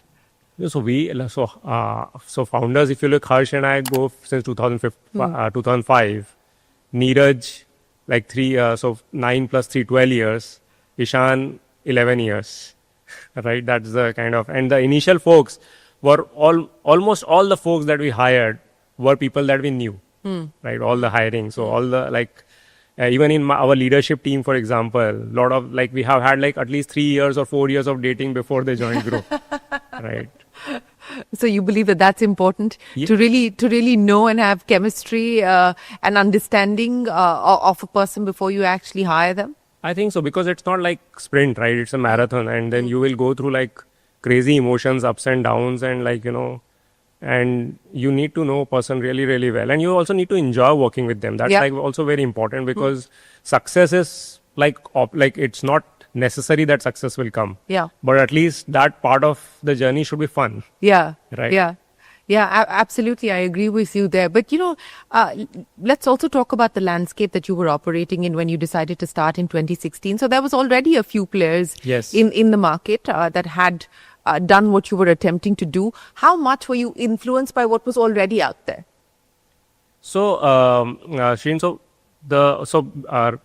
been in the startup world for so long and so on, right? And one thing that I learned, all the mistakes that happened, like EduFlakes, F-Quake, and even that medical device and so on, that one of the biggest factors in startups is timing. Why now, right? So actually it was a validation for us. And when we thought about this market, see, everything makes sense. India is large, middle class is growing, wealth of India is growing, wealth moving from real estate, what is that called, gold, to financial, like mutual funds just started at that time and so on. And it looked like what happened in developed nations would happen in India. If you look at Nifty 50, like what is the largest, biggest sector? Financial services. What is the biggest profit pool? Financial services. Where what is the penetration in India? Very low, like less than 20 million, active investors at that time. Very, very few. So it makes sense. But then it might stay like that for next 20 years. So why now it becomes important? And then why now became clear in some ways. One thing is that we saw a lot of startups coming in this, and that is like a signal to me. Like when quick commerce, for example, happened, lot of companies come together at the same time. So anything, if some idea happens, then it's not just one single entrepreneur most of the time who kind of thinks about it. It's many more folks. So that was like a good indication for us. That this was the good time to get started. I remember when we just got out and I was thinking, okay, and we were figuring out how to start in financials. So mutual fund was some mutual fund app, and they were like, I think some 30, 40 apps listed on the Play Store. It was like Signal. No, but that's also important, because then how do you create a moat around yourself? How are you different? I mean, better is a claim, but different is actually something that the marketplace expects of you, especially when you're up against already existing incumbents. So how did that drive you to build differently and build a different product? So startups, it's again very contrarian thought process that we spend just too much time in figuring out different. And so of course, in later years, you need to, like now we think a lot about how we are different and so on. But in initial years, I think it's about understanding the customer's kind of need. And so I'll ask you, like, okay, so there are so many apps, but then why only so many people are investing? That's right. If there are discretionary income, spending capacity, there's a lot of money in it. Like risk-taking ability. Yeah, so those are like hypotheses. So you basically start and trying out one after other, and then you realize, okay, there is one gap which we have like right to win, which is like making things very simple, transparent, and delightful for customers. So, for example, risk averse, or you generally get scared. You go to some website, you open an account, it takes like 2-3. So I remember in 2002 or 3, I opened my Demat account, and the person did not even kind of entertain me. So I was in chappal, and just a student, you go there and like, so kala, like come to like, and so on. And then after conviction, after some convincing, fill the form, 2 days, 3 days, like and open my account. By the time you're like gone, like your interest is like lost. So account opening process, again the structural change that happened was like Aadhaar, and like we always say, right, we are like so crazy grateful to like all these the timing of DPI and Aadhaar, UPI and everything. We wouldn't have been like Groww wouldn't have wouldn't exist if they were not there. So the point was like you find one problem area at a time, and then kind of figure out that you have this right to win in this market. Well, speaking about the right to win in this market, and let's talk about what's happening in the environment currently. I mean, as I said, we've had a bull run right through the COVID period, and again, it was unexpected because people actually thought that the world was going to shut down, and here you have the capital markets the world over delivering phenomenal returns, and you've now got a new class of investors who've been drawn into the stock markets, given what we've seen happen in the last few years, specifically younger investors, women who are investing in the stock markets. These are all sort of new trends that we've seen in the last few years. But now, with the kind of pain that we're starting to see, and it's only the starting point of the pain that we're starting to see at this point, volumes have been impacted. How are you seeing things at this point? So we ask this question a lot, and I think the way we look at it is that from Groww's strategy perspective, we think very long term. And we believe that in long term, these trends, this global, very long term trends that we are seeing will continue. And namely, like India's growth may be 6%, 8%. So, but this compounding over like next 10, 20 years is going to be like crazy. I don't think any other country will grow like India for next few decades and so on, right? And then penetration will continue happening. Tech will help in more and more penetration of more and more products and so on. Wealth will, people will continue looking for transparency. Like Bezos, like you bet on things that are not going to change. And one is that, people will not go, okay, I'll go from transparent to opaque way, or, convenience to non-convenience and so on. Yeah. Right? And so these kind of trends will continue happening. And we are kind of working on those trends, democratizing wealth in the country. I think country is going to, like, people are going to get wealthier. They will need products to kind of make it easy, make it like transparent, and so on. Well, speaking about wealth creation as well as deepening of the equity culture, and we've seen, at CNBC-TV18, we've been doing this 25 years, so we've seen that happen during the course of our own journey. But, do you believe that at least in the near term, the retail investor is going to keep the faith? Do you believe in the near term, the retail investor is not going to throw in the towel given what is happening? No, I don't know. Like, I mean, I don't know. Like, near term, what happens? So, I don't. So, I think we have seen these kind of things, right? So I've been following markets for not as much as you, but maybe 2 decades and so on. But and these kind of things happen, right? There are bear markets there. We are not even sure where are we right now. Yeah. And there will be markets will go down. Markets is nature of markets. And generally we have seen that the growth of new investors coming in the market has correlation with the market's kind of levels and so on. So, but overall, in longer journey, I think we will continue seeing good growth in participation in, and we say equity markets, but Groww is not just about equity. It's going to become like 360, 360 degree. You're like the entire wealth, whatever like you need from diversification perspective. And we'll talk about the product diversification in a second. But again, let's talk about the trends that you're seeing and what your data is telling you at this point in time about the investing culture that has taken off in India. In fact, to the point where the government started getting worried and banks started getting worried about the fact that deposits were moving towards the stock markets. What's the data telling you today on where we are as far as the addressable market is concerned, but also what the headroom for growth is likely to be? See, today, if you look at the active investors in the market, right? Again, numbers might be here and there, but I think mutual fund would be around 50 million unique, 50, 60 million, and then stocks would be around similar number, and superset would be around 70, 80 million, and so on.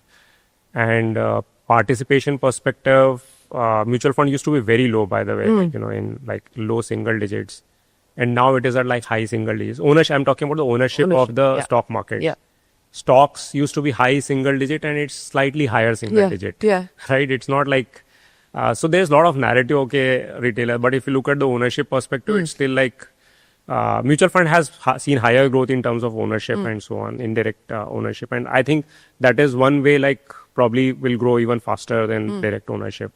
From the numbers perspective, you can think, right? So like Indian middle class, great Indian middle class, right? It's very large and we are at around the 70, 80 million mark. And it's anybody's guess, where can it go to percentage wise.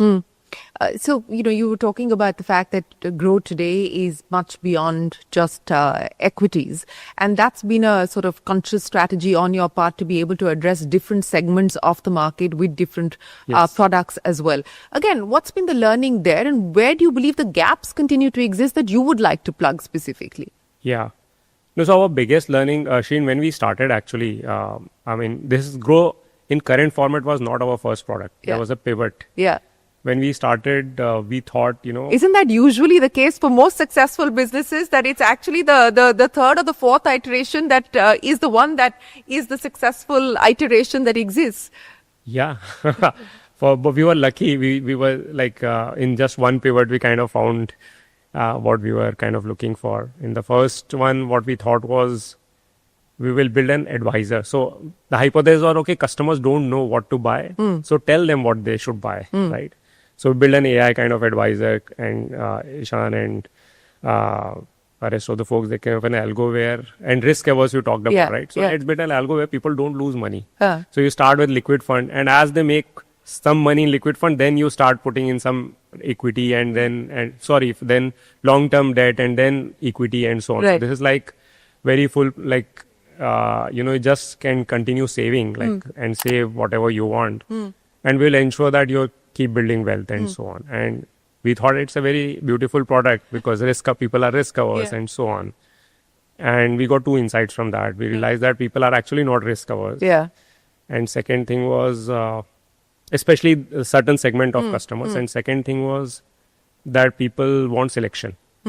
Now you are telling them to do something, but what we learned is that customers are very smart. They want like more data, more selection. Like at Flipkart also we learned that, right? Or like show me more mobile phones, show me more this thing and so on, right? And but in this business, और क्या दिखा? Mutual funds इतने सारे ना, आप पहले you are just showing 3 mutual funds and buy these. And now customers, why these 3? What are the others?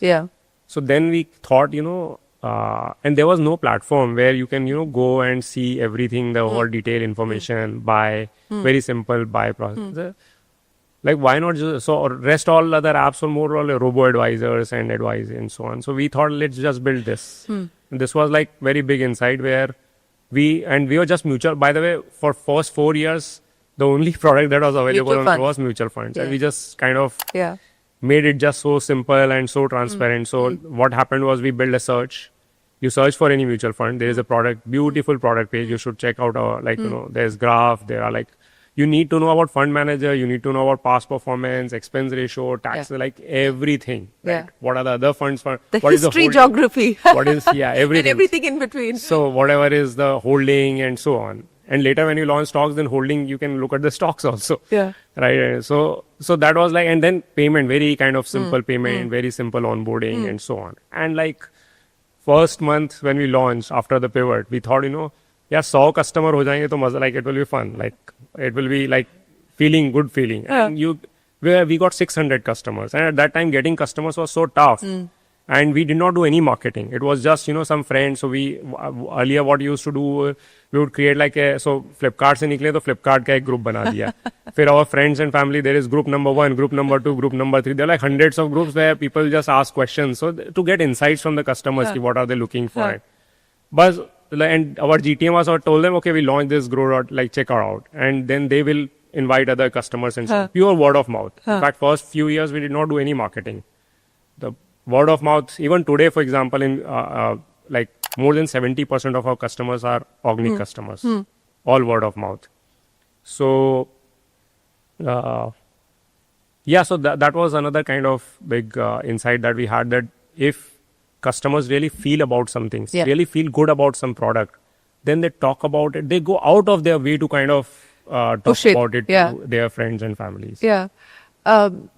Speaking about customers and tech as well, and I think 2 claims that literally every company makes is 1, that we're a tech company, and 2, that we're customer obsessed. Now, from a Groww point of view, what does that mean? Simple language, from a layperson's perspective, what does it mean to be a tech company for Groww, and what does it mean to be customer obsessed? Tech is eating everything. Like, the way we look at tech. Breakfast, lunch, dinner, all of that. But tech is like, I am a techie. I've been an engineer. And my co-founders are techie. Like all are engineers. We solve today, like most of our time actually goes in building products. And I think that's what defines a tech company. Like, the tech is the primary solution to like most of the problems. And not like, so we don't, for example, we don't have army of sales folks. Nobody will call and tell you, do this, do that. No, everything is tech driven. All the user experience is defined through tech and so on. But you can say that everything is tech, which is what it is going to be, right? Tech is eating everything away. So I don't know if I answered that. No, I'm getting some clarity on how it probably creates boundaries of what you should not be doing. I think it clarifies what you should be doing, but it probably also puts boundaries on what you should not be doing. Yeah, you're right. And there's a long list, by the way, of things that we will never do. Like what? What are the top 3 things that you will never do? So one is we will not. So Groww will continue to be focused on building wealth for the customers. We'll not do like e-commerce. We'll not do like anything which is like distracting. Number 2, we will mostly do regulated products. Like we will not do like unregulated products. And third is like we will not do anything which is not good for the customer.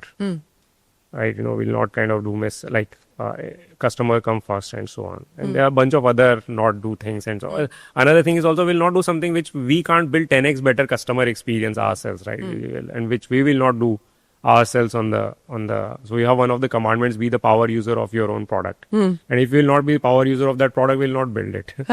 Right? So, and that's why like there's a lot more focus in the company. Well, speaking of superpowers as well as the power user of the company that drives everything that's happening at Groww, from your vantage point today, 9 years on, what are the priorities now as you look at the opportunities that exist, as you look at the customer, where the customer has evolved? What are the opportunities that you're going to chase after? What do you prioritize today?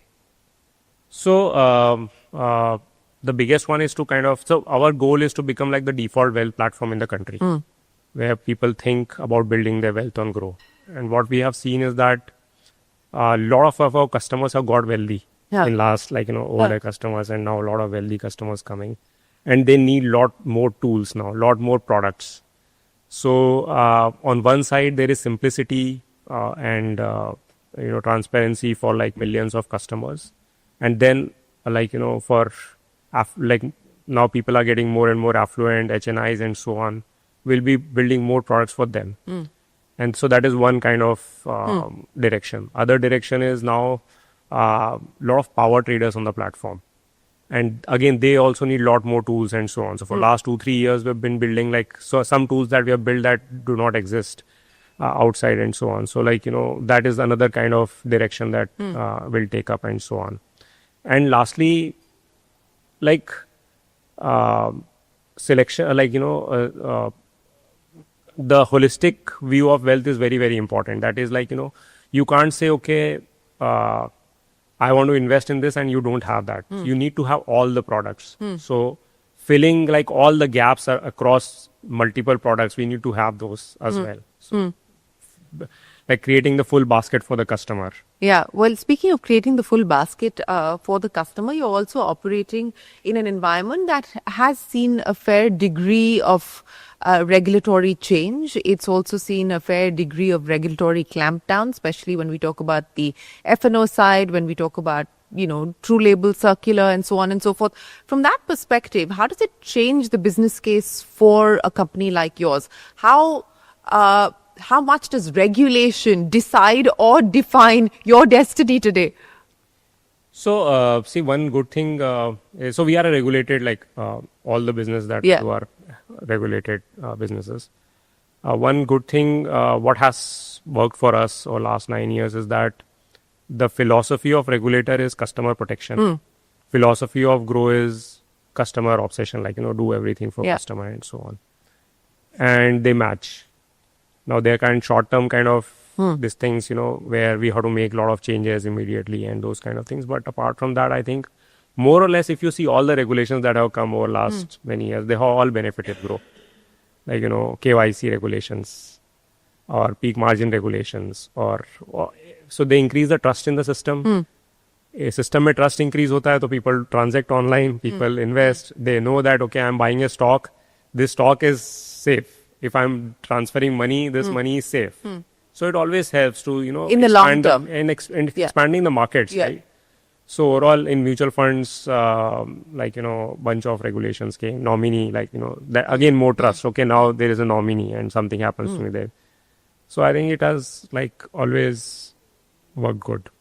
But the concern, and some of your competitors have spoken about it as well, that this could in fact have profitability, at least in their case. I mean, what could it potentially mean even as far as your business is concerned? So our salience is slightly lower for trading products.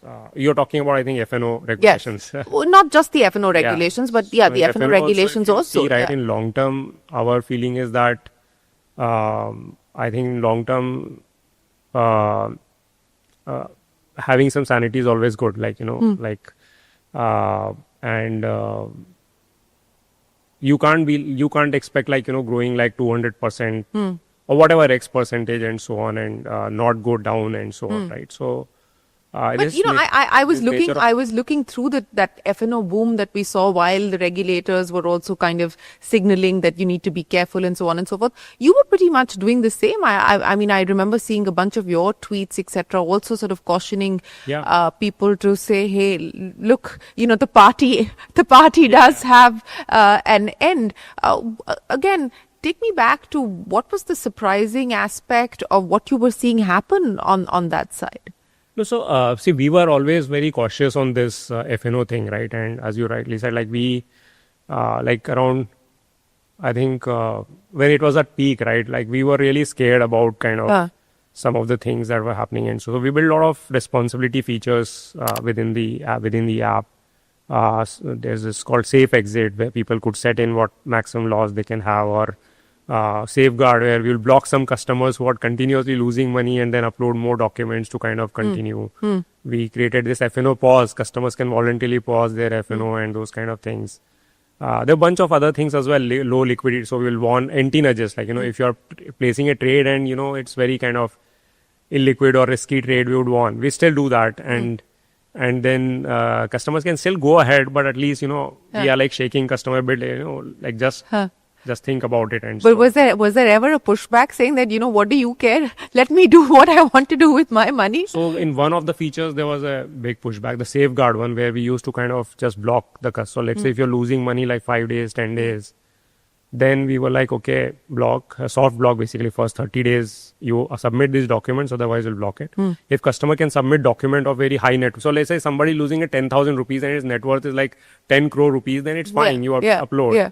But if you're losing like 2 lakh rupees and your net worth is like, lesser, then you can't trade. And then that's when the backlash happened, because you are just a tool. So you are like, so we also have very few customers who are just F&O, like less than 1%, right? But rest of like well building and so on, right? So our numbers are kind of slightly different, but yeah, we had those. the pushback saying, let me do what I want to do with my money. Who are you to tell me what to do with it? Yes, we had that. But do you believe that it was necessary, for the regulator, for the government, etc., and for players and participants like you to actually put the brakes on? Were you worried? You said that you were concerned at the peak at what was going on. Did you believe that this could potentially have the implications of even posing a systemic risk? So I don't have that kind of a view about, I think regulators know a lot more about the risk, systemic risk, and the entire ecosystem and everything. The way we were thinking was more from customer protection perspective. See, we are, again, the philosophy of Groww is to build wealth for people and so on. And there's this tool, and we have to have that. We can't say, okay, we will not have F&O on the platform. Yeah. Right, because that's also like customer need choice. Yeah. Plus also it's like, revenue profits for the company and sustainability and so on. But we were concerned more about that, and we were thinking from that perspective, not from like overall. That's like regulators are a lot more kind of knowledgeable about all the things that are happening. Speaking of the future, one of the big changes that you decided to make was, of course, you're one of the companies that reverse flipped and moved your domicile to India, ostensibly, of course, with the hope and the possibility of IPOing. But what was that like? Because, it's few companies have gone down that road at this point in time, and it also comes with a pretty hefty bill. But what was the experience of reverse flipping? Well, it was like grueling experience. We in 2018. So I told, right, we started in 2016. We raised some angel, but we needed more capital, because we were thinking of moving to direct mutual funds, which is like zero revenue for next I don't know how many years. We needed capital. And YC was one good kind of option for us. Yeah. So we applied to YC, we got in. And based on... And for those of you watching, YC is Y Combinator. So, yes. Y Combinator, right. And what we got feedback from a lot of seniors and from YC, and that, better to incorporate in US because funding is easy, right? Raising money in the US. So us time pe you don't think about 5 years down the line, 10 years. No, you think about from your purpose perspective, but first you need to, so I say, right, in long term, everybody is dead, but, to think long term, you need to keep doing short term. Yeah. So we incorporated in the US at that time, and then we paid for that last year. Yes, you paid quite literally for that decision. But again, coming back to that decision to, in a sense, move back home to where the business actually is, and again, as I pointed out, ostensibly with the possibility and the hope of IPOing. So take me through the fact that you knew that you would have had to pay a fairly hefty bill, but you thought that it was worth taking that call. Yeah, see, everything is in India. Your customer is in India. You are in India, like we are in India. Your office, like everything is in India, and then you are head office. So it did not make sense. So short term, it's a pain. Again, you have to take a lot of short term pain for long term gain, and so on. And this is one of those decisions. Like we were okay with that, and we could afford also because a company has been profitable for so many years, and this was also right time. Typically, if you're raising capital, then it becomes tough because the process itself is very long. You go through NCLT process and those kind of things. Yeah. Well, you said you could afford to take that decision and you could afford to make that call because of the fact that the company's been sitting on profitability.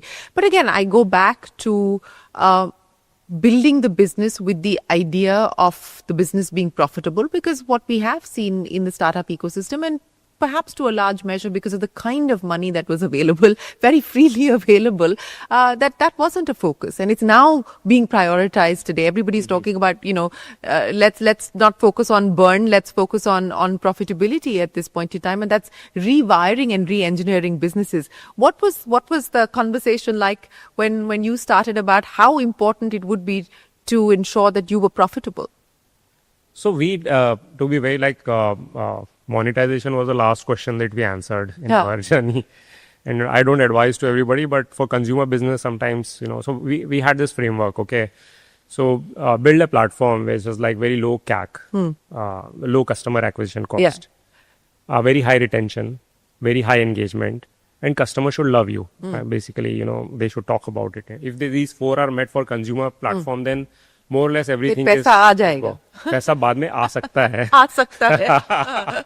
Right, and in a startup you need to take that bet. That's what we thought about. And for first 4 years, we were just a mutual fund company, direct mutual fund, no zero rev. We actually started with regular mutual fund.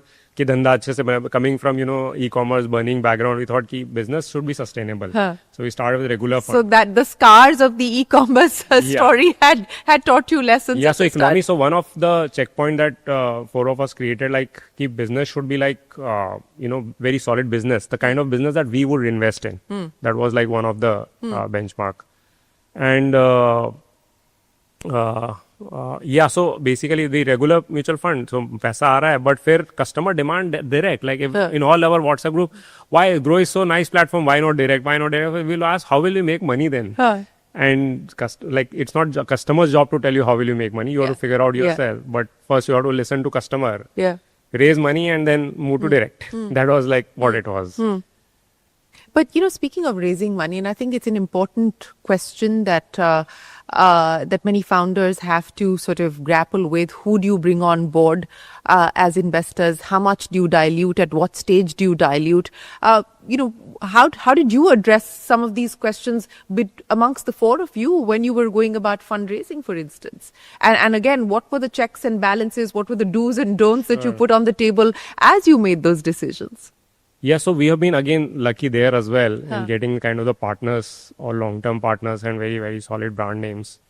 So we had this criteria that first thing was we had very thick skin when we started. So two of us, Harsh and I, had previous startups. So this is so we're अच्छे से बनाएंगे इस बार, no hurry. So we did not raise institutional round for first 3 years. And then when we raised, we had this, okay, people should, for the same criteria how you kind of look for in your team member, that, you should have fun working with them. They should be long-term thinkers. Yeah. Second thing, they should understand this philosophy. So we were very clear, this is all you're thinking, these 4 things that I told you. And the 5th, monetization, question mark. But this is like very high probability that we will make. And so, this long-term philosophy that, customer obsession and so on, we are not going to kind of do short-term tactics to make revenue and so on, those kind of things. So these were the check boxes. And again, lucky, like in all our kind of rounds, we kind of got good partners along the way. The monetization, big question mark here.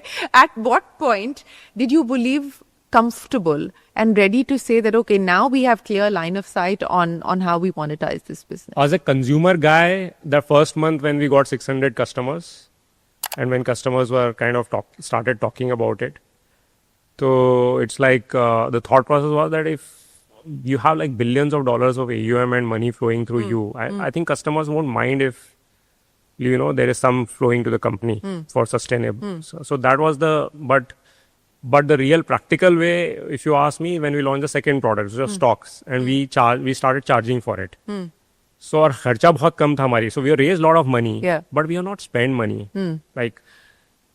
Like before paying the taxes and everything, like we had all the money that we have raised in the bank. Okay? Like the net in the J curve, the net negative, maximum that negative went was like hardly anything. Like, so sometimes people also ask me, like, why did you raise money if you not? But aapko pata nahi hota hai, like that you'll never need. It's more a buffer, a cushion. It's confidence. It's like capital is an asset and so on, right? But coming to you, so that was the point when we started charging on transactions for in our stocks and derivatives and so on. And this brings me to the larger question, I think, and the entire ecosystem is grappling with the issue at this point in time, is the paying capacity of the Indian customer. And there are different models operating at this point in time. And we were talking about quick commerce. I mean, people are willing to pay for convenience. And people are willing to pay a significant amount for convenience at this point in time. Again, what's been the learning as far as the paying capacity, the paying ability, the spending power of the Indian consumer, and what it means for businesses like yours? My learning is like, don't presume anything is what I have learned, because any kind of playbook, right? Startups are outliers, right? And if somebody is giving some advice कि यार ये नहीं होता, ये हो ही नहीं सकता, या फिर ये ऐसा करो, this is based on their experience. And so quick commerce की बात करते हैं, like, let's say there is a 20-year-old experienced entrepreneur and he gives gyan on quick commerce. Like how will they know about quick commerce? Right? Or so on. Right? So this is what my belief is, that go like very low ego, like, just assume that you don't, a beginner's mindset, right? Just go with like zero, like, any kind of and like, you don't think yourself like a stud. You go like very humbly, ki bhai mere ko kuch nahi aata, and then think from beginner's mindset and then understand customer behavior. And like things might happen. Like there's always probability that customers would pay, right? Well, and entrepreneurs bet on that. Right. Yeah, you have to bet on the fact that you will have that ability to be able to get a customer to pay for the service that you're providing. But speaking of gyan and ego, what has that been like? I mean, where do you listen to gyan from anywhere at this point in time, or anyone specifically at this point in time? And has there been anyone that you've kind of valued their opinion, their feedback, their advice on how you should run the business? There are lots of them. Like I kind of look up to like a lot of people. I read a lot and I listen to a lot of folks. But it's just that you have to take it in your context. And so on. So what have been the big learnings from someone that you've read, someone that you've listened to, someone's career that you followed? Share some of those insights. Sure. So mostly, like, see, I also feel that nothing is original. Like all my thoughts are actually derivation of like what I read or what I heard from somebody, and and that's how you kind of build your intuition, your knowledge, and so on. Few things that I would tell you is like, So one thing, so Mukesh Bansal was our first investor, and then I am like a more product guy, and I don't like building people kind of managerial stuff and so on. And then he gave me this advice that, start looking at your organization as the product. So, org as a product. And then kind of my thought process changed. And then I started loving that. Then we build very solid org structure, scalable org structure, and so on. Nandan Nilekani is another kind of, person who directly, we at that time we did not interact, but the way he kind of thought about the system thinking, right? The way he thought, and we owe a lot to Aadhaar and and the way kind of he thought about connecting so many dots together. Like you feel overwhelmed कि यार अच्छा grow बना इतना बड़ा company बनाना है या you have to do something and sometimes you get just so overwhelmed कि ये बहुत बड़ा काम है. But then slowly, steadily connecting the dots, some things happen and there is a probability that something will happen and so on.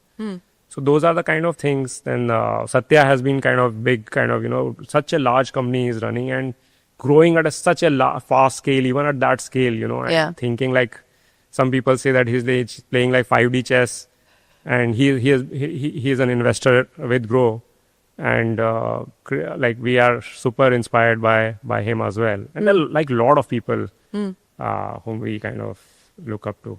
Well, speaking of looking up and looking forward, 2024 was a record year for the Indian IPO market and specifically for new age tech companies IPOing. 2025 question mark at this point in time, given everything that's happening. But what about your plans? We are again same old, like we are long-term players. And question marks will always be there in entrepreneur's life. And you need to be optimistic. And you need to play your game. Like, we'll figure out. There's no hurry. We have the luxury. We have the liberty of time. We have, the company is well kind of capitalized. We have good partners, long-term partners. So we will figure out. But, do you believe that the IPO is a logical step as far as the company is concerned, as and when you decide to go down that route because you've got to provide exits to current investors? Or do you believe that that is the right thing to do for the business? If you didn't have to provide exits, would you IPO? So I would, because there are two things which are kind of very important. One is, so a lot of our investors, a lot of our kind of customers are actually investors. Right. And what if, just imagine what if they also make money if Groww grows and so on, right? And I think what if they become like partner in our journey? Like they are customers, but they are becoming partner in our journey. So shareholders of the company. Shareholders of the company, right? So that is one kind of, I'm not sure if we can talk about this, but we can kind of.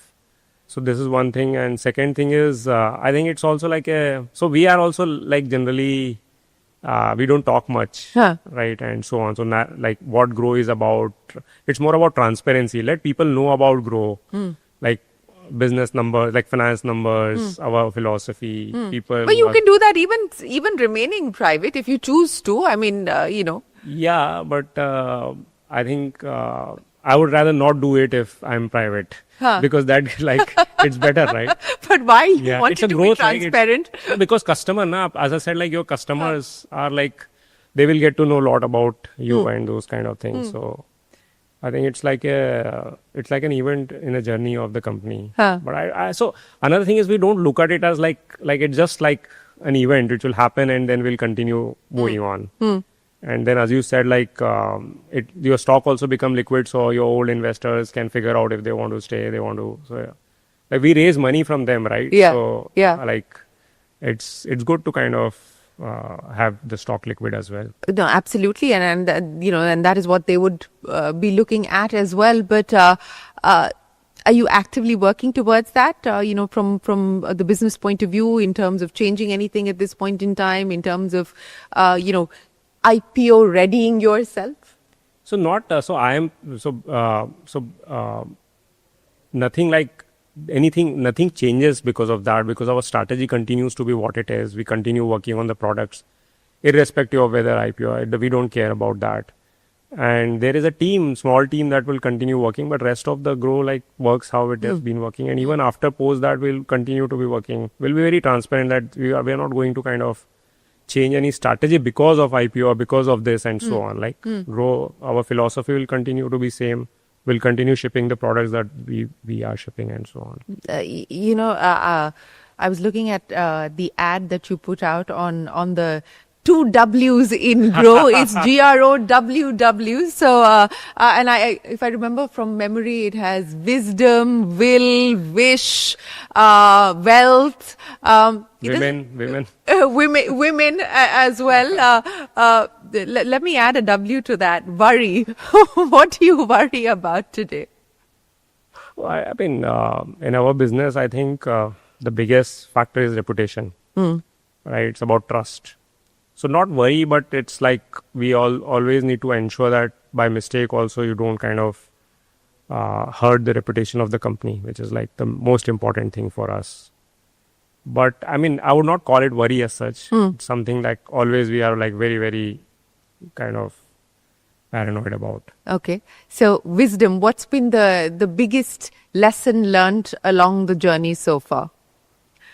Like customers, like your business is based on customers. Like, customers are everything for your business. That's like the only thing that matters. Will, what do you have the will to do at this point in your journey? We want to become like the default wealth platform in the country. Like people think about, okay, I want to build wealth. There is nobody else. There's Groww. So what's the wish then? Wish and will, I mean, grammar. Similar? Yeah. One and the same? Yeah, I mean, build like crazy amount of wealth for the country and let people be like very wealthy. What keeps the four of you together? How's the relationship and the equation also changed, evolved over time as you've built this company, as the team has grown, as you've been able to achieve scale? What's been the change on that front? I don't think it has changed at all, the relationship. I mean, the value system binds us really well, respect, mutual respect, and, respect for each other. I think nothing actually has changed. How much time do you guys still spend together do you spend time together outside of work? Yeah, we do. But office mein itna time ho jata hai, like we sit together. So we don't have like desks or like rooms or something like that. We sit like everybody else, like on outside and so on. And we sit together typically because we keep brainstorming and so on. So most of the time you're just looking at them. So looking at each other for signals. But you said that you've now treated the organization as a product because you believe building product with your strength, and you're now enjoying that much more. What have you done differently in building out the organization in terms of the org structure? You just spoke about the fact that it's fairly flat. It's not hierarchical. What have what have been some of the things that you've experimented within the organization? Yeah. So this is like my favorite question. And so what we did in around 6-7 years back. So when you're thinking about a product, so in product building, there is something called PRD, product requirement document. So I thought, okay, there should be like a PRD for company. So we call it Groww code. Okay. Groww code is specific way in which Groww works. We wrote down everything. Okay, what Groww stands for. What are the commandments? Or commandments is like religion. Like, religion. There's no black and white. This is what it is, right?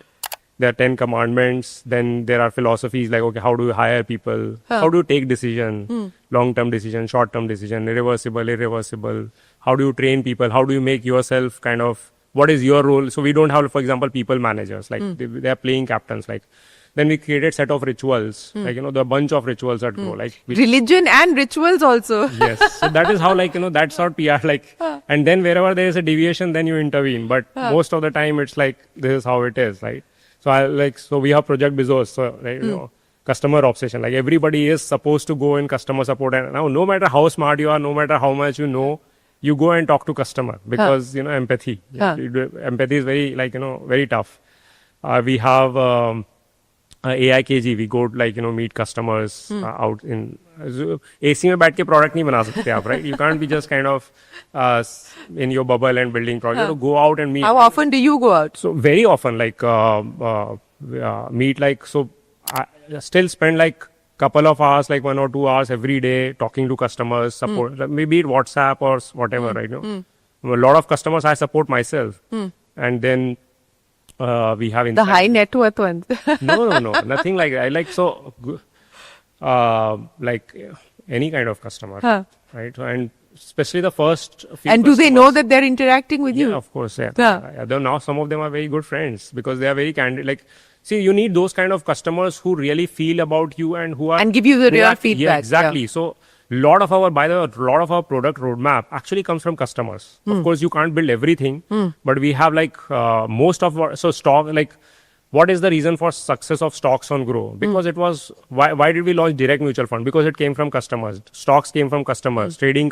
We actually, when we launched stocks, we thought trading to banana hi, matlab, investing platform hai. But then customers wanted trading. And now, like, we have so solid trading platform. Like, everything charts and very, very advanced stuff, right? And so on. Like, and now this... as customers got into HNI category and so on, now they need PMS, AIF and those kind of... So, most of like feedback comes from customers, and like some customers really go out of their way to just ensure, like they will email you, like some customers will mail like, full documents. Yeah. Have you tried hiring them? Yeah, of course. But mostly like, and sometimes, they are also very vocal कि ये आपने बनाया ये अच्छा नहीं किया. So we have this called ritual called products. Products में हम क्या करते हैं कि आपने, let's say you build product and you have to test. So the passionate customers, they will come inside in our office and they test along with you, and they will clearly say, "ये अच्छा नहीं है, you do this way, that way."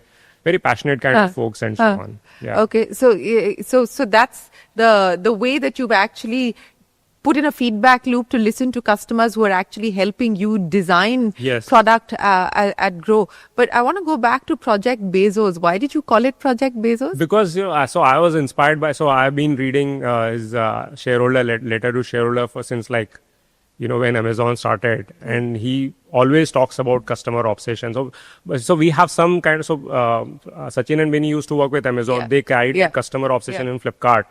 Like, and that's what I learned at Flipkart, right? The biggest learning for me at Flipkart, two things basically: customer option and scale, thinking about scale and so on. And then we carried it inside Groww. So that's like to the original, as a respect to the original. As respect. So you said you have 10 commandments, which is like religion, and then you of course have these rituals. What are the top 3 commandments there on that list? So all 10 are like they're equal, but let me. So one is like. Then give us all 10 very quickly. So let me tell you the top 3. So एक तो user को मजा आना चाहिए. Like user should like really feel about your product. Like should feel like simplicity, transparency.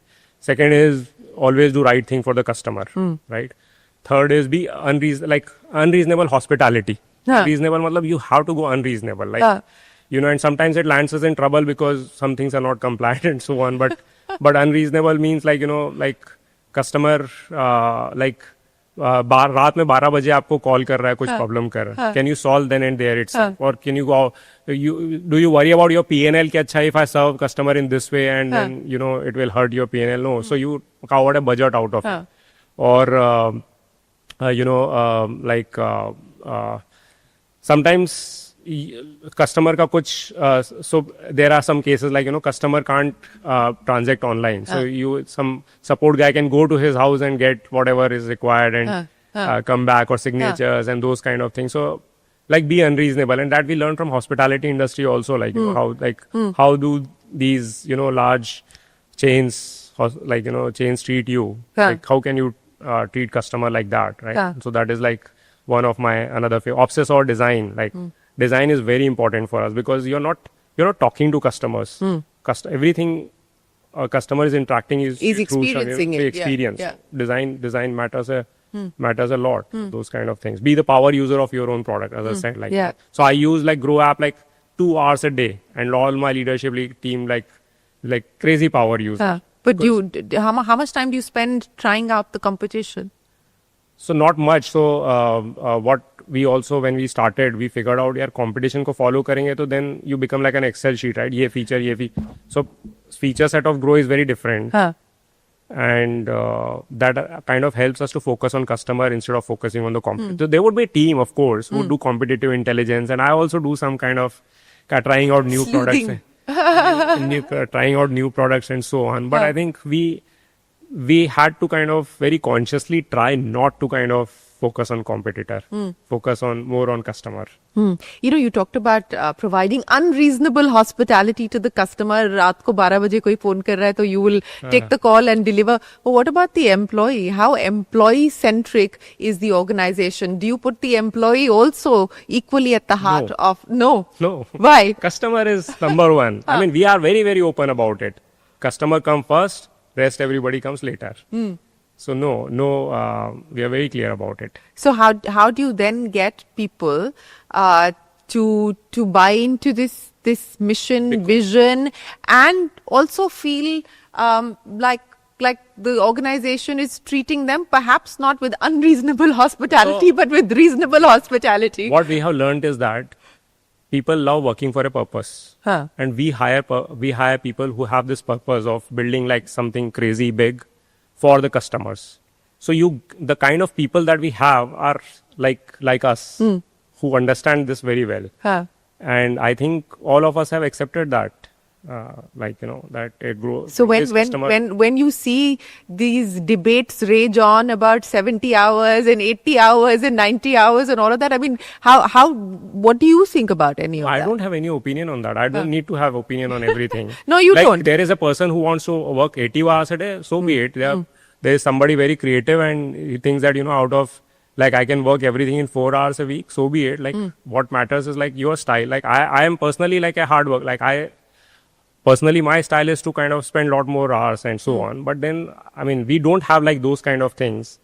But I think sabki jiski jo marzi hai, they will work according to that.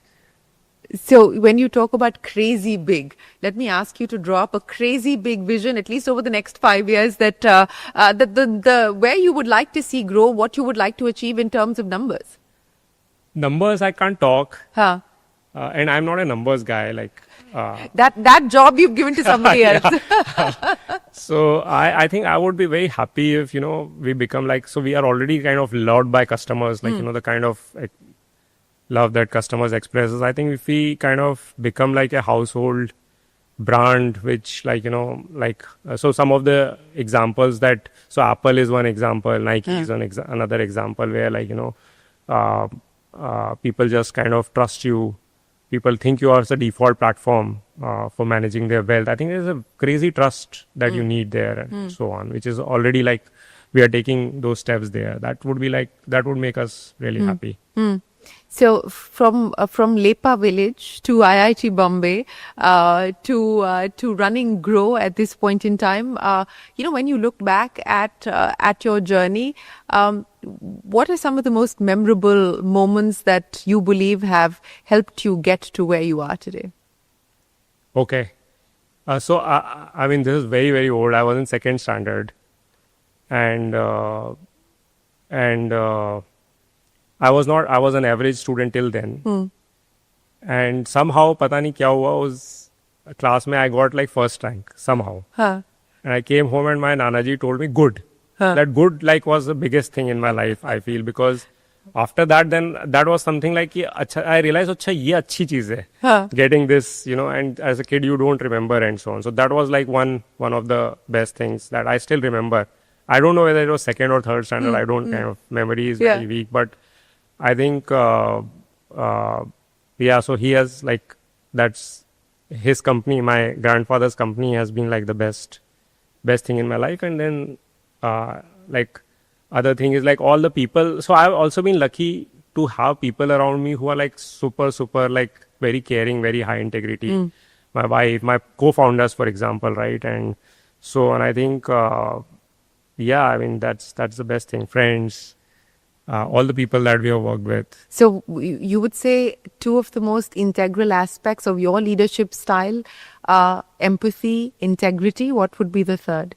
I would not count empathy, by the way. No, you're not. I thought you said empathy was Empathy for customers. Team members might not be. Acha. So you draw the line there. No, so I think I would say integrity, of course. Empathy, I would doubt. But more about like. So what's the guaranteed? What's the guaranteed attribute? I think I can paint the picture, like, okay, this is where like we are headed, like, this is what we would want to do and so on. And then third is, of course, like finding people who are like, whom I can like, whom you would have fun working with and who are like smarter, like much smarter than me and so on. That is like, I think, the bigger one. Well, we hope you continue to paint the picture on a canvas of your choosing with the colors that reflect the ambition and the aspiration, not just of you, but also of your co-founders as well as the 1,000+ people who are working at Groww. And we look forward to hearing more from you about the journey and the story as it shapes up and eventually perhaps as a listed entity as well at some point in the future. But thanks very much for joining us here on the Young Turks podcast. It's been an absolute pleasure speaking with you. I'll end by asking you, if you're talking to entrepreneurs who are looking at getting into the financial services space today, one message, ek gyan ka tukda aapse. Regulations ka dhyan rakho. Regulations ka dhyan rakho. Oh, that's the biggest overhang at this point.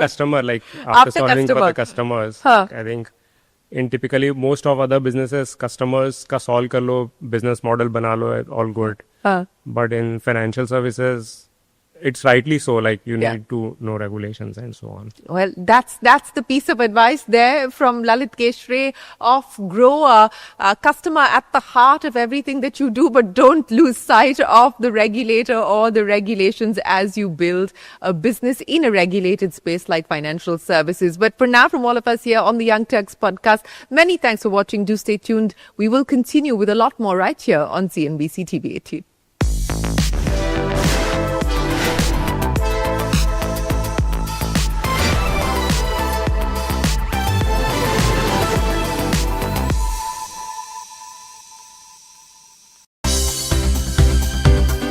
For more news and updates, all you need to do is follow CNBC TV18 on all of our digital platforms.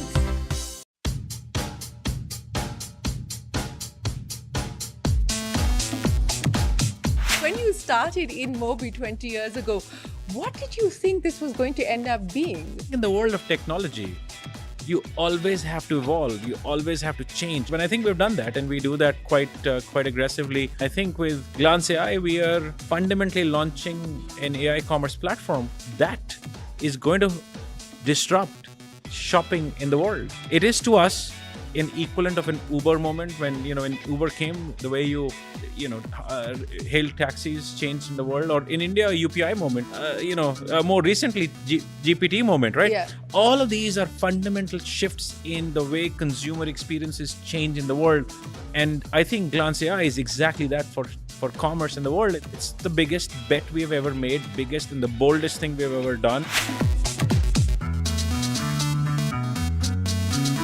Why do you believe this is, in Naveen's words, the boldest, biggest bet that you're taking? I believe that in the last 10-15 years, probably two big breakthrough moments have come. One is ChatGPT and the second was TikTok. We actually think that the one that we are bringing in is possibly going to be the third one.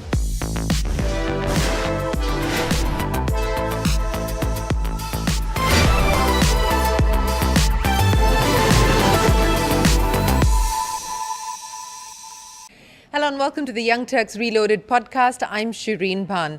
The company that we're at today has been in existence not for 5, not for 10, not even for 15 years, but for 20 years. They've been on Young Turks several times over. In fact, their claim to fame way back then was that they were India's first unicorn. So I decided to do what most people are doing today, is to ask AI what they think of InMobi. And here's what I got. The top 5 facts. InMobi is a global mobile advertising and discovery platform with a reach of 1.5 billion unique mobile devices worldwide. InMobi is the largest independent ad network in the world.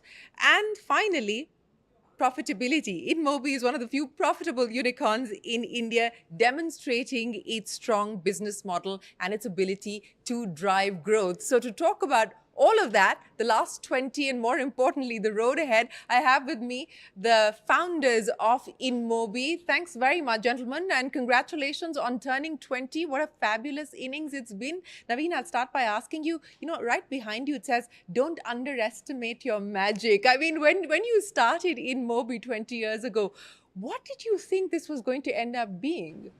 Firstly, Shireen, welcome to InMobi. It's always great to have you here. We were first time on your show, I think 2010, yes, if I remember rightly. So it's been quite a journey. It's very exciting time for us right now. I think it's an exciting time for the world because artificial intelligence is bringing about a tectonic change, just like internet did about 30 years ago. And I think we're living in a world right now where these shifts and these changes are very real. And we feel very proud because I think what we have done is we have been able to embrace this change very rapidly as a company. And, we announced the launch of Glance AI, which is one of our most formidable bet we have ever made in the last 18 years of our existence. And we think that is a sign of a company that remains a startup. And startup is not a function of size, is a function of state of mind. And relevance. And relevance, yes. You always, look, I think in the world of technology, you always have to evolve. You always have to change. You always have to think about, be with the market, be with the change in the technology landscape. And I think we've done that, and we do that quite aggressively. It requires us, as a company, it requires us to be bold.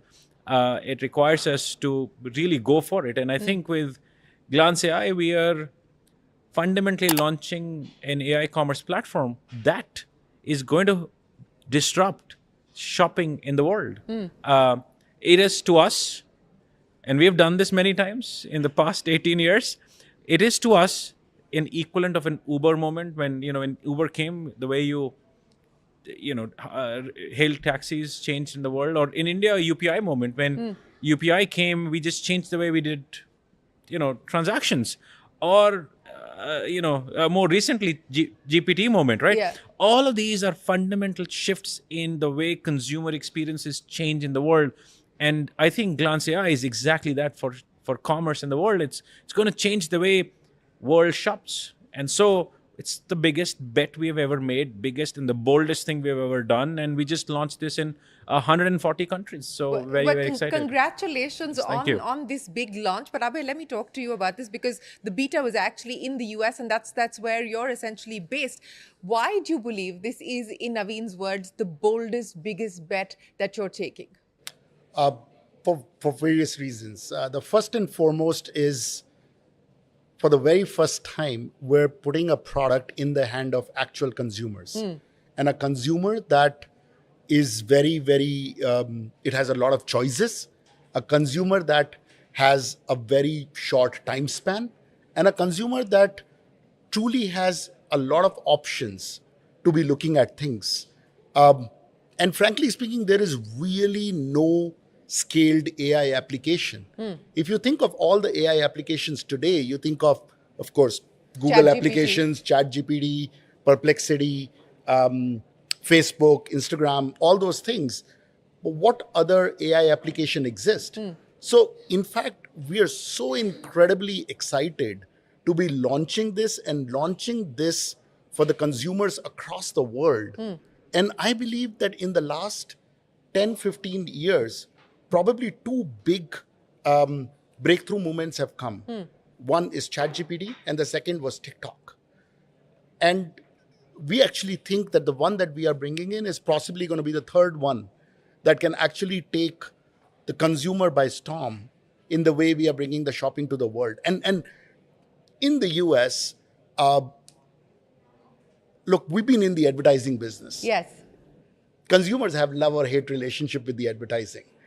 But when you go to a consumer and show your Glance AI avatars and see how they can look aspirationally, I have possibly never gotten as much accolades as I'm getting from my friends and family and investors. And the other day we had an investor in our office in San Mateo, and I showed him his own avatar, and he immediately said, "Can I just take this picture and forward it to my own wife?" Now that's a moment that you never experience, and that's just amazing what we are seeing here. But let me come to you now. The decision to actually bet on shopping. I mean, you guys know advertising. You've been doing the ad tech business for 18 years now. Why the decision to foray into shopping and try and disrupt shopping? I think shopping, in my opinion, is the most natural human indulgence. That's how I see it. We are also a very young company. A lot of our product and thought process is influenced by how millennia, Gen Z are behaving these days.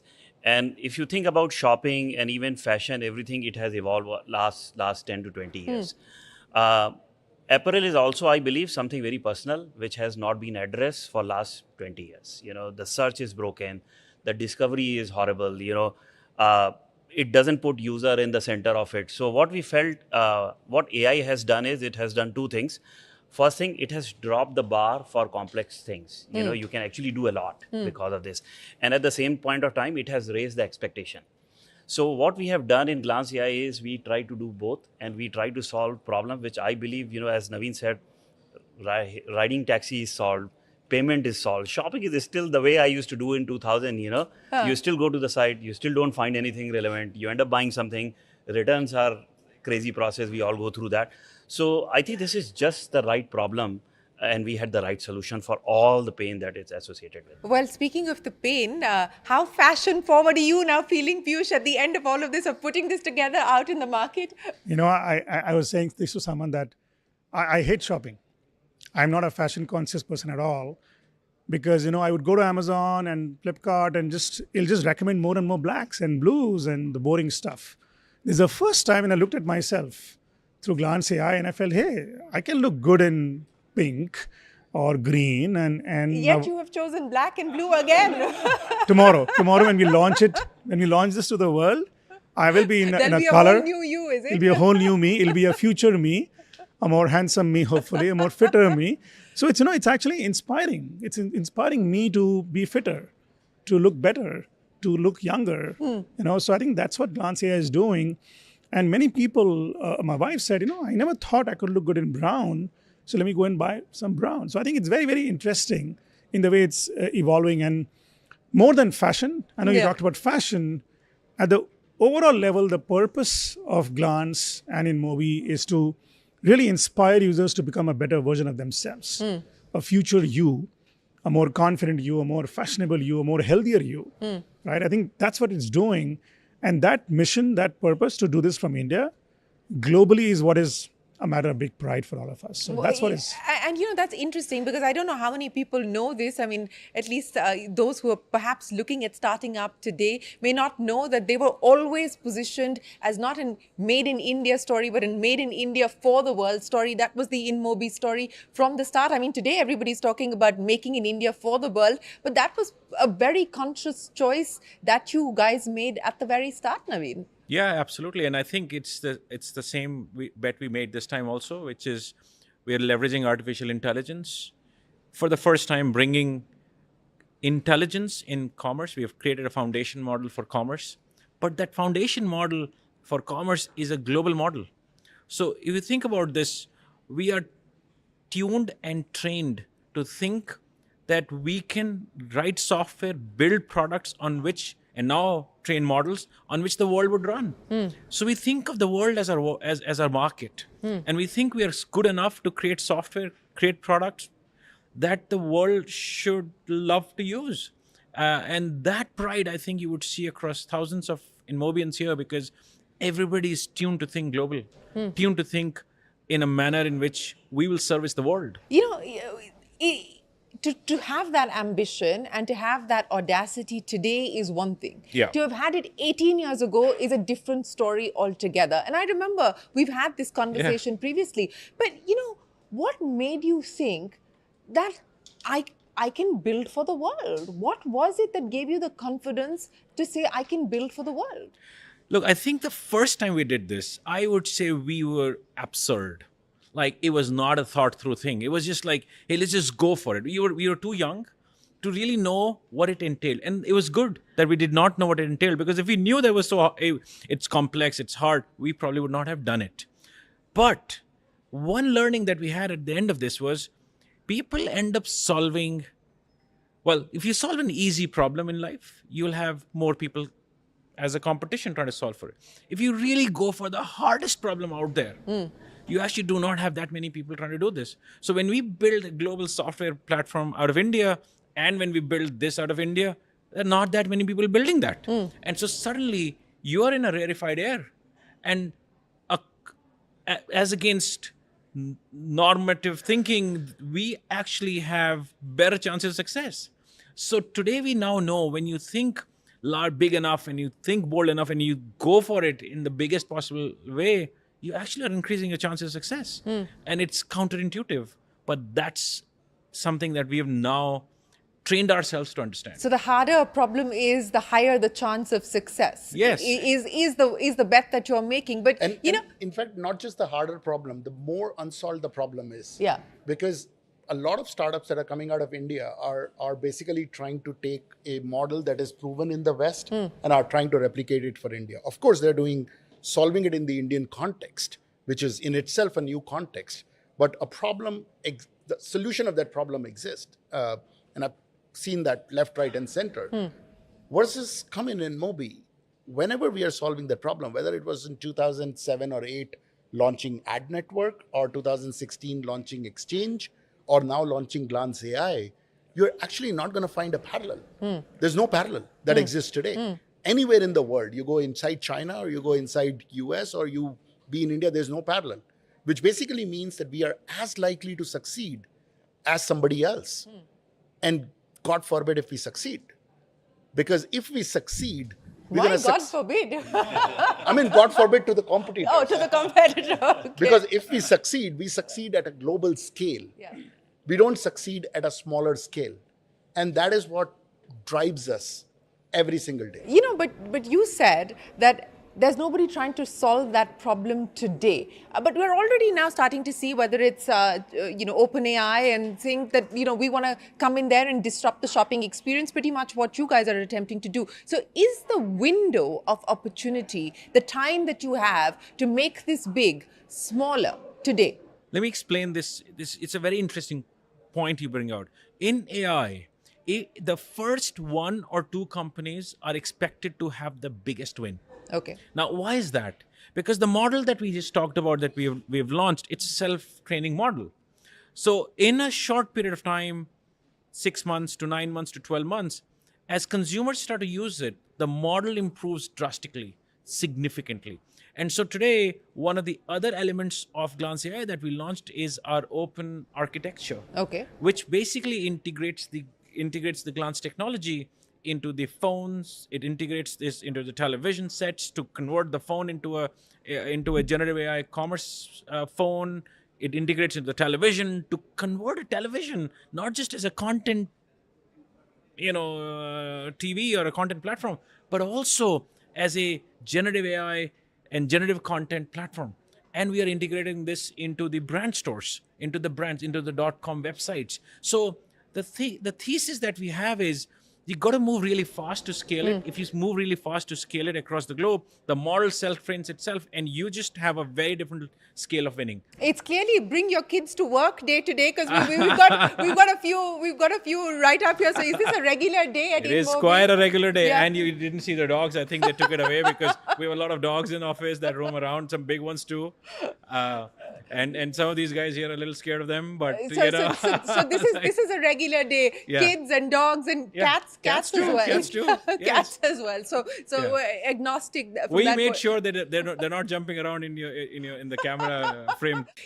Let's talk about what the initial response has been like. I mean, in terms of numbers, and Mohit and Piyush, jump in there through the beta. What's been the early adoption, and what's that data telling you in terms of what the headroom for potential growth could be? I think it's early adoption is quite phenomenal.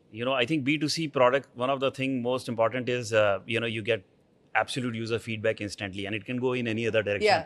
And especially something, as complex as fashion. You know, it could be a disaster or it could be a hit. Yeah. So we all had goosebumps, you know, when we started testing with our own friends and family, because sometimes, you know, they can be easy on you, but sometimes they can be very brutal on you as well. Yeah. And I was absolutely amazed. You know, anyone I have shared, and no matter what age group are, you know, so my batchmate, you know, we just celebrated our silver jubilee. Everyone is a midlife crisis and they needed a change. And honestly, how many on this panel are going through midlife? Is this actually the answer to your midlife crisis? you know, so Hopefully. I mean, We'll make everybody fashionable. and I was surprised when people are messaging me, dude, I needed this 25 years ago. You know? But you know, on the other side, I think this gives me a reason. What Piyush was saying, you know, this gives me a reason to work on myself. You know, I can be this good. So I think it's a phenomenal numbers that we are saying, D7, D30, and I think you know, Piyush can add more detail to it. But I think I have never seen, you know, we are in mobile advertising. I mean, Abhay, Piyush, Naveen, we have done for giving downloads for living, you know, downloads and retargeting and engagement. Yeah. And I know these metrics could be very hard. For game, like after 7 days, people just forget. But this is like, this phenomena has been going on with the user we have been testing. And even after 30 days, it's relentless, styling after styling. So the initial response? It's very strong? good, you know, and I think the important thing is it is not just a product that is relevant only for one country or one market. It has been built to solve a fundamental human emotion, the need to look good, the need to imagine yourselves be better. So it's great that the same emotion that Mohit mentioned, you see the same reaction in Japan and in the US. It could be a 45, 50-year-old person in Japan. It could be a younger person in India, Gen Z. So I think we've caught on, like TikTok, caught on to something very simple and deep that was universal, a phenomena. Yeah. I think we have caught on to a large global consumer phenomena. And it's one product. It is not like 10 products that we are customizing for different markets. So I think that is why it is interesting, because all these markets are giving us the same response, right? And it's the older guys who in Japan who are saying, this is great. I want to be looking So that's a midlife crisis. It's the Gen Z in this part of the world. And I saw Gen Z, they all like changing the WhatsApp DPs. The Instagrams now have glance AI pictures. So it's very interesting how it straddles all of society. Let me give you some specific stats. Give us numbers. So we, in our beta program, we onboarded about 1 million consumers. A large, very, very large portion of them. And how long was the beta? 3 months now. 3 months. Okay. 3 months, 3 to 4 months now, and a large portion of them were across the United States, a few in Japan and in India. And what we saw was consumers. I'm going to borrow a phrase that Mohit said yesterday. They're not just engaging; they're obsessed. They are coming back to the app. 75% of them are coming back using the app at least 4 to 5 times a week. These are numbers that social platforms see. Okay. Second, they are doing on an average. Every consumer is doing especially the young consumers are doing on an average 18 AI generations of themselves. 18 AI generations per day. Okay. Per day. Okay. And 40 to 45% of them are actually seeing those AI-generated intelligent recommendations, and they're starting a shopping journey from there. We have not seen stats like these, numbers like these, engagement like this. So the core of our belief was that we would be able to bring intelligence into commerce. True intelligence, the intelligence that existed for the last 20 years, that, you know, is very hard to get unless you get somebody who's a specialist. And that is the intelligence we're bringing in front of the consumers. The consumers are loving it, and they're actually using and utilizing it to essentially drive their own journeys or whatever they want to do with it. So what does it mean now at the back end, you know, in terms of the tie-ups that you need to do with brands? How many brands are already onboarded? How many do you intend to get on board? And the big question, when do you make money on this, and how do you make money on this, and how much money do you hope to make? Yeah, so look, we would love to have every direct-to-consumer fashion brand on this platform. We have tied up with about 100 brands globally so far. 400? Okay, I'm behind on this. Well, we've tied up with about 400 brands globally on this, and roughly about 10 million SKUs are available that our AI is picking up right now and choosing the right product to be shown on the consumers. So as a consumer, all I have to do is put a picture of myself and, just one selfie. That's it. All it takes is one selfie. And then it curates my look for me. Absolutely. And connects me to the brands that I could possibly go and get that look or from. the brands that you didn't even know the product that they offered. Correct. Because over the period of time, as Piyush was saying, our choices become very narrow. My wardrobe only has blue, black, and grays, and maybe some white. I didn't even know that the pastel colors exist. So our choices become very narrow, and that's the choice broadening that we are doing. But what is very interesting is very interesting technology behind it. I'll just go back to one question that you were asking, Naveen. See, the biggest breakthrough in AI has come because of reinforcement learning supported by human feedback. Reinforcement learning has been there around forever. The biggest breakthrough came when humans provided very small feedback on the answers, and that's when it changed. So while 1 million users may just look very small at this point in time, but these 1 million users are giving us the feedback on what they are liking and what they are not liking. And the pace at which this model is learning is crazy.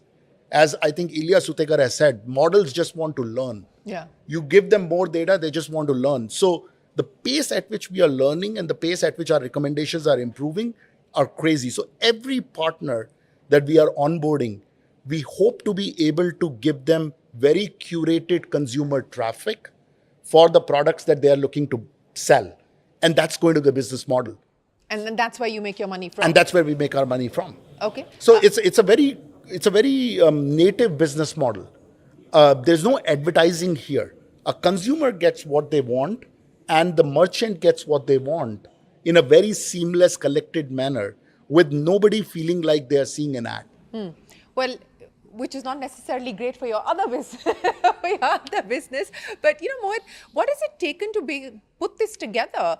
You're talking about building this foundational model, and that's at this point in time, whether India has the capital and the expertise to be able to do so, and so on and so forth, are the questions that are being asked. What is it taken to build that muscle internally at InMobi? I think our legacy and heritage is, if you go back 18 years or 19 years ago when we were starting, one of the most profound impact of taking a decision that we are going to go global. Because as soon as you go global, your competition starts with Google, Facebook, and likes of that. And to be honest, we were in advertising business. So this was the competition. Exactly. So, and this still is the competition. Yes. So one myth that we have broken consistently since then is we build a product team from here. We have some of the best engineers, and that legacy has not changed. Even today, I think this is the work of a very small but really phenomenal. I believe InMobi has some of the best engineers from this part of the world. There is absolutely no match. Another aspect, and again, people who don't know the InMobi story as closely as we do may not necessarily know, but something that's also been very core to your belief system is profitability. And it may be the buzzword today, and it may be an acquired sort of go-to today, but it was very important for you from day one. And as I pointed out at the start, you are, and were one of India's first profitable unicorns. That's correct. And I think we fundamentally believe that once you build technology businesses, they should run, we believe businesses should run profitably. It's not a most profound statement to make, but it is surprising. Except that in the startup lexicon, profitability was not necessarily seen as good. Yeah, look, I think, getting to profitability requires a very different level of, and staying profitable requires a very different level of diligence and discipline. It is hard because once you get to that stage where you are building a sustainable business, the freedom that you get allows you to do what we just did. Yeah. Look, you cannot do this kind of building Glance AI or, more things that we may do if you are not sustainable in the first thing that you did. So it allows us to do these things. It gives us the freedom. It gives us the confidence that we know what we're doing. We're not, yes, for the second business, we rely on other investors to get capital, but not because now everybody knows that we can make these businesses profitable. We know ourselves that we can make these businesses profitable. So it's a very big aspect of this. I wish India understands this. I know it is understanding, and you kind of get into a tough state before you get here. But I think it's the most beautiful thing for an entrepreneur to run a profitable business. Period. So when you became a unicorn, and it wasn't even a thing No. thing back then. I mean, did you even realize what had happened? Well, it took a lot of time, by the way. I will tell you this. I remember the first few conversations. 2011. So 2011, yes. Somebody said unicorn, and you kind of just went past it because you didn't know what it meant. But it's been quite a feeling post that. I think it has allowed for a set of our entrepreneurs, set of companies to dream that they can go that big. We didn't know that we were going that big, frankly, if you ask me. But like going that big is now, we have 100 plus, unicorns. I think it's a great thing for the country because what it has done is it's given hope to, millions of people. We all come from middle class backgrounds, nothing fancy, but fact that we could do this in 2011, now you have 100 plus who can do this. I think it's the hope that this country, is on to say, hey, we can make it happen. We're just happy we were the first one to do it. And one of the most proudest moment was, I think, at the 75th anniversary of our independence, the government put out, 75 big milestones for the country. And for 2011, they put this as the biggest milestone for that year as part of the 75 years of our journey. And I felt very proud because, when you do these things, you don't know that you're doing them. It's like entrepreneurship. When you build something, you don't know what you're really doing. You don't know how big it becomes. Only when it becomes big, you look back and see those things. So I think those are those moments for us. And, they will always stay. And similarly, today, when we build Glance AI, we feel so proud that we built this, as Piyush just said, we built this from India to the world, building an AI foundational model in commerce and hopefully change the way world shops. And, it makes us feel equally excited as it did when we became a unicorn 2011 or we started the company. It's the same. It's a milestone moment. It is a milestone moment. The only difference is at that time it was a smaller set of people. Today we have 2,000 people that have the same level of flutter in their tummy probably, because they have all contributed to this. So I think, as I said, in the beginning, we like to maintain the fact that we are a startup because it's a state of mind and it's a state of being. It's a state of nervousness that you're in. And I think you got to be nervous. You got to be a little uncomfortable. What are you uncomfortable about? What are each one of you uncomfortable about today? What are you the most nervous about today, Abhay? I hope our app lasts when we have 20-30 million people downloading it over the next few weeks and months. I just hope that our servers can last it, because the kind of numbers that we are seeing for 1 million users, if we can have 20-30 million of those users do those kind of traffic, I think we would have arrived in the world in the way that we can only dream right now. So that's one that I'm nervous about. That's what you're nervous about. What are you nervous about? Look, I think we are promising we will make people look good. That's a very tall order. So I hope that we'll do You're justice. Hoping the AI will deliver on that promise. We hope that we'll do justice to majority of the looks, and that's what I. Piyush, I'm scared about the number of boxes that are going to come to my house for my wife's wardrobe and my wardrobe. But I think we have a great thing going, and I also feel I know we talked about India and the fact that you're the first unicorn. We are forgetting that way back, India was the land of innovators, discoverers, inventors. So we did innovate on Zero, on Ayurveda. These are all global products. Yeah. These are all global products from India. Decimal system, Ayurveda, yoga, whatever, so many more. Physics at some level. So we are only resurrecting that magic that India had for entrepreneurship at that time. And I'm proud that we are those people who are showing it can be done in a global manner. So I feel so. Well, you're building in India for the world, but are you now building a journey towards the markets? I mean, we're seeing a whole spate of companies, many of your peers who have now decided to list. Some have already listed, some are in the process of listing. Is that now the next milestone that you're working towards? I think as part of an entrepreneurship journey and as part of a startup journey, that is an absolutely the next milestone for anybody. We are clearly very keen on that, and we would certainly think about getting there, soon enough. Yeah, so pretty kicked about it. Actively thinking about it, Very as in like the actively, yes. work has started, or it's a conversation that you're having over chai? No, I think the conversation has gone beyond us a little bit now, so it is more. So the beauty parade is on, the bankers are in, all of that is happening. We're starting to get there. Yeah, starting to get there. Yes. But what I mean, outside of the exit option for investors, what is it that you want to achieve? What's the motivation? What's the objective for a listing? Look, I think listing is a very proud moment in general, both for the people who have participated with you till that journey, but it is also a milestone from which you have to chart a different journey in the future. For us, I think the component, the reason why we are keen and we've chatted about this quite a bit is because I think it's going to unlock possibilities of M&A at a very different scale. We think we are in the world of technology. We are well placed to be to acquire companies. But in order to do this, you want to be a public company because the currency allows you to essentially be more efficient and do those things. So that's one of the things that is fundamental to the reason why we truly want to do this, in addition to just growing and what we are doing organically ourselves. And we think the world is our market, by the way.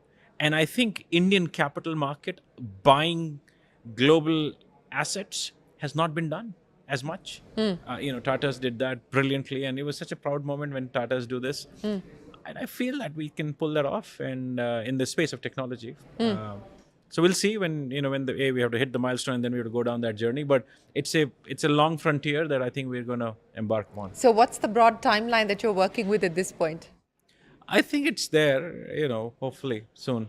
Hopefully soon is as far as you're going to go on this. But, talking about this global aspiration, or the fact that you want to cement on this global aspiration by doing, could be large ticket M&A, globally. What would be the spaces that you would look at? Will it be in the ad tech space? Will it be in the AI space? I mean, what are you hoping to use the M&A route to get to? There are three spaces which I consider, and possibly maybe only two of them need the capital. The one can be pretty much done by us ourselves. One is very small but niche technology acquisition, because we are sitting with a remarkable scale ourselves. So I can bring in any platform that is in the need of a global scale, put onto the Glance AI and scale the hell out of it. So that is one. The second is, within the ad tech space, we are already started in the omni-channel journey.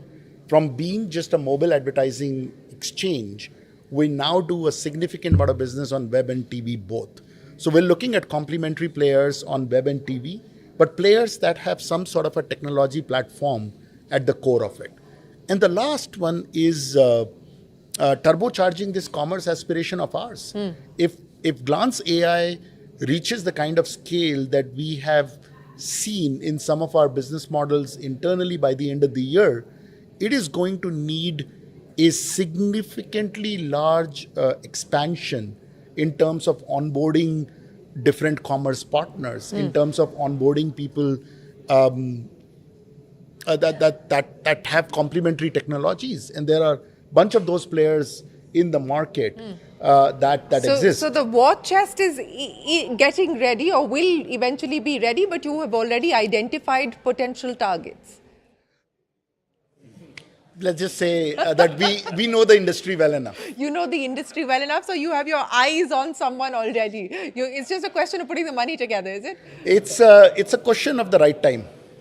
It's a question of the right time. Well, speaking about the right time, and this is something that we were discussing, when you make these bold bets, and the fact that the founders are still together and still very much hands-on and running the company, having the audacity to do that, and also then being able to onboard your investors, board, to say that, look, we believe we have the capability and the confidence to take this bold bet. I mean, how has that run over the course of the last 18 years in the way that you've had to do that engagement with other stakeholders? I mean, the four of you getting together and deciding this is what we want to do is one thing, but getting everybody else on board is another matter altogether, and they may not necessarily have always been on board. Look, I think any bold idea start with some sort of craziness, and one of us has to take a lead. You know, sometimes Abhay does something, or Naveen, or Piyush, or small town. You know, and we said, India will really not evolve unless until we do AI from a city like Lucknow. And 4 or 5 months ago, we had no idea how we are going to do that. We just said that we are going to open up an office. I think Naveen met with CM over there, and in some conversation and all, and said we are going to do AI. And he literally sent me that message. We need to do AI in Lucknow. In Lucknow, did you think he's lost his mind? But then we have been together for 18 years, so I know there is something to it. This is an interesting word. Something can be done over there. But honestly, we are this close to have one of the, I would say, state-of-the-art tech center being open there in less than 45 days. And our people made it happen. From not having a place to call office, not having single employee, we are actually looking at, we may be having as many as 200 people. And I think I will feel really proud if one of the most crucial component, whether it's Glance AI or our advertising, is being written from that town, because for them, AI is just basically making reels. When they write that code, I think we will change this world forever. And I hope we'll be the first company to do AI from tier 2 and tier 3 cities. Well, so that's really that would be a phenomenal moment. And so you decide, you call it crazy or bold, but we are going to do it. We wish you the very best of luck, and we do hope that you do make it happen. But just to take off on the point that Mohit made, and again, right now, the conversation in India is like, why aren't we doing deep tech enough? We should be doing deep tech. Look at what China is doing, and so on and so forth. As you look at what's happening in the world, as you look at what's happening in China with, the BYDs of the world taking on the Teslas, and now, in many ways, at least in terms of numbers, surpassing even a company like Tesla. Where do you believe the Indian startup ecosystem finds itself today? What are the bets that you believe founders like yourselves need to take to change the game, so to speak? Look, I think in any market, the first phase of companies that come out solve for what we would call local market inefficiencies, right? And they're quite a bit in India. And I think what the startup community in the last 15 years has done is truly solve the market inefficiencies. And they've done it in a very Indian way of solving it, right? The model may be an American model or a global model, but making it happen in an Indian way has just been phenomenal. And that's a different story altogether. It's a completely different story, and it requires a lot to do it. You cannot truly build a global platform or, as a country till you solve for local inefficiencies. So I think that's been done. And yes, there is more to do it. So that's fine. But I think on top of it is when I think the phase 2 of this is going to kick in. So are we in phase 2? We are starting to get into phase 2.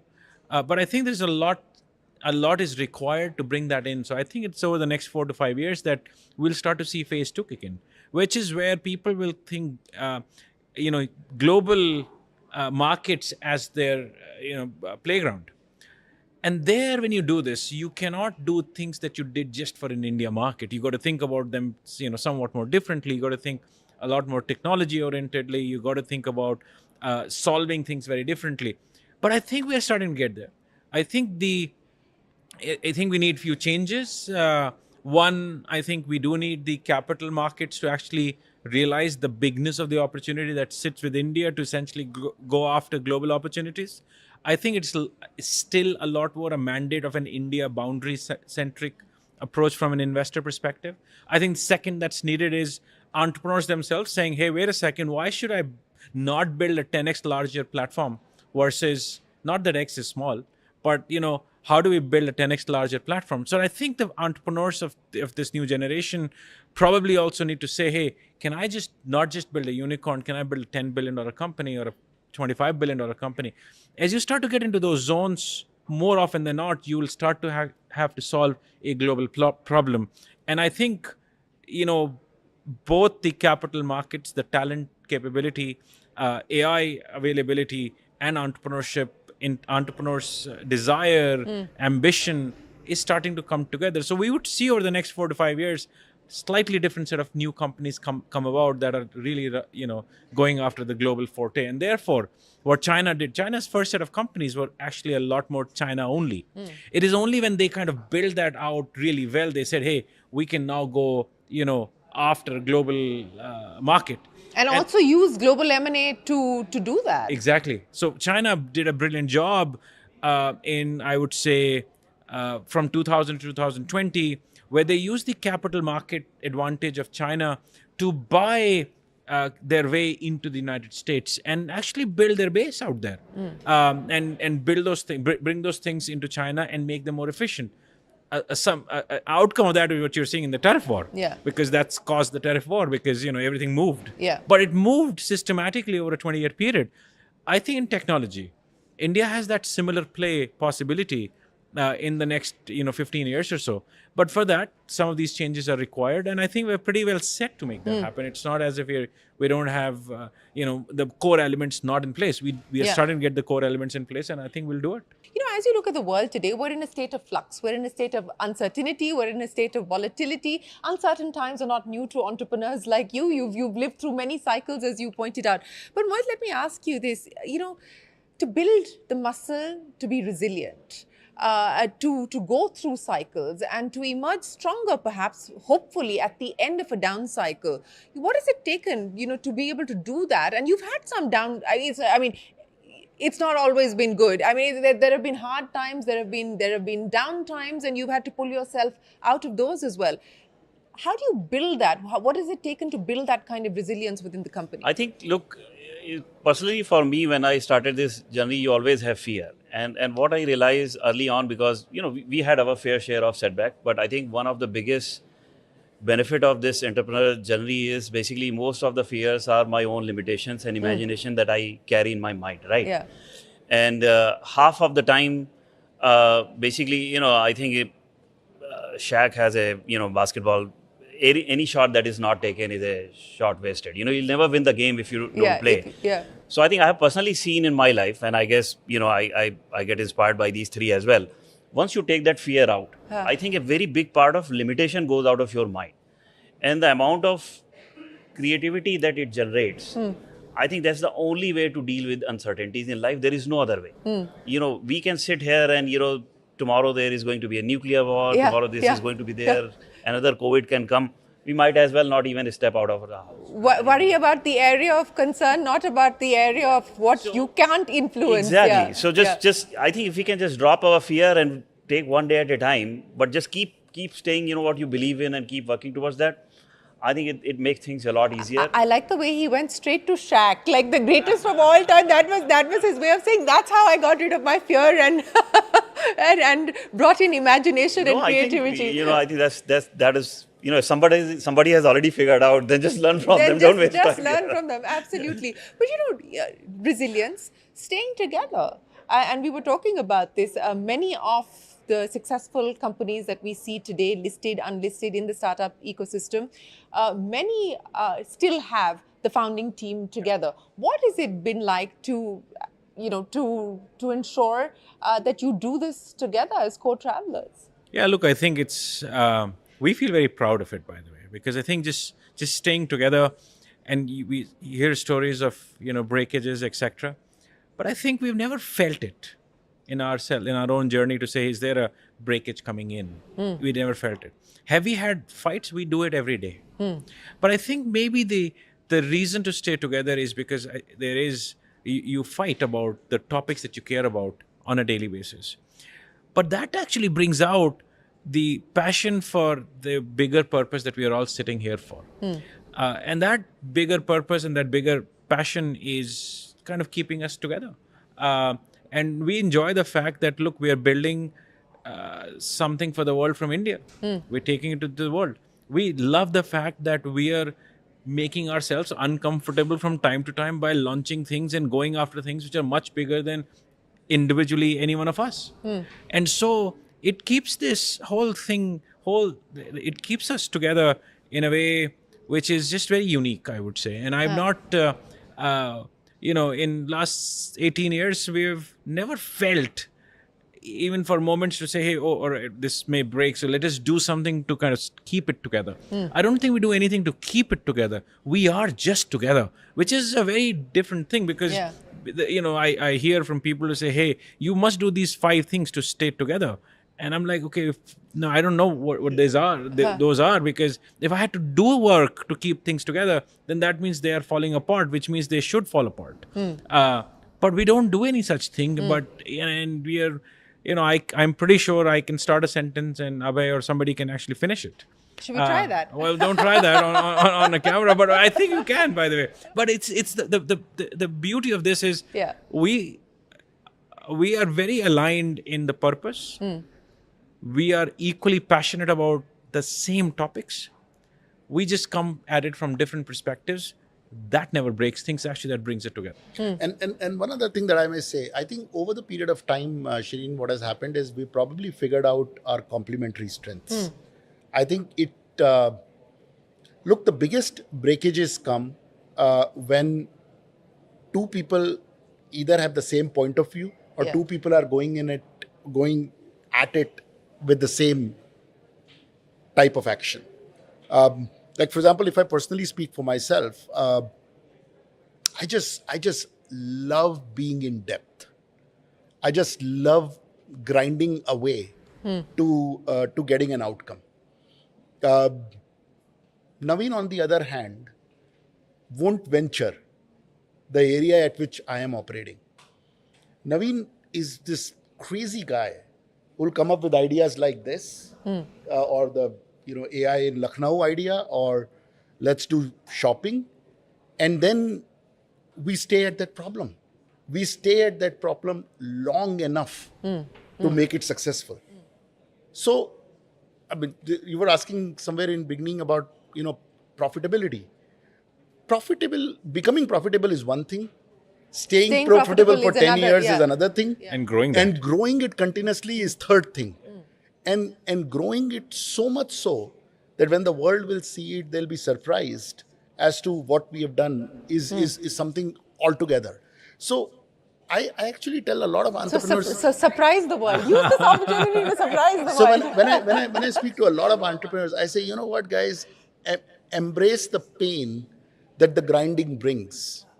Because if you're going to look for one breakthrough moment where everything will turn rosy, it ain't going to happen. So with this Glance AI launch, we are actually signing up for a 10-year of grinding. It's not that it's going to be successful next year or next year or next year. It's only we've just invited 100 new problems to come our way. We just are extremely confident that our complementariness is such that not only we'll come out with innovative ideas, we have enough firepower and enough motivation to stay solving it. And we have enough people in our team that will look at it at every angle that is needed to succeed.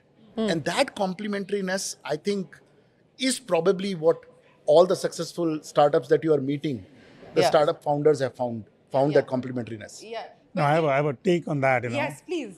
A different take. A different take. There is a reason. I mean, the fact that our wives and kids are also still friends means that, it has to be, it is important for us to, it is a big factor because then it feels like family. And, ancient family businesses, when you had your big industrial house or whatever, and you got your chacha's son or tau's son to start something new, just because the guy made a mistake or the first time the business bombed, you wouldn't fire him, right? You would say, hold on, I know you've done this. I know you'll rise to the occasion. And there is fear and shame and ambition at the same, a shared belief, a shared purpose at the same time. So I think just the fact that you think about each other like family means you're okay. Because the muscle, you use the word muscle, the muscle of resilience and the cycle of confidence and struggle you've gone through that muscle enough number of times. Yeah. So that fear doesn't hit us anymore. And to know that someone's got your back. I think that's important to know that someone's got your back. But Mohit, as you've brought people like Google, etc. on board, again, for the benefit of young entrepreneurs who are watching this program, What is it that you would tell them, to be able to present the story in a way that's compelling enough to be able to get marquee companies to believe into it, but at the same time, stay core to your DNA, stay core to who you are, and not lose yourself into becoming what a marquee company who may now be on board may want you to be? Because that could easily happen, right? And I would imagine that there may have been moments where you could have ended up becoming completely different because of the big guys who you're working with or who are on board with you. No, I think so. I guess one main reason for us to be together is also we shared collective values. Our upbringing is very same. We have seen things. So there's a lot of that we can relate to each other. That's one part. I think early on what we did, one thing is that what are the basic tenets of building this company, and we put few things over there, our 5 values. And as you said, whether we work with some big company over there or we hire some big guy, at least our argument is very simple. We are trying to do something insane. It is crazy. That's how I start. You'll be fooled to think of that this can be done. But that is what drives people, their interest in just 5 seconds. Who is this guy and talking about, something Changing that the is world. absolutely insane. Doing this on AI and like Google has DeepMind and all, how this will happen. But I think institution, they can only create a structure. Once you become a big, you can create a factory or machinery where, so in my opinion, the big company structure is their weaknesses as well, because it's like big machine running where you are not really playing any part. Tomorrow you are gone, nobody cares. But in Mobi, you own something. You are valued every day. When you come here, a lot of people depend on you. And I think that is how things have percolated all the way down from us to, everyone else down to the last level. So every engineer is that precious. Every marketing person is that precious, because all that has happened today, somebody has done their job very well. And that's why we are here. So I think it's not only us. Our employees are with us. We have people completing 16 years. And they were my first hire. Forget about founder and employee relationship. They're my friends. I go and smoke with them. I call them. If I don't see them for 4 hours, what are you doing? He said, nothing. Let's go downstairs. That's withdrawal symptom of Yeah. a whole other kind. So I think if it's that fun, then, the challenge and fear, I think they don't have a place in that. No, I understand. But, again, to have conversations with investors, to have conversations to say, look, this is the path we intend to follow. And sometimes they agree, sometimes they may not agree. And I'm sure you've had moments in the last 18 years where you've had to do some tough talking. Yeah. Look, I think at any point of time, any of these, non-linear steps that we have taken, starting with the first one, I still remember hey, we will be a global company. That was 6 months into our play. That was not a norm, right? It seems pretty okay today. Yeah. And I remember how much we were shivering. It was, the first 6 months of running a company. I don't know what will happen, but I think we should put it in there. And how old were each one of you again, for those who are watching? Late 20s at that point of yeah. time. But at that stage, it's okay, I don't know whether they'll agree. I think they'll throw us out. What if we get fired? Right? We had all these things. And of course they said no. But I think we stayed at it because we truly believed in it. And I think it is important to, I think Mohit mentioned this just now. People are okay if you are crazy, but you stay at it. Abhay was also mentioned, you got to stay at it. People are not okay if you come in with saying, okay, I am doing this because somebody else has done this. That's not okay. People are looking for originality, your conviction, not a conviction based on somebody else or something else. Your conviction to say, I think this can be done this way. And you only change the world when you have a conviction and you're riding on that conviction to go and change something. Yeah, so Glance AI was equally, Glance in itself was exactly that journey. It was not an easy conversation and not at all an easy sell internally. But, we kind of kept at it, chipped at it. We kept their concerns in mind to say, hey, we're not going to be, overtly this and overtly that. But it is a pretty sizable part of our story today than what it was nothing 7 years ago. Yeah. But the ability to say no also comes from the fact that you didn't dilute as much as many others have. And I think there's a lesson there for startups as well, that, how much do you dilute? How soon do you dilute? At what part of the journey do you dilute? I mean, as you look back today, do you believe that the freedom you got to make some of these bold bets, including now with Glance AI, is the fact that, you still have control? So in fact, it's very interesting that you bring this point, because I still remember during that 2015-16, we used to have our town halls and we used to go up on the stage trying to tell everybody within InMobi that, guys, you should feel happy that we are actually not raising capital. So hard. And it was very hard to convince them, because everyone in our employees at that point in time are seeing X raising $500 billion, Y raising this much, Z raising this much. And we used to go up on the stage and tell them that, guys, do you realize the company raising that much is actually taking your value down? It's not increasing your value. Yeah. So you're paying for it. So why are you happy about it? Yeah. You should actually be telling us. But that's because we got into this valuation trap, right? The whole ecosystem was chasing valuations, not necessarily value creation. And that's why when in 2016 was the first year when we announced full year of profitability, we were like, now we don't need any more capital.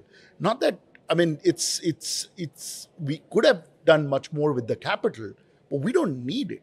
We had no gun to our head that please raise the capital or how will you survive your business model. And advertising is a secular business model. In every turn, in any market, advertising does well.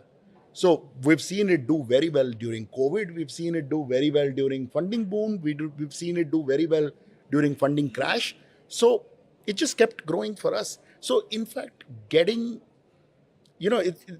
we probably got separated from boys. We became men during that period of time, and many other people are going through that journey right now.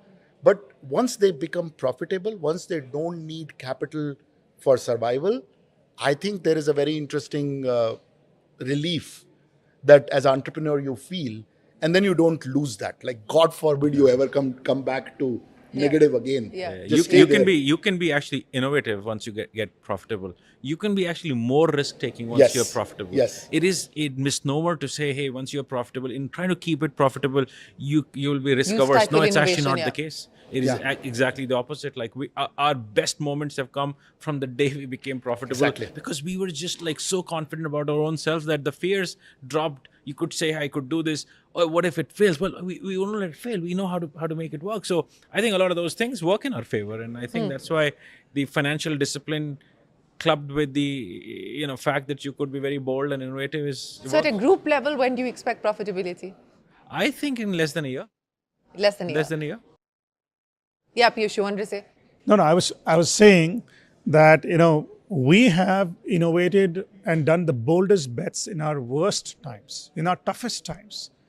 That is the skill or the tough part. It is one thing to do it when you're flush with cash and lots of money and incubate 5 businesses. Now that 2016-17 period, that is when we did 2 acquisitions. That is when we incubated Glance out here. And 2017 we turned profitable.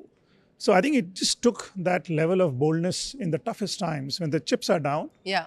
And thank God for people around us who stayed with us when the chips are down.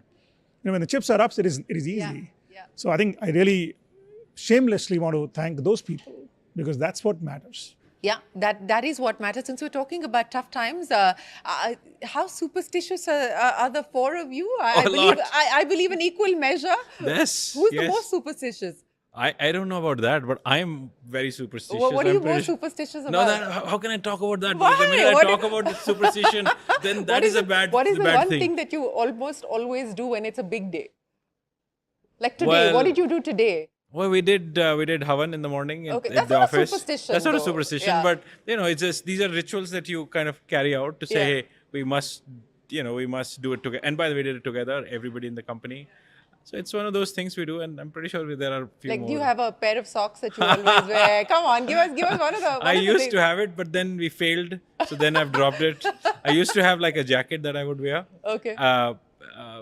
Till 2018-19, and then 2 or 3 things failed, and I was like, maybe that's not, the jacket's the issue. So I took that off. The jacket's the issue, not me. So I took that off. But I think each one of us, you're you're so what you're trying to do is so difficult, that you want everything to be right. So even if there is an iota of superstition somebody tells you that should exist or whatever, don't cut your nails on that day because that could just mean, and so you don't cut the nails on that day. Like, it doesn't really matter. I can cut it the next day. But so, it's these little things that you do which you don't really tell anybody, because the minute you tell that, now it's you're telling everybody. So, Abhay, what is it that you're most superstitious about? It was during the time when COVID happened, so our business dropped in the initial days, and we were all at home. So I ended up growing the beard, and the business started to come back.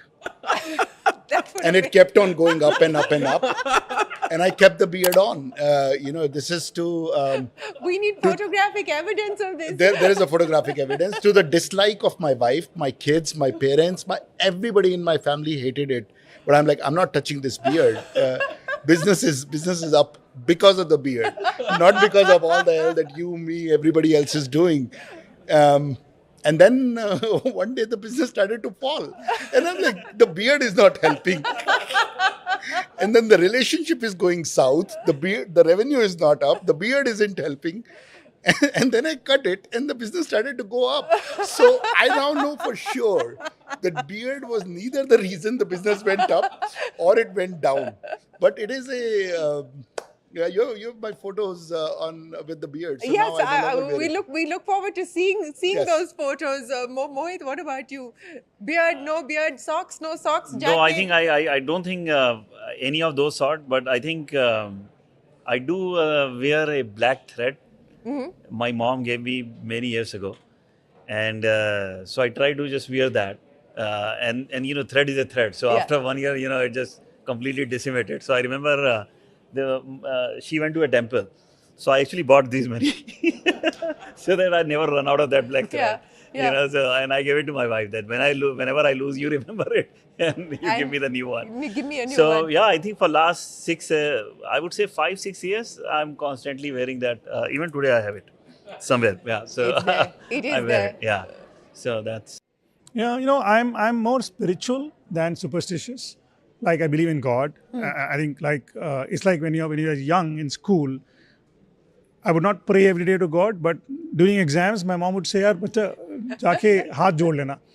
So I did that at that time. Even today, I went to God and holded my hands. Yeah. So I think it's just a higher grace that you all need at times, because at the top it's lonely. Yeah. So how do you go beyond that? And there's only grace out there. So I think there's something deeply spiritual about also how we are connected, how we have evolved, how we have understood ourselves deep within and each other, and there's something cosmic about it. I believe in past life, future life.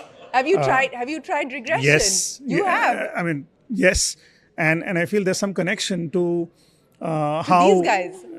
To these, I mean, there's a wacko story I have. These stories? I'll not talk about it. We have never been told the story. No. It's coming on camera. What is the story? What's the story? Back to the connection of India as a land of explorers and merchants.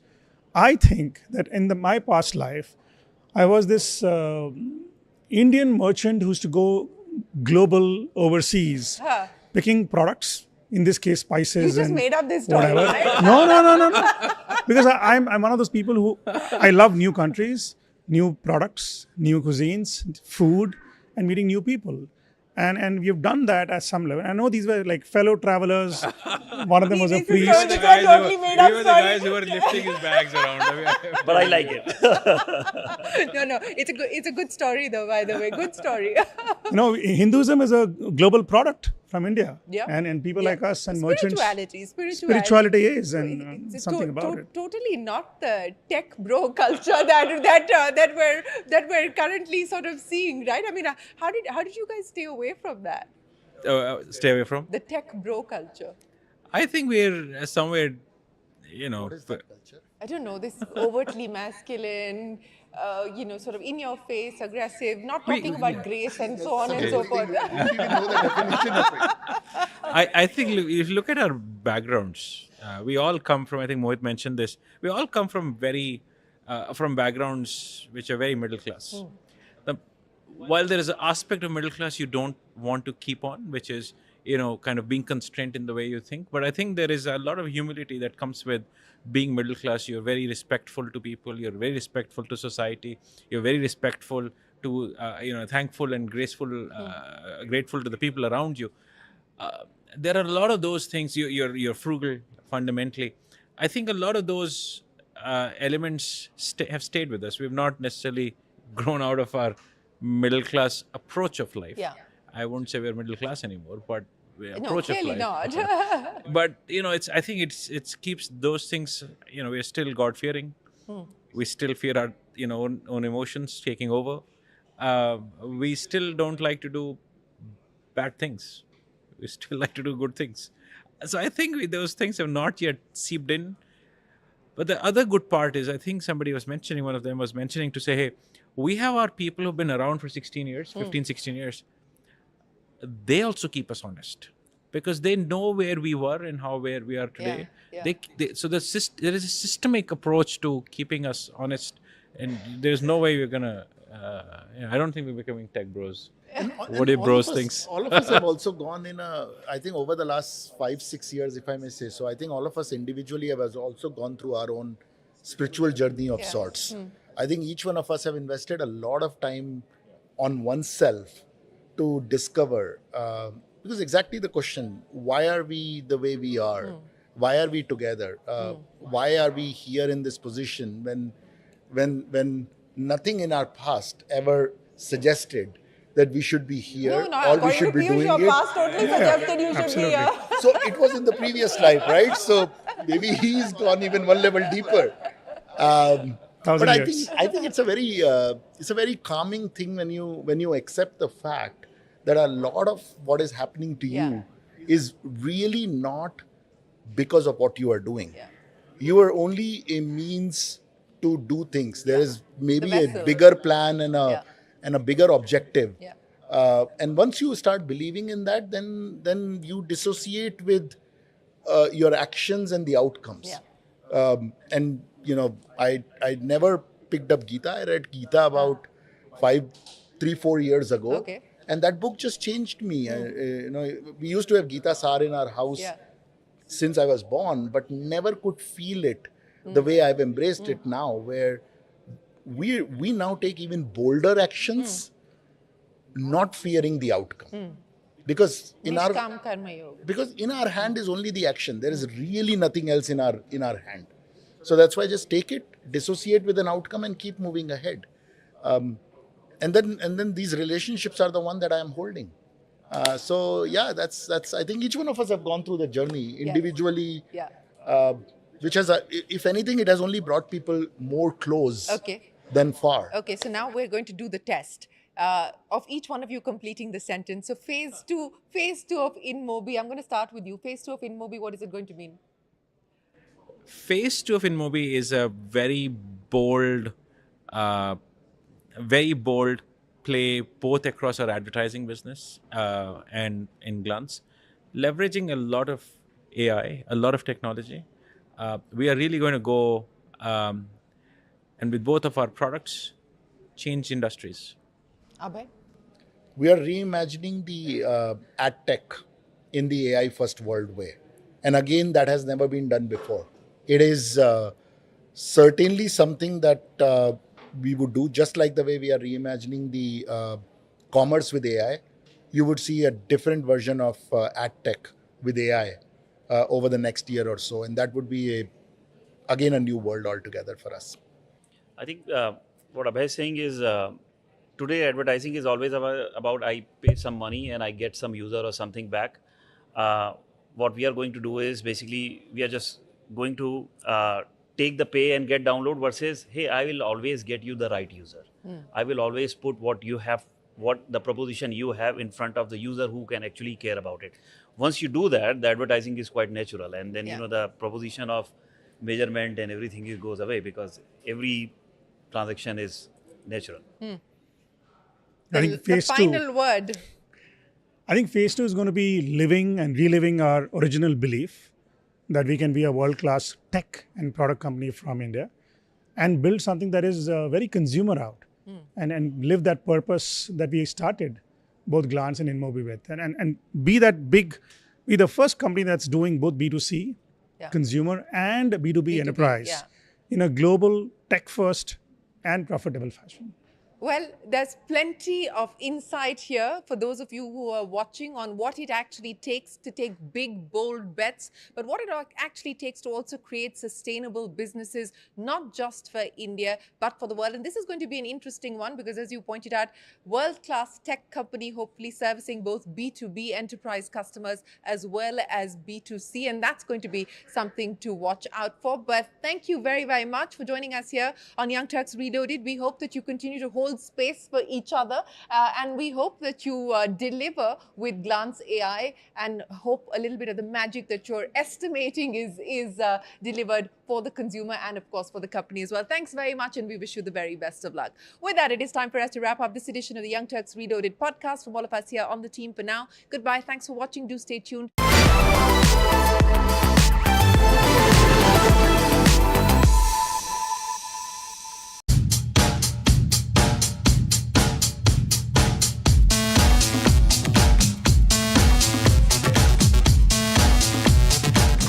Suddenly e-commerce started to happen in India. Yeah. He was watching it here. I was watching Shopify in the US. And that was the point I realized that there is no Shopify in India. I said, okay, well, I know how to build websites. I do HTML development, and how difficult can it be? Neither of our parents were convinced. So they were not convinced for good 2-3 years. 3-4 years. 3-4 years. For 3-4 years. Yeah, you have to imagine how it was 2013, 14. People not look at startup or founder like that in that sense. They were jobless.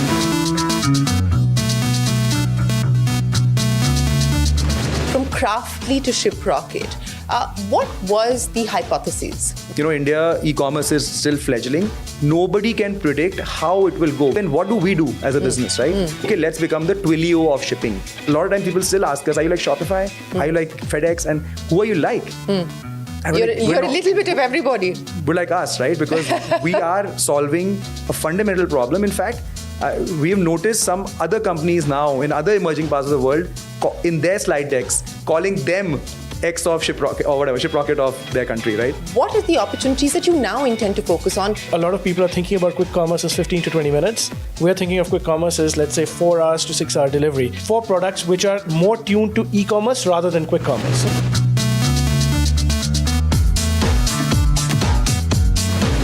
It's not just Shimla to Delhi. You're now looking at the world quite literally. Indian products today appeal to audiences across the globe. It's not an Indian D2C brand. You look at the packet and it's a bit of a compromise. You say, okay, I'll try it. It's not that great.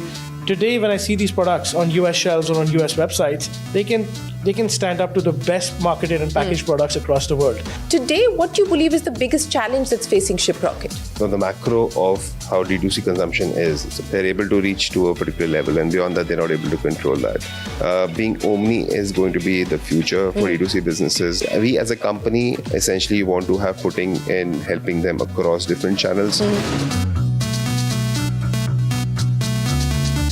Zomato's placed a pretty big bet on you guys. The value we can unlock by getting the time from maybe Dipinder, Akshant, etc. is immense. I don't think there's anybody else in India who's at that scale and who's built it from zero who can tell us what to do at the right time. So that is such a valuable. What's been the best piece of advice that you've got? Shut down international. Really? As he was putting money, Akshay was running a Middle East business. He wanted to get the money to start it. And as he would put them, I'm not saying we were investing the money, but I'm just saying you should shut this. I'm not putting a condition, but I'm saying you should shut it because it won't work.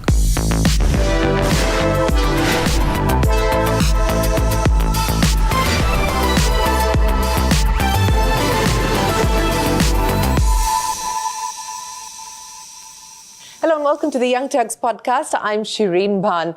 If you've been following the Indian startup story over the last few years, then it does seem like it's been an easy one.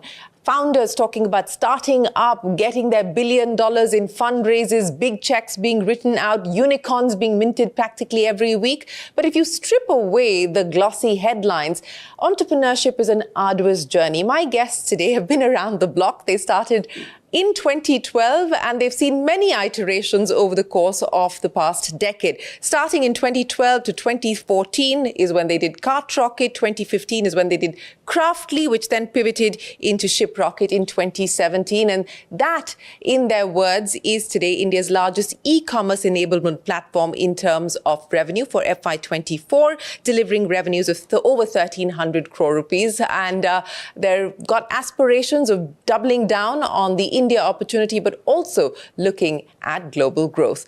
The Ship Rocket founding team right here with us, Sahil, Akshay and Gautam. Many, many thanks for joining us here on the Young Turks podcast. Let me start by exactly that. You know, today you open the papers, you watch TV channels, you go on Instagram, everyone's talking about billion-dollar fundraisers, how people have gone from 0 to 1,000 crores overnight and so on and so forth. You've been doing this since 2012. How does it make you feel when you see stuff like this? See, I think, I don't think there's any overnight success. I'll be honest, you know, it can be an overnight fad, which then disappears. But I think it's always a decade-long overnight success. And I know this because the companies or founders who've been around from our vintage, when you look at the quality of companies being built, anything that is going to be lasting will take time to build. I don't think it's an easy road, and one should not, inspire just from outcomes, but also from what it took to get there. Absolutely. And I think that's the reason why we're having this conversation. But let's talk about the start of now Ship Rocket. But as I pointed out, many pivots and iterations along the way. So you and Gaurav got together after college to consider the possibilities of looking at getting into entrepreneurship. Yeah. What was it? What was that spark that made you say you want to consider starting up in India? See, I think it was more about entrepreneurship, as you said. We had been talking about various ideas from e-waste recycling, and we were not serious about, not super serious about them, but there was always this, kuch karna hai yaar, we have to get out of our daily things. And then a couple of years into this sort of a brainstorm, and I was in the US, I was working there, he was here with his family business. This kept going on, right, from 2010, 11. Suddenly e-commerce started to happen in India. Yeah. He was watching it here. I was watching Shopify in the US because they were cutting out of the pack. Earlier this was a web-based software hosting business. Shopify took a very alternate view to that, which was a cross between like a software company and an Amazon, saying, no, I'm going to think platform. Yeah. Which means I'm going to tack on payments. And, so that to me was very exciting, that concept. And, we had a family, I had a relative who manufactured shoes, and he called me as the family computer guy, right, that I want to sell online. So what should I do? And that was the point I realized that there is no Shopify in India. I said, okay, well, I know how to build websites. I do HTML development, and how difficult can it be? I think that's literally it. And 2-3 months later, we had convinced each other that that was the best idea we ever had. And I moved back after 6 months of that thought, and we just launched. I think we didn't think much. You didn't think much. You just decided to launch and go for it. Yeah, I was myself have been running this business over the last 6 years. It was something which was in the family business, was not exactly the same business, but it was doing very, very well. And it was amazing for everybody in my family to see that, okay, I left that and just one fine day started doing this. Not one fine day, but yes, doing it. But it was not like that in the beginning. Yeah, it was like your parents, I had to... Yeah, so your parents were not convinced? Neither of our parents were convinced. So they were not convinced for good 3-4 years. For 3-4 years? Yeah. Because our graph was like this in the beginning. and startup was, you have to imagine how it was 2013, 14. People will not look at startup or founder like that in that sense. You're jobless. Yeah. And you're bringing that thank God has changed. They don't see it as being jobless necessarily. But the idea of trying to create a Shopify in India, it didn't work for you. Correct. In many ways, perhaps you were ahead of the curve. In many ways, perhaps it's not something that the market needed at that point in time. Or even now. So the humility to acknowledge the mistake or to acknowledge the fact that it's not the right product market fit, and then to say, okay, I'm now going to sort of pivot and do something about this. When did that happen? I think it comes from a place of being long-term, and it depends what you're chasing, right? If you're chasing a way to build your company, sell it, get cash, you take very different steps versus if you think, no, I actually care about building this. I want to make something big. I want to make an impact. I want to be able to build a large impact from what I'm doing in terms of how many people you touch or how big of a business you build. So I think if that is the goal, every founder I've spoken to, they've all had pivots, right? Some more drastic than others. But some of the other, the reason they kept going back is because they were chasing something else, right? They were not chasing like an exit or a way to put money on the table for themselves. I think they were chasing a larger goal to say that, look, if I have this opportunity and people are backing me, and I truly believe and have conviction in my opportunity, I'll find a way. Honestly, that's really it. The rest, so then you keep experimenting, you keep trying, and then you luck out and things work. Okay, we'll talk about lucking out with Shiprocket, and it took you a while to be able to get there. But Akshay, let me ask you, your decision to actually come on board was in 2016, and you were doing a comfortable job in London. What made you want to bet on these two? Well, honestly, it was, so I actually didn't even meet Gautam. The first 30 minutes I spent in the office, Gautam popped his head into the meeting room and left, which is what he still does in a lot of meetings. Yeah. So I actually spent time with Sahil for 30 minutes. We got introduced through one of the investors who was coming in. And for me, I wanted to come back. I tried coming back earlier to India as well in 2011 because I wanted to do something entrepreneurial. But at that time, I left just thinking that, the ecosystem wasn't professional enough. Yeah. I was waiting for two hours for people to take meetings, that kind of stuff. And it just frustrated me. I went back to London, I went to Amazon, and I wanted to learn how to be an operator. But I came for a Diwali holiday for 6 days. I was speaking to a friend of mine saying, I'm going to come back. You got to help me raise money and figure out the Indian ecosystem. And he introduced me to Sahil, saying that he's from your school. You like meeting him. I'm putting in money into this company. It'll give you a sense of how the startup ecosystem in India has changed in the last 4 or 5 years. And honestly, I met him.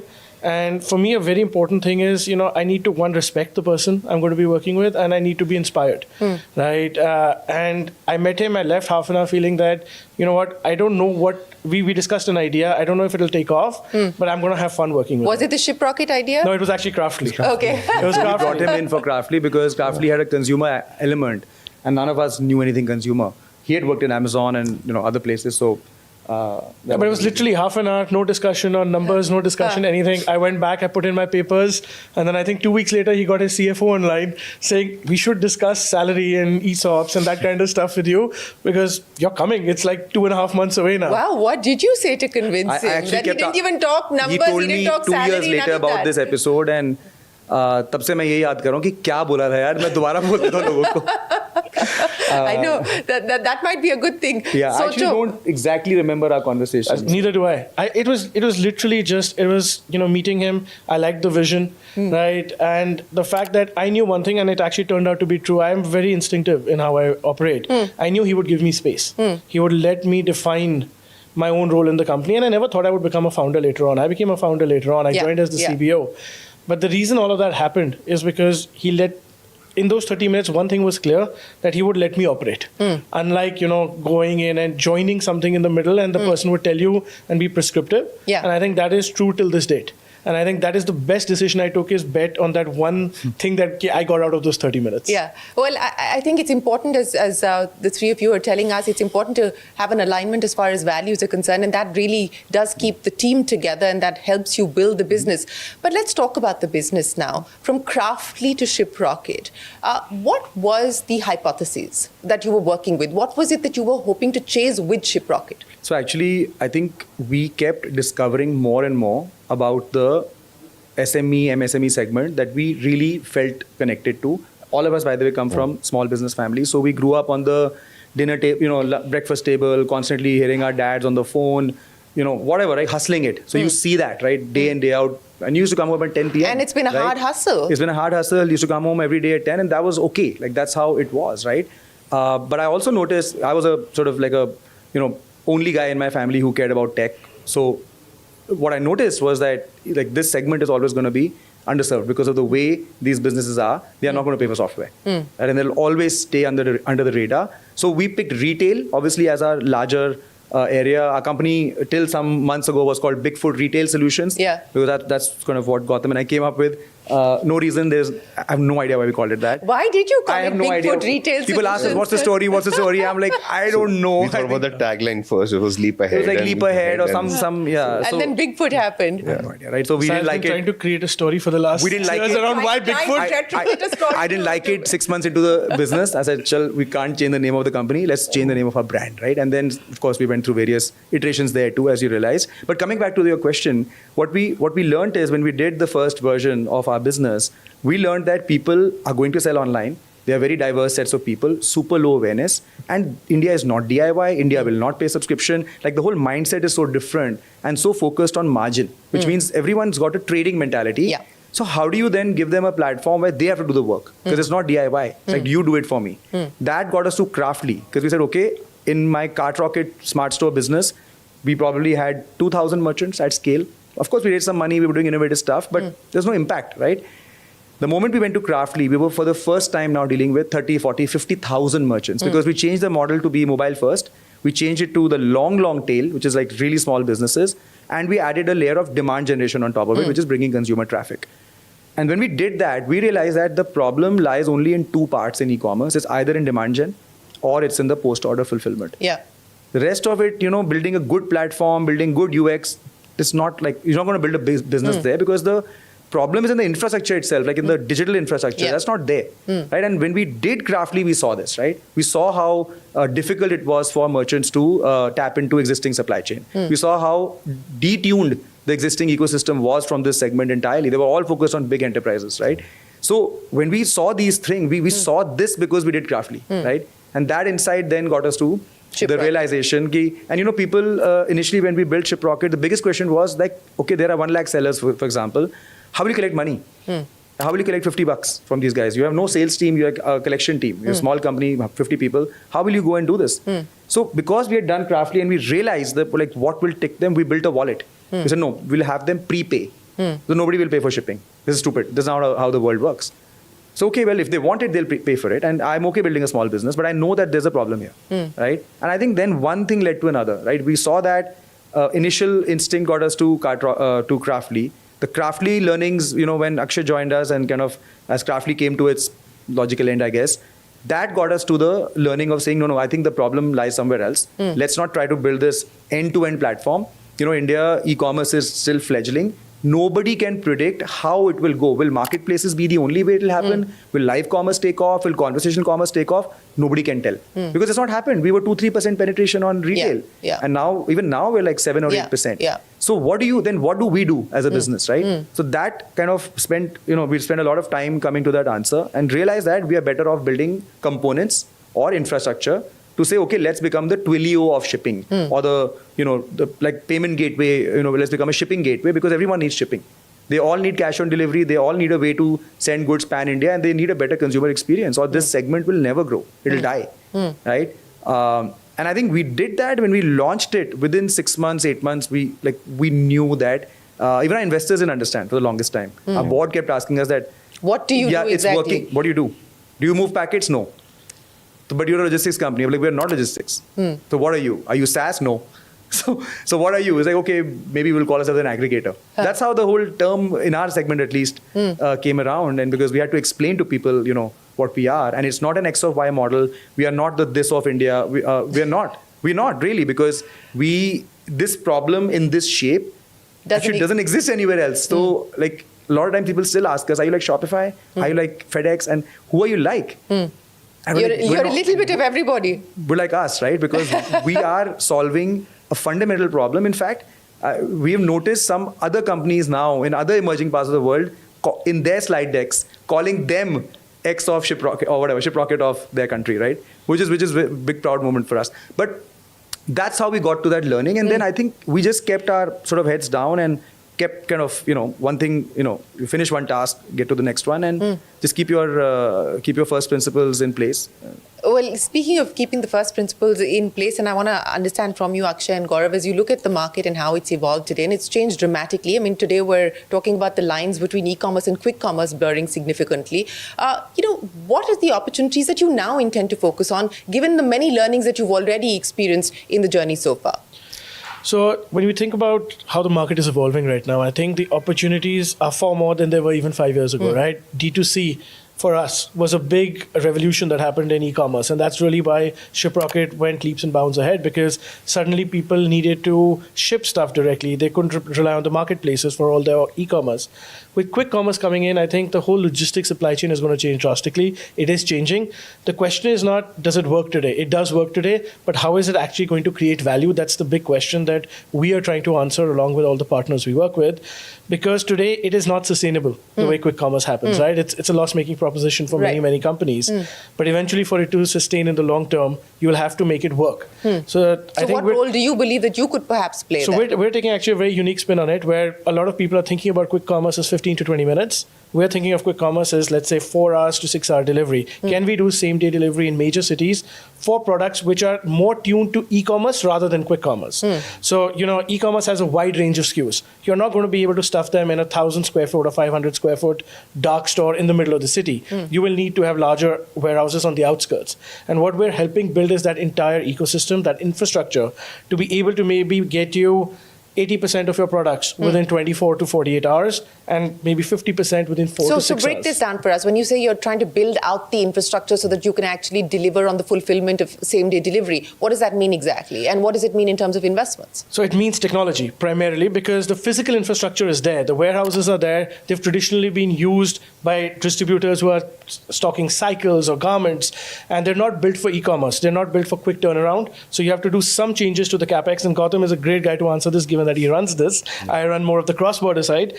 But it's about the technology, the SOPs. And I think that's where really we come to the fore, is because we're able to turn a traditional warehouse into a quick commerce warehouse using the SOPs and tech that we have. And I think, Gautam, you want to answer that, given that you live and breathe this every day. Which is why he's not in the meetings, because he's actually doing the stuff. But just to answer that question, I think we have a two-pronged approach to it. One big approach is how do you get those D2C business to store closer to the customer, because that's the only way of getting them. The problem for these D2C businesses is actually bigger, because they have to have that capability to send out that inventory or plan the inventory to be able to deploy. So if you to service maybe a Delhi, a Gurgaon, and NCR region, you need 8 warehouses at least to do a 2-3 hour delivery also. Being able to split the inventory across these 8 warehouses is a tough job, and that's where technology, what Akshay was mentioning, comes in. How do you make these systems where you have a main feeder warehouse and you have these small warehouses to be able to? Now the capital, it's not really capital intensive in that sense, because you are utilizing space which is already there.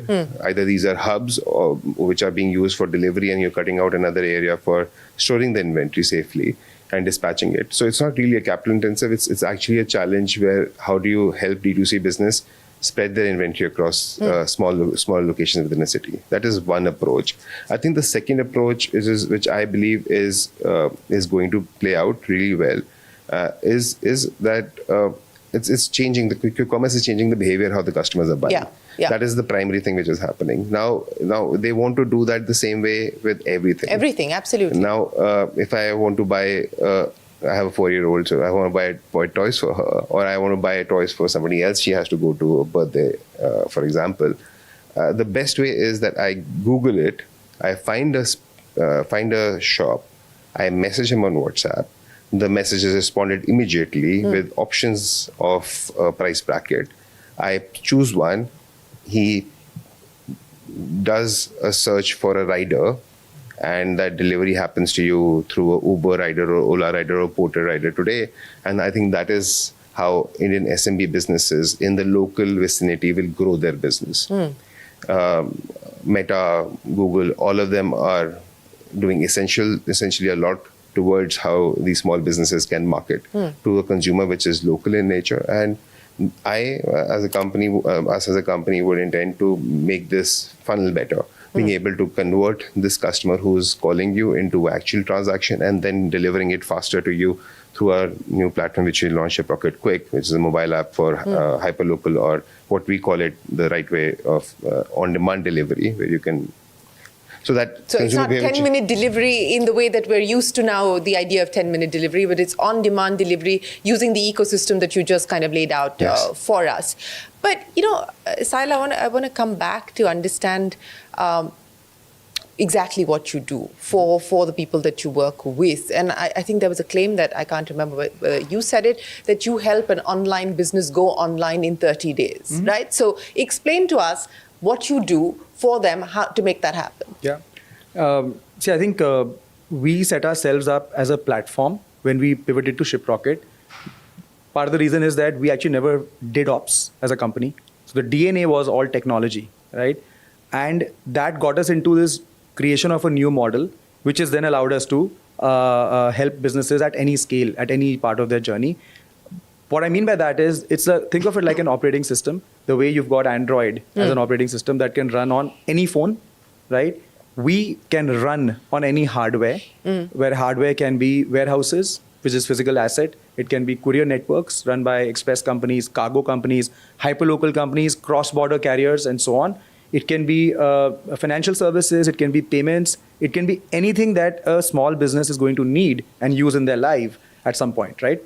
So when you view it like that, what is the role that an operating system plays? The operating system allows the experience, the kind of user interface, a consistent kind of delivery of expectations. As you click a button, you expect it to do something, right? Yeah. And allows you to plug into various apps and various software and service providers into the same ecosystem. So we took this, and of course, I'm much more articulate about this now than when we had started it. But conceptually, we said, look, we will not get into hardware. So we were very clear about that. That look, I'm not going to become what I'm enabling, right? Because then I will become that. And my business is to enable everything. So we chose that direction to say we'll partner with supply chain, with ecosystem partners, that time largely supply chain partners, and we'll build the interface for small businesses, right? So that is the kind of landscape in which we operate.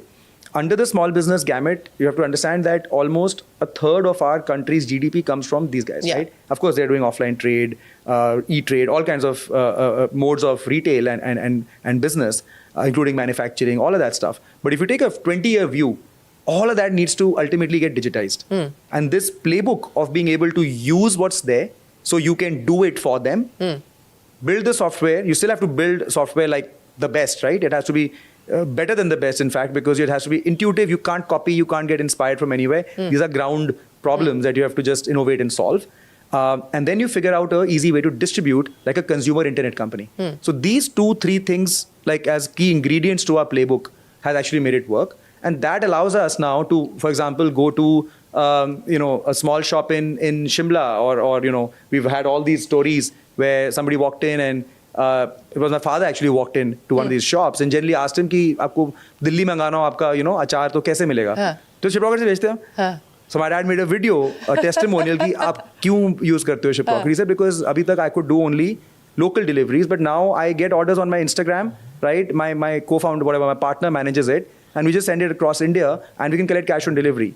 Now, the point is that the fact we have a mobile app and now we have a AI chatbot, that makes it so easy for the person to consume it from our interface that the model just works, right? And we can come in at the point when we're just thinking about your business, right? Not that we can give you much, but we have a ShipRocket Academy, there's our relationship managers, and our company stands for that, right? You have to understand that when you call up a service provider or you call us up, the empathy we already have is immense because we're a platform built by entrepreneurs for entrepreneurs. It's a productive platform. Our thinking is that, look, I'll invest in this business in a way with my platform and my time, and I'll reap returns when they grow. So that model... So you're invested in their growth. That's right. In because a way. We only grow when they grow. Yeah. We're completely outcome linked, right? Unlike SaaS companies where you still pay, like a subscription every month. Whether you do well or not, you still got to pay the license. Our business goes up and down with my merchant's business. So consumption drops, our business starts to, struggle. Consumption grows, our business starts to boom, right? Which is a great business because it's a B2B business linked to consumption. Well, I'll get to consumption in just a second, but it's not just Shimla to Delhi. You're now looking at the world quite literally. Akshay, talk to us a little bit about that. I mean, what's happening on that front?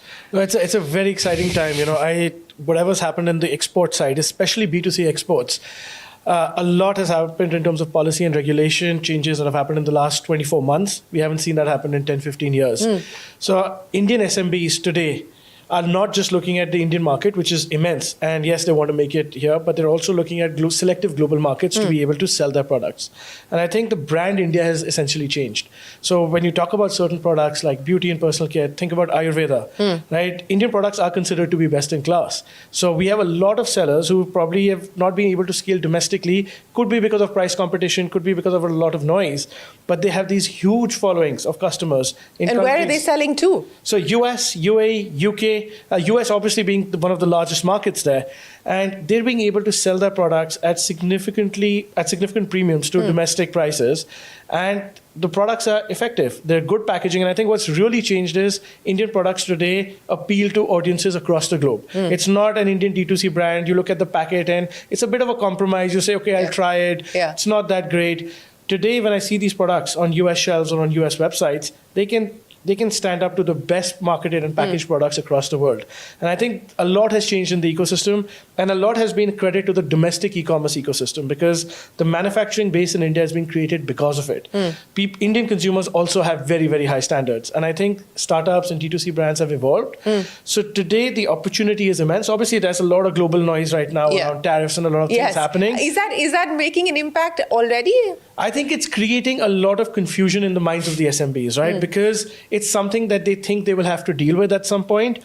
And they don't know how they're going to deal with it. Are they seeing it as a threat, or are they seeing it as an opportunity? Because, the narrative is at this point in time that, look, we're better off in comparison to the region. Tariffs are lower on India versus the region. So this could be the big manufacturing breakout moment for India. Are they thinking like that? So I think right now what they're thinking to be supply chains are not geared towards collecting this money. So one of two things can happen. Either an Amazon, eBay, Etsy in the US is going to add on to the prices and pay the US government directly, or they're going to give the option to the sellers, which a lot of marketplaces are saying they will do, to be able to if they're not charging upfront, to be able to collect from the customer in the US directly and not increase prices. Now, when you're doing that, you need technology to be able to solve that problem. So either the marketplace or the supply chain provider, which is us, is going to need to solve this so that the seller in India is cost neutral. They don't have these notices coming to them from federal authorities across the globe saying you did not pay these taxes.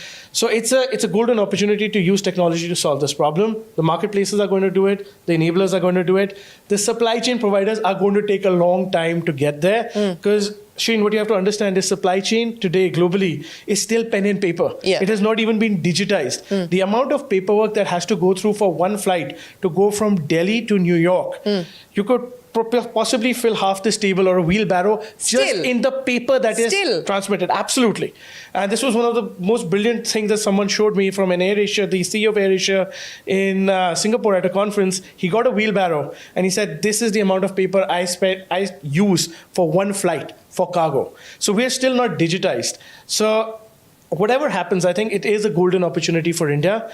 I think today SMBs are confused, but there's still a lot of positive sentiment. And I think this is going to be a big inflection point for Indian SMBs to be able to sell globally, both on B2B and B2C. I think it's going to be a big inflection. What about an inflection point for the business? I mean, how large is this as a business today for you?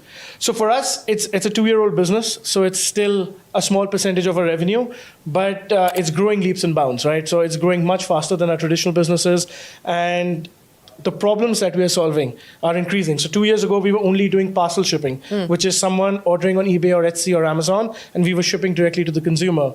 We launched cargo last year, primarily to cater to FBA as well. Now we're doing cargo, which is tonnage of shipment. And the reason we're able to have a right to win there is because our customers, the SMBs, want a digitized product. They want the same customer experience that you get when you order on an Amazon, for example. When I've picked up the shipment, the customer gets notifications for a cargo shipment, which has never happened before, right? There are customers in the US who are getting daily, if not every other day, updates on where their shipment are. They're being able to track it. So the fact that we're being able to launch new products, because all of the complexity of the supply chain, right? Domestic, you're going from, let's say, Delhi to Mumbai, Delhi to Agra. Here, you're going from Delhi to a city in the Midwest. You're going to a city in rural England.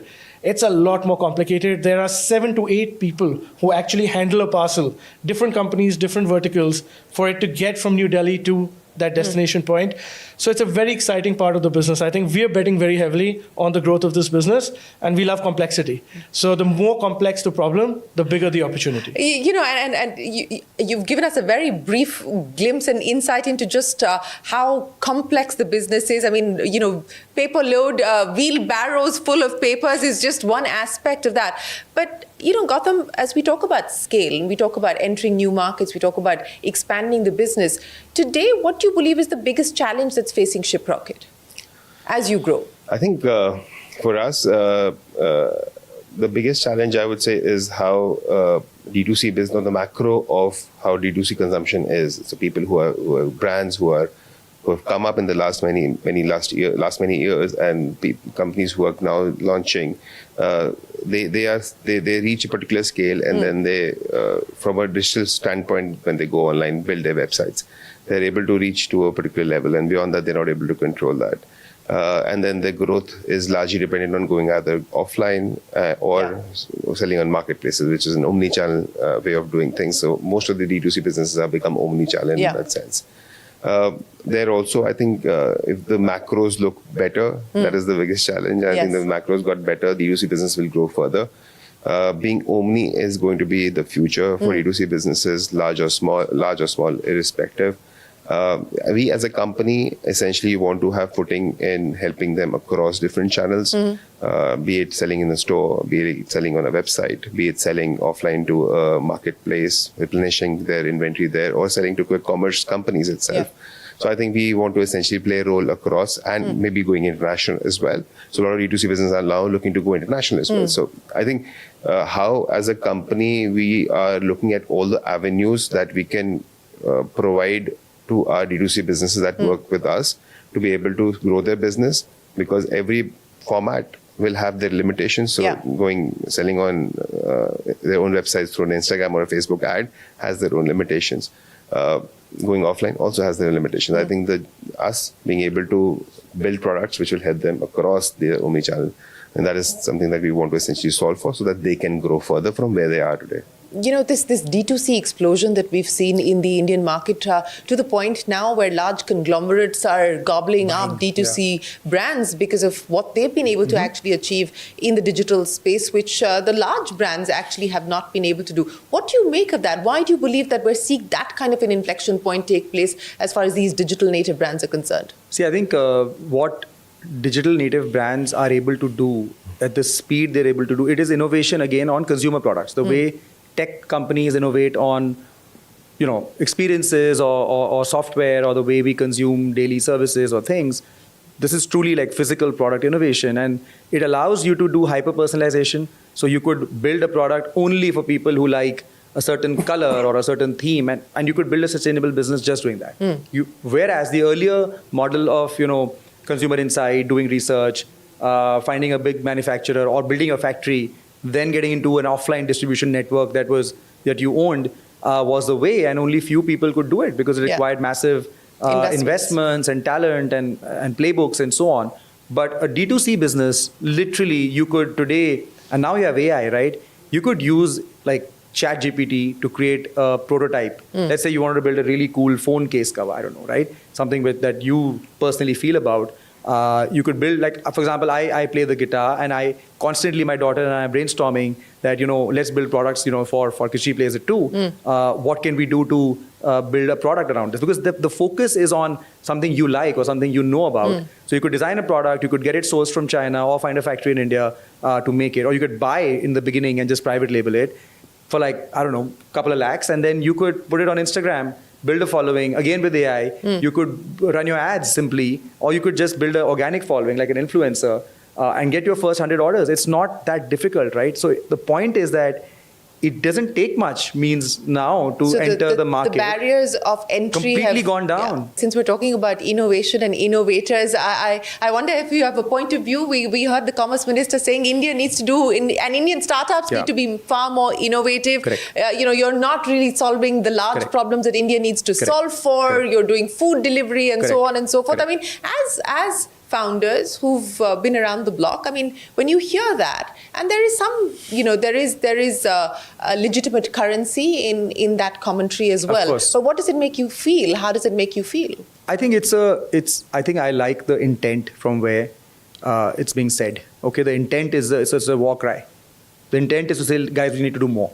We've done a lot and we're doing good. At least that's the way I read it. And saying now for us to really be like, India at 2047, etc., we need to start thinking about this, right? And sort of putting the China example right next to it, it makes you angry, right? Saying, okay, well, why aren't we doing it? But the reality is, you got to look at what's happened in the last 7, 8, 10 years. While the government's obviously done a bunch, right, in terms of Startup India, a bunch of other things, right? It's for us to get to that, we have to first get here. So I do think that it needs, you to get to this point for then capital to chase innovation. To be honest, I don't think. But there's no dearth of capital at this point in time, at least in the Indian startup ecosystem at all. It doesn't fund research, Shirin. It's not. But who is doing the research? It's a chicken and egg then, right? Someone needs to, maybe in the US, I know it starts at the university level, right? Where there's grants and people do real research, which then turns into the Mozillas of the world and the OpenAIs of the world or whatever, right? Maybe that's the way. I don't know the exact reason why, but it's not happening enough. I don't think it is talent at all. Yeah, clearly. Because we are the guys doing the research anyway. Exactly. in those countries. We're working on the IP for the MNCs sitting here in India. Exactly. Yeah, so it's not a talent problem. 100% no. In fact, if anything, we are blessed. We are, it's our USP, right? That we have all this talent pool in India. I think it is a matter of corporates, it is a matter of universities, and then ultimately it is the matter of the venture capital to chase that and then have daring enough entrepreneurs who want to kind of grab those opportunities, take those risks to say, look, I am going to innovate regardless of what the outcome may be. And the greater the risk, the greater the reward in many cases, right? So I think that it'll happen though. I think it's being done at a point in time where it was needed to some extent to really kind of show the direction to say, look, we can do this, and that's the way I look at it. So and also India doesn't really have internet companies, right? It has consumer companies, a lot of consumer companies, very less internet companies. And that's the transition that hopefully we will make in the next few years. But speaking of risk and reward, FY24, 1,300 crores in terms of revenue, profitability at the overall business level, still a while away? I think we had the beginning of the year set out that this year will be a fully profitable year, and I think we should be within those bounds, right? Whatever we had set out as our target. And our core business, obviously, like the shipping business, turned profitable a while back. There, the profit continues to grow. It's more mature. It's sort of more stable and so on. And the goal of the company, honestly, is not to generate EBITDA because that would mean that we're done, right? But we are nowhere near done. We're still at day one, and we continuously take pretty much all of the dollars we make in our main business and start putting it back to research, experiment on the newer businesses, which will become the future ship rockets for the company. So whether it's our cross-border business or our quick commerce enablement business or our checkout business, those are three big pillars that we're focused on for the future, and all of our investments go there. We are actually lucky, or we have the liberty as a company to be able to generate enough cash to self-sustain and continuously pour back into our new businesses. But it's a regulator, right? It's not so much of for example, if the goal was to generate a high EBITDA, we could just stop investing in the new businesses and we would have it, right? But our goal is not that at the moment. Our goal is to grow. Our goal is to be able to get offline merchants, to get exporters, to get larger customers and so on. So our investment strategy continues that way. If we had access to even further capital, right, we could then dial up our investments in newer businesses even more. Right, so I think it's a matter of what are you gunning for at the moment? You don't want to stray too far from being a positive cash because then your rhythm and the way you operate slightly becomes more desperate. Whereas when you kind of know that I'm a month away from being cash flow whenever I want, right, or 1 quarter away whenever I want. So I think last year was a lot about building our systems, consolidating our M&A. We really kind of put the shape of the company, the mold of the company for the next 4 or 5 years, and it's paid off in terms of being super streamlined and more efficient, far more efficient. And with AI now coming in, I think there's going to be another wave of disruption in terms of thinking and products and so on again. But at the moment, I think the place we're at is where we can dial up and down. And what I'm trying to say is the goal. Well, the dialing up and down is also a function of the availability of capital, right? I mean, and at this point in time, with the markets being the way that they are, it's uncertain. Correct. It's risk off, and so perhaps you will need to dial down and or dial up the IPO plans. Correct. And agreed. So I think, and we've, like, one has to react, right, to the market.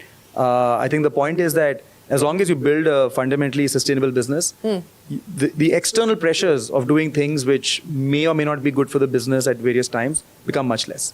Right? That's the only thing I was trying to say, where the risk-reward ratio, you can stray off sometimes too far, and then you end up kind of having to make decisions that... So, and this is an interesting conversation, because I think this is something that founders are grappling with at this point in time. We've gone from, no path to profitability because there was easy money, interest rates were at virtually nothing. And so you didn't have to worry about that. Now it's moved to, where's the money? Show me the profitability. Where's the unit economics? And so we've swung from one extreme, perhaps in some way, to a healthier place to be for the sustainability of the ecosystem. So when you're making these decisions of dialing up or dialing down, what are the boundaries that you set for yourself? So I think the one thing that not in terms of specific numbers, but in terms of principles that we use is, so Sahil is all about value creation, right? He's about changing the world.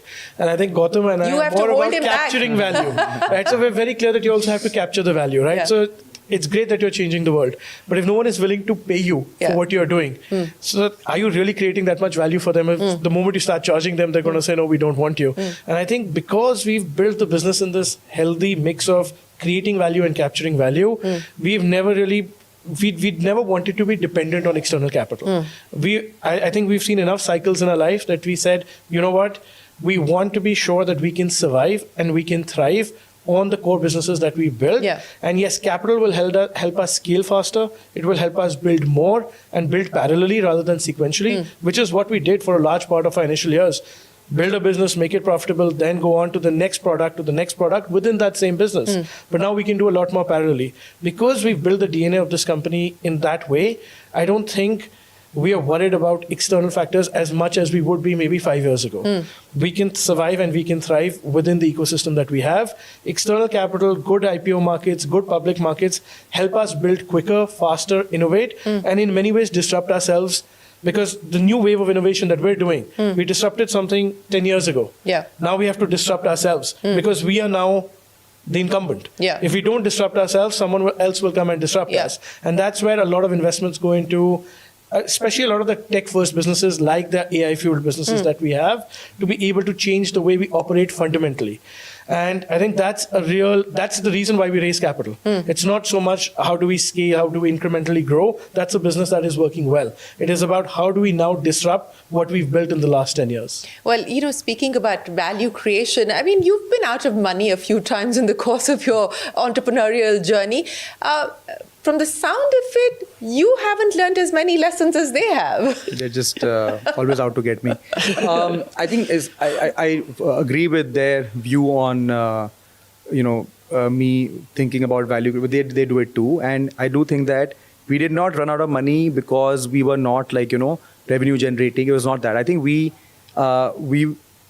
just kind of, I think we made poor calls, in terms of planning, and I guess we didn't know what we didn't know, right? But I think what was clear to us is that, look, we're not going to pet the farm and we're not going to die, no matter what happens, right? That was always a deal. It was we never said this, but it was always understood that obviously we have to figure something out. Like, it's never okay to give up. And by the way, we had acquisition offers too, multiple times, right? Especially around these times, and we still didn't take them because why not? We just felt that it was not the right time. It's too early. Like, we had made no impact, like I said. That, we'll feel like underachievers. It's not about the money. We'll get some money by selling the company. Investors will be happy. They'll get their returns. But we haven't done anything. We didn't start up for this. So I think that feeling over time then, just became very, very internalized that we were right. Look, we've been able to make a business, right? So our opportunity cost of leaving this company or selling it to somebody is very high, because as a platform OS style company, if half of our GDP is going to be powered by small businesses, India is going to be a 10 trillion economy at some point.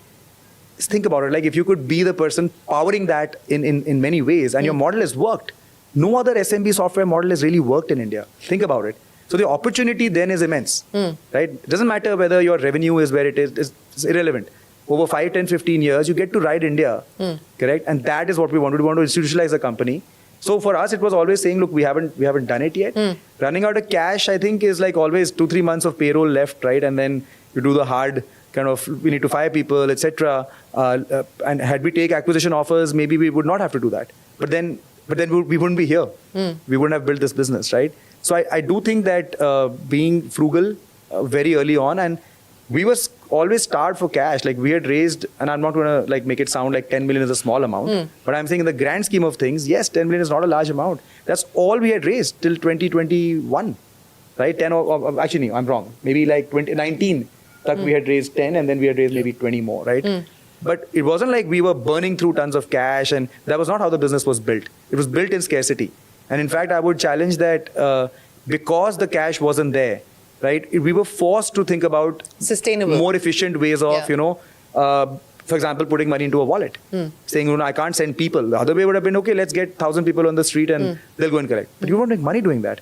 So we didn't have the money to even try it. So we said, okay, we have no choice.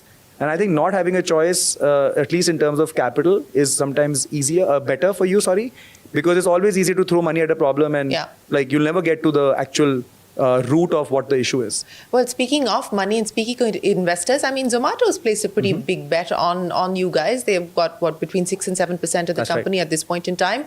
How did that come about? So actually, so we met Sanjeev at InfoEdge 10 years ago and Kitty. And then we met Sanjeev and Kitty again 3-4 years ago. They decided to come in to us. And then in the process, Kitty ended up introducing me to Dipinder as an angel, right? I loved meeting him and instantly like connected with him just in terms of kind of like a little bit of fanboy moment, So we got him on as an angel. And then as their business went along and ours went along over the course of, the next few quarters or year, I think, we were putting together a round. They heard about it and they said, look, we really like what you guys are building. And while our businesses are not similar, they might become similar in the future, or we can learn from each other. And plus, there was all this thought process that time that, okay, you guys have a fleet, we have demand, it'll make sense, etc. It didn't make sense, but you think it might. And we just kind of did it. It was more on a pure gut call, like pure intuition and gut call, right? On both sides, and we just went ahead. And I think it's been nothing short of phenomenal, like just in terms of the value we can unlock by getting the time from maybe Dipinder, Akshant, etc. is immense. I don't think there's anybody else in India who's at that scale and who's built it from zero, who can tell us like what to do at the right time. So that is such a valuable. What's been the best piece of advice that you've got? Shut down international. Really? As he was putting money, Akshay was running our Middle East business. He wanted to get the money to start it.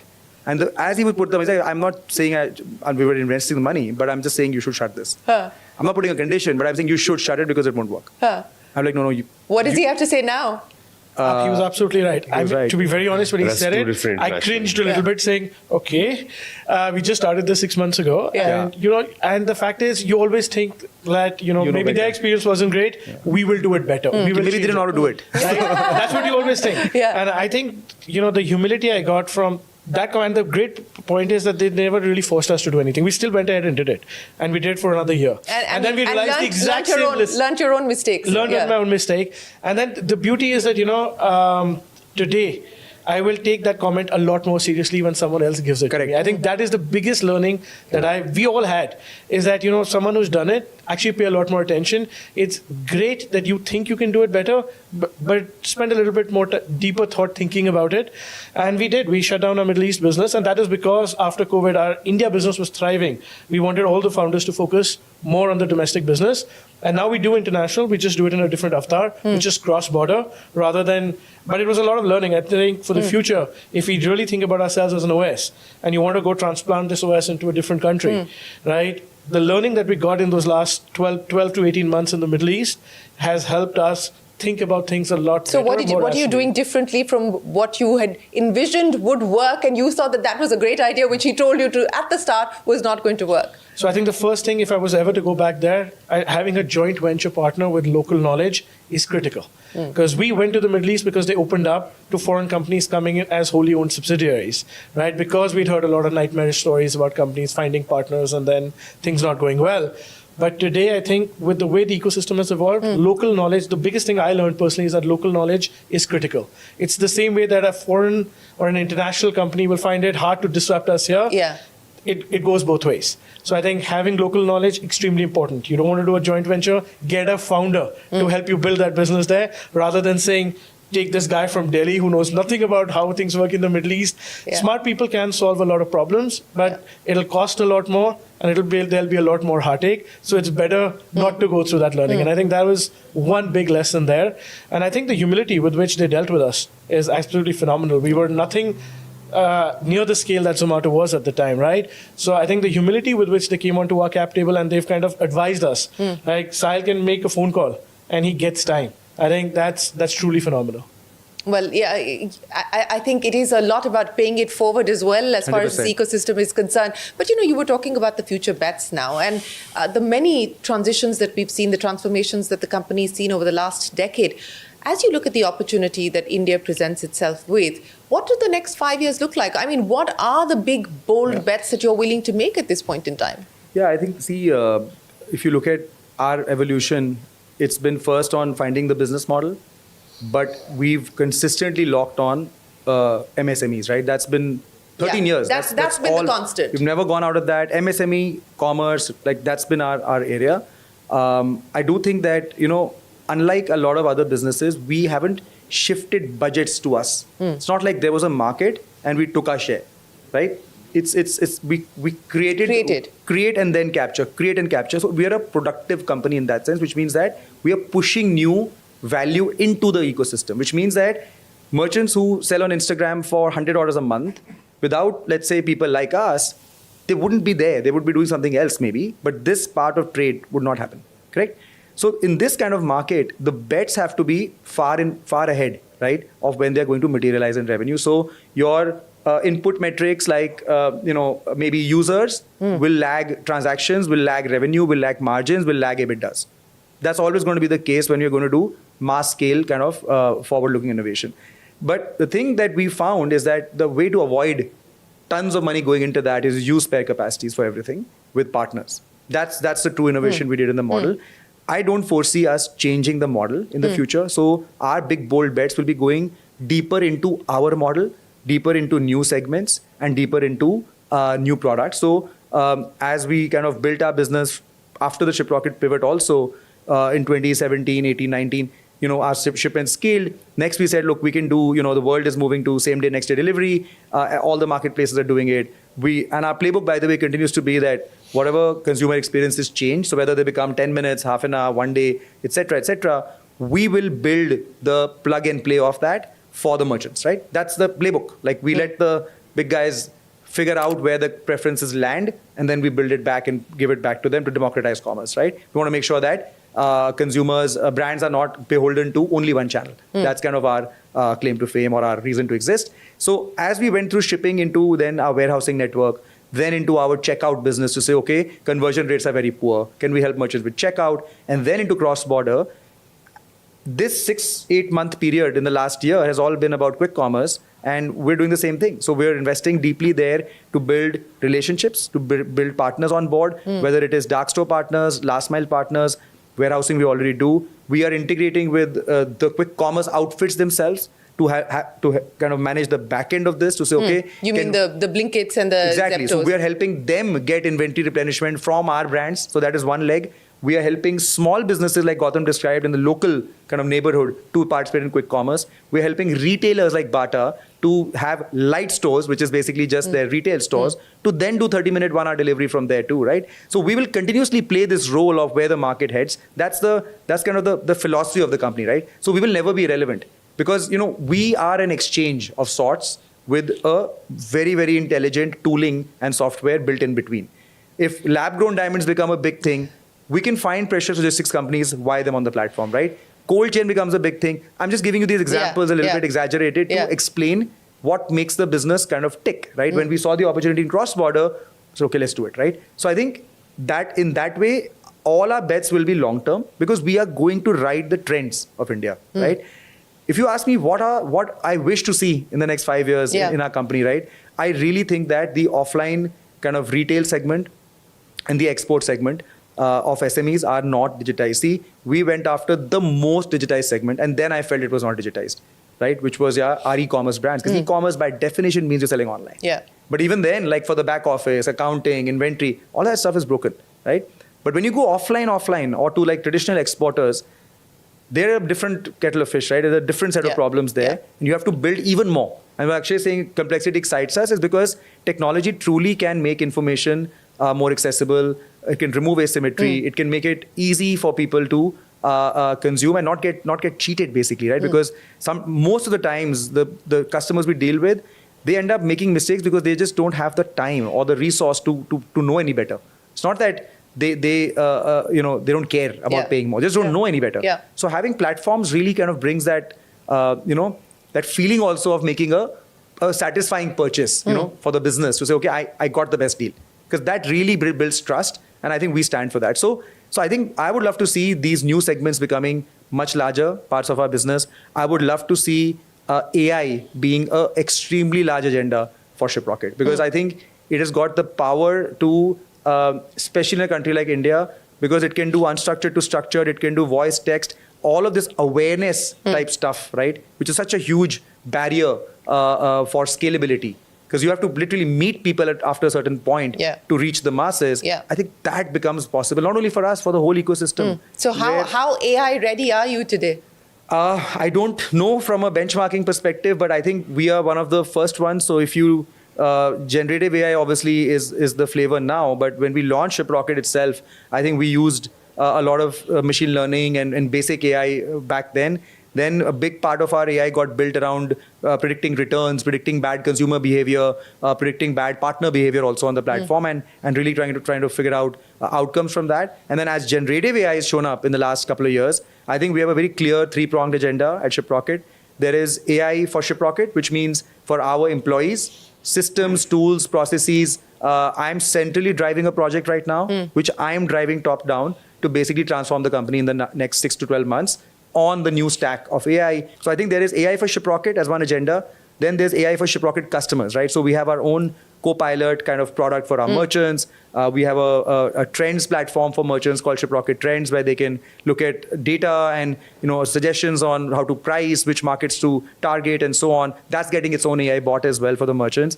We are also working on figuring out ways to help them with catalog better, help them with communicate with their customers better, customer service. So all of the things that they need to do in their businesses, we are going to build AI tools for. And then finally, there's AI for India, which just means that, look, as we, as one of the few companies with the right resources and the ability, let's say, or the chance to work on this earlier on or with full sort of might, it'll give us much more learning and much more opportunity. Like, it'll open up our minds to actually start building completely new use cases as well. So I think our AI strategy over whatever time period is in these three kind of buckets. And I do think you'll keep hearing much more from us on AI. So it's a big agenda for us. This is a big agenda that you're driving 100%. personally, as you told us. So he's clearly the techie on the team, and it's very clear that he's deeply passionate about it. So, how do you kind of allocate who does what? What has been that conversation like in terms of figuring out what role fits best for somebody's capabilities and strengths?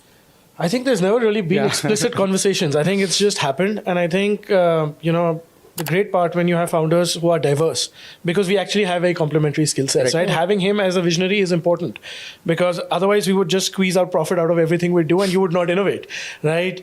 So I think it's never been an explicit conversation. We were all three running Shiprocket, the domestic business, right? As the business grew, one of the things that we realized, and a lot of our investors and mentors helped us along the way, is that the hardest talent to find is the innovation, is to build the new startups within Shiprocket, right? Operating is not your main skill set, is what we learned from external parties around us. And that's when Gautam and I moved out of the business, the domestic business. We brought in a professional CEO, professional COO. And I started building the international cross-border business. Gautam built the warehousing business, and now he's building the quick commerce stack on top of it. I think the realization has been that we are great builders, right? And yes, we can operate. Is that something that excites us? So execution is clearly not the key muscle. No, it is actually. Builders require execution as well, right? It's not just the idea. Actually, Gautam and I are the execution people, right? But the 0 to 1 and 1 to 10 execution is often the hardest, and it's often hardest to hire for that. And that's what we realized is just because, there's no glory in having 700 people report to you, right? That's not what excites us. At least I can talk for myself, and I'll let Gautam talk about that. I think even today, as I'm building cross-border, I keep on telling Sahil, right, if I get to a milestone that I have in my mind, which is a certain revenue number. What is it? What is the revenue number? 100 million. And then I want someone to run it. Okay, what is the number today? So today it's about 20 million. So 5x from here, get someone to run it. I told him, I said, today he's doing AI. I said, I gave you a commitment. I want to fulfill that. And then I want to be your chief of staff doing it. And in 2 years, I'll learn AI. Shirin, basically what happens is, we learned this. I'll tell you a couple of anecdotes also. First, like to Akshay's point, super complementary skill sets. So honestly, there has never been an issue because like, I don't care about what they do and how they do it and vice versa. I don't care about what they do. And vice versa. I don't care about how they do it, right? I care about what they do and what they put on the table. But I don't care about how they do it because I am not genuinely the best guy at it. So why am I going to try and meddle in their affairs and vice versa, right? And beyond that, I think we are very transparent and we are very mature about it. Like Akshay came later, but I think my biggest fear, given Gautam was such a close friend to me, and I told him the day one of the office when we walked in, I said, look, dosti kharab nahi honi chahiye because this is not worth our friendship. Dosti bane rahe. And honestly, the whole agreement that day was, look, if there's an argument, then ultimately one of us has to make the final call, and otherwise we'll run into trouble. We'll go into ego and all that. We had that conversation. That was the end of that. That was the one and only time we had it. And beyond that, like I said, there was mutual respect for each other because I think it's very important. Tell people always, do not get a co-founder who's like you. You will almost always fight about everything because co-founders by default are special in the sense that they are alphas, like they have some very high conviction coming from somewhere that they're willing to just dive, right? So if both of y'all are going to think like that, there's going to be problems, right? So with him and I, so who's the alpha in this relationship? I think both of us. I think all three are just different personalities. I can be the bigger alpha, but everyone's alpha, and that has also taken transparency and hard conversations. By the way, it's not easy. It's not. No, I would imagine. It's not. We hum sab kuch badhiya hai. Aisa nahi hai. It has been a lot of like yelling back and forth, and But I think, like I was telling you earlier, the value system match and knowing where the person's coming from. If you have those two things, right, anything is fixable, right? No, so and it's important not to be facetious, but how do you fix it? When you get to that point, you're yelling at one another, there may be a point of difference, and you are well-intentioned. How do you fix it? I think there's only one word: respect. You have to have respect for the other person. And like Silas said, we've had our moments. It's not like we've not had our moments. So I think I'll talk as this person who came in later, right? The fact that the two of them had an equation where that respect was there, it teaches you, right? The best way to teach someone is to be a role model for someone, right? Gautam, I never felt that anyone in this room felt threatened when I came in. And that is why Sahil was able to give me the space. And Gautam, my biggest respect for him is that he's completely secure in himself. I wish I had that. I don't have it as much as he's completely secure. He doesn't care about noise. He doesn't care about what is happening. He cares about what he's doing. I'm trying to learn from him. How have you arrived at this Zen-like place in life? I think it's very easy. I think it's co-founders, right? You decide who's the CEO and who's the CEO. You made that decision, right? And then there are two types of decisions that you largely end up into. Either it's a decision which is very specific to a specific task, which will only impact that task. Then your CEO is giving you that leeway to take that call. And then there are decisions which impact the company at large, right? And then you step and you say that, okay, fine, that is the right decision. You what is the right word for it? You commit to what the decision is, and then you back off. And then and we've done that bit. We've seen good things happening where he backed off, or things that I've backed off on. And amazing things have come out of those. Well, speaking about creating a lasting institution, the decision now to go public, I mean, the timing, of course, can change, will depend on where the markets are. Correct. But that's clearly the next logical step for the company. 100%. And I think it's, for a company like ours, we want to see this outlast us in many ways. We want this to be immortalized and kind of put out there. And as a public company with shareholders, etc., I think it becomes a much different it's become a different league, right, or a different game, and allows you kind of then the permanence, in a company. So I think for us, that is an important aspect for the business itself, not so much like for us as individuals. And from a financial perspective, as I said earlier, like we look at capital almost always as opportunistic, as an opportunity rather than as a need. And I'm not saying that's right or that's wrong. All I'm saying is that's how our business is built, where, like I said, we're almost always 2-3 months away from saying, okay, I can be cash flow, right? And it's a call. If you get capital at the price you would like to get it, then you can do M&A and you can scale up your growth faster, or you can invest at a higher velocity. You don't get it, then you go your organic way. And to be able to keep that intact, right, in many ways is a job that I play, to make sure that, okay, well, where are things headed and what's going to happen? And how can we make sure that we're taking advantage of all the best opportunities that are potentially available to ShipRocket?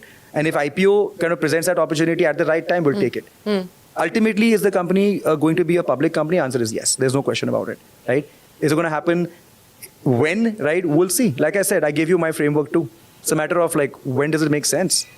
When does it make sense? And I would imagine that it's a question of maybe perhaps this year, next year. Of course. It's not like 10 years. No, it's clearly not 10 years. We're in the zone, but it's not like, that is din karna hai hai. We're not there yet. Well, let me end then by asking each one of you, the thing that you would say to a young entrepreneur who's starting up at this point in time, the biggest lessons that you've learned. Gautam, I'll start with you. Yeah, mine is always one thing. It's grit. It's largely capability to be on a particular problem that you're trying to solve.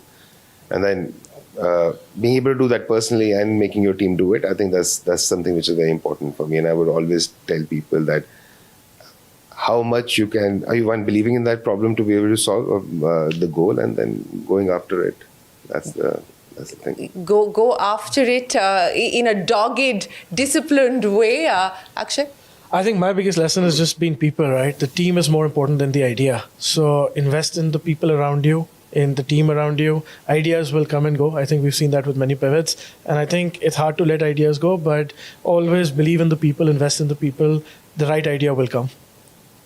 I think for me, in addition to what both of these guys said, is having a long-term view of it could be even 3-4 years. That's okay, right? Is very important, because as a founder, a lot of the decisions you make early on will define the path, right? And again, they can be 2 good paths. I'm not saying that, but it will define the path. Yeah. So if you don't have and you could like, I used to write a plan every year. I still do it. Every quarter, I will write a plan for the next 4-5 years, and I will invariably change it. But when you write it, you know what changed, so you can learn. Otherwise, you're just kind of going with the flow, and you never know, how badly am I doing, right? And not having that objective measurement then puts you, like, I think it can become like a rudderless, boat or whatever. So I think having that long-term perspective or a vision which is very sharp in your own mind is very important. It helps you rally your first investor. It'll help you rally your first employee. It's not only about the money. I don't think anybody can come into work and build a startup if they keep thinking about that. It's just not the motivator. I know it sounds like a facade. Like everyone feels you're so hypocritical. I was like, it's not like that. You ask anybody who's built a real business, it has not been the reason they go to work. It is not. Right? It cannot be. It will not be able to build a sustainable, real. First speed bump you'll hit, you'll be like, boss, this business sucks. I'm not doing it. Right? So I think having the right reason to do it is very important. And a lot of people ask me, what's the right time? I'm like, there's no right. Like, you will know when it's the right time. It's not some Babaji advice I'm giving you. It's a reality. You know in your heart that I'm going to do it. And then nothing can stop you at that point. And then nothing can stop you. Well, gentlemen, it's been an absolute pleasure. We hope that you continue to build the ShipRocket story with much more clarity, with a lot of discipline on the back of the learnings and lessons that you've learned over the last 10 years. And, as we've heard from the two of you, India clearly seeing an explosion in terms of opportunities at this point in time. How much of that you're going to be able to capture is the question, and the world perhaps could potentially be an oyster, so to speak, to capture as well. So we wish you the very best of luck with that and the IPO plans as and when you decide to dial up on that knob. But with that, it is time for us to wrap up this edition of the Young Turks Reloaded podcast. As they say, the job of leaders is to find the future in the present, and we've just given you a glimpse of what the ShipRocket founding team is thinking of at this point in time. We will take a break here, but there's a lot more coming up. Don't go anywhere. We're back in a moment with more.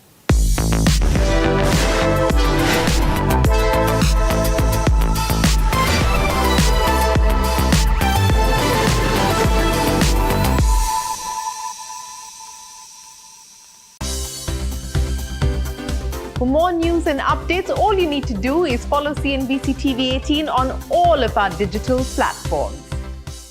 You got it from Zepto, is it? Are you all on Zepto or Blinkit in Bangalore? No, I'm on Swiggy actually. What's happening in Bombay? I don't know. I live in Delhi. You're in Bombay a lot, no? I'm in Bombay every week, but I live home is Delhi. I enjoy being in, I think, a couple of places instead of being in one. But home for you is what Bangalore. you know. Home is the place that you don't want.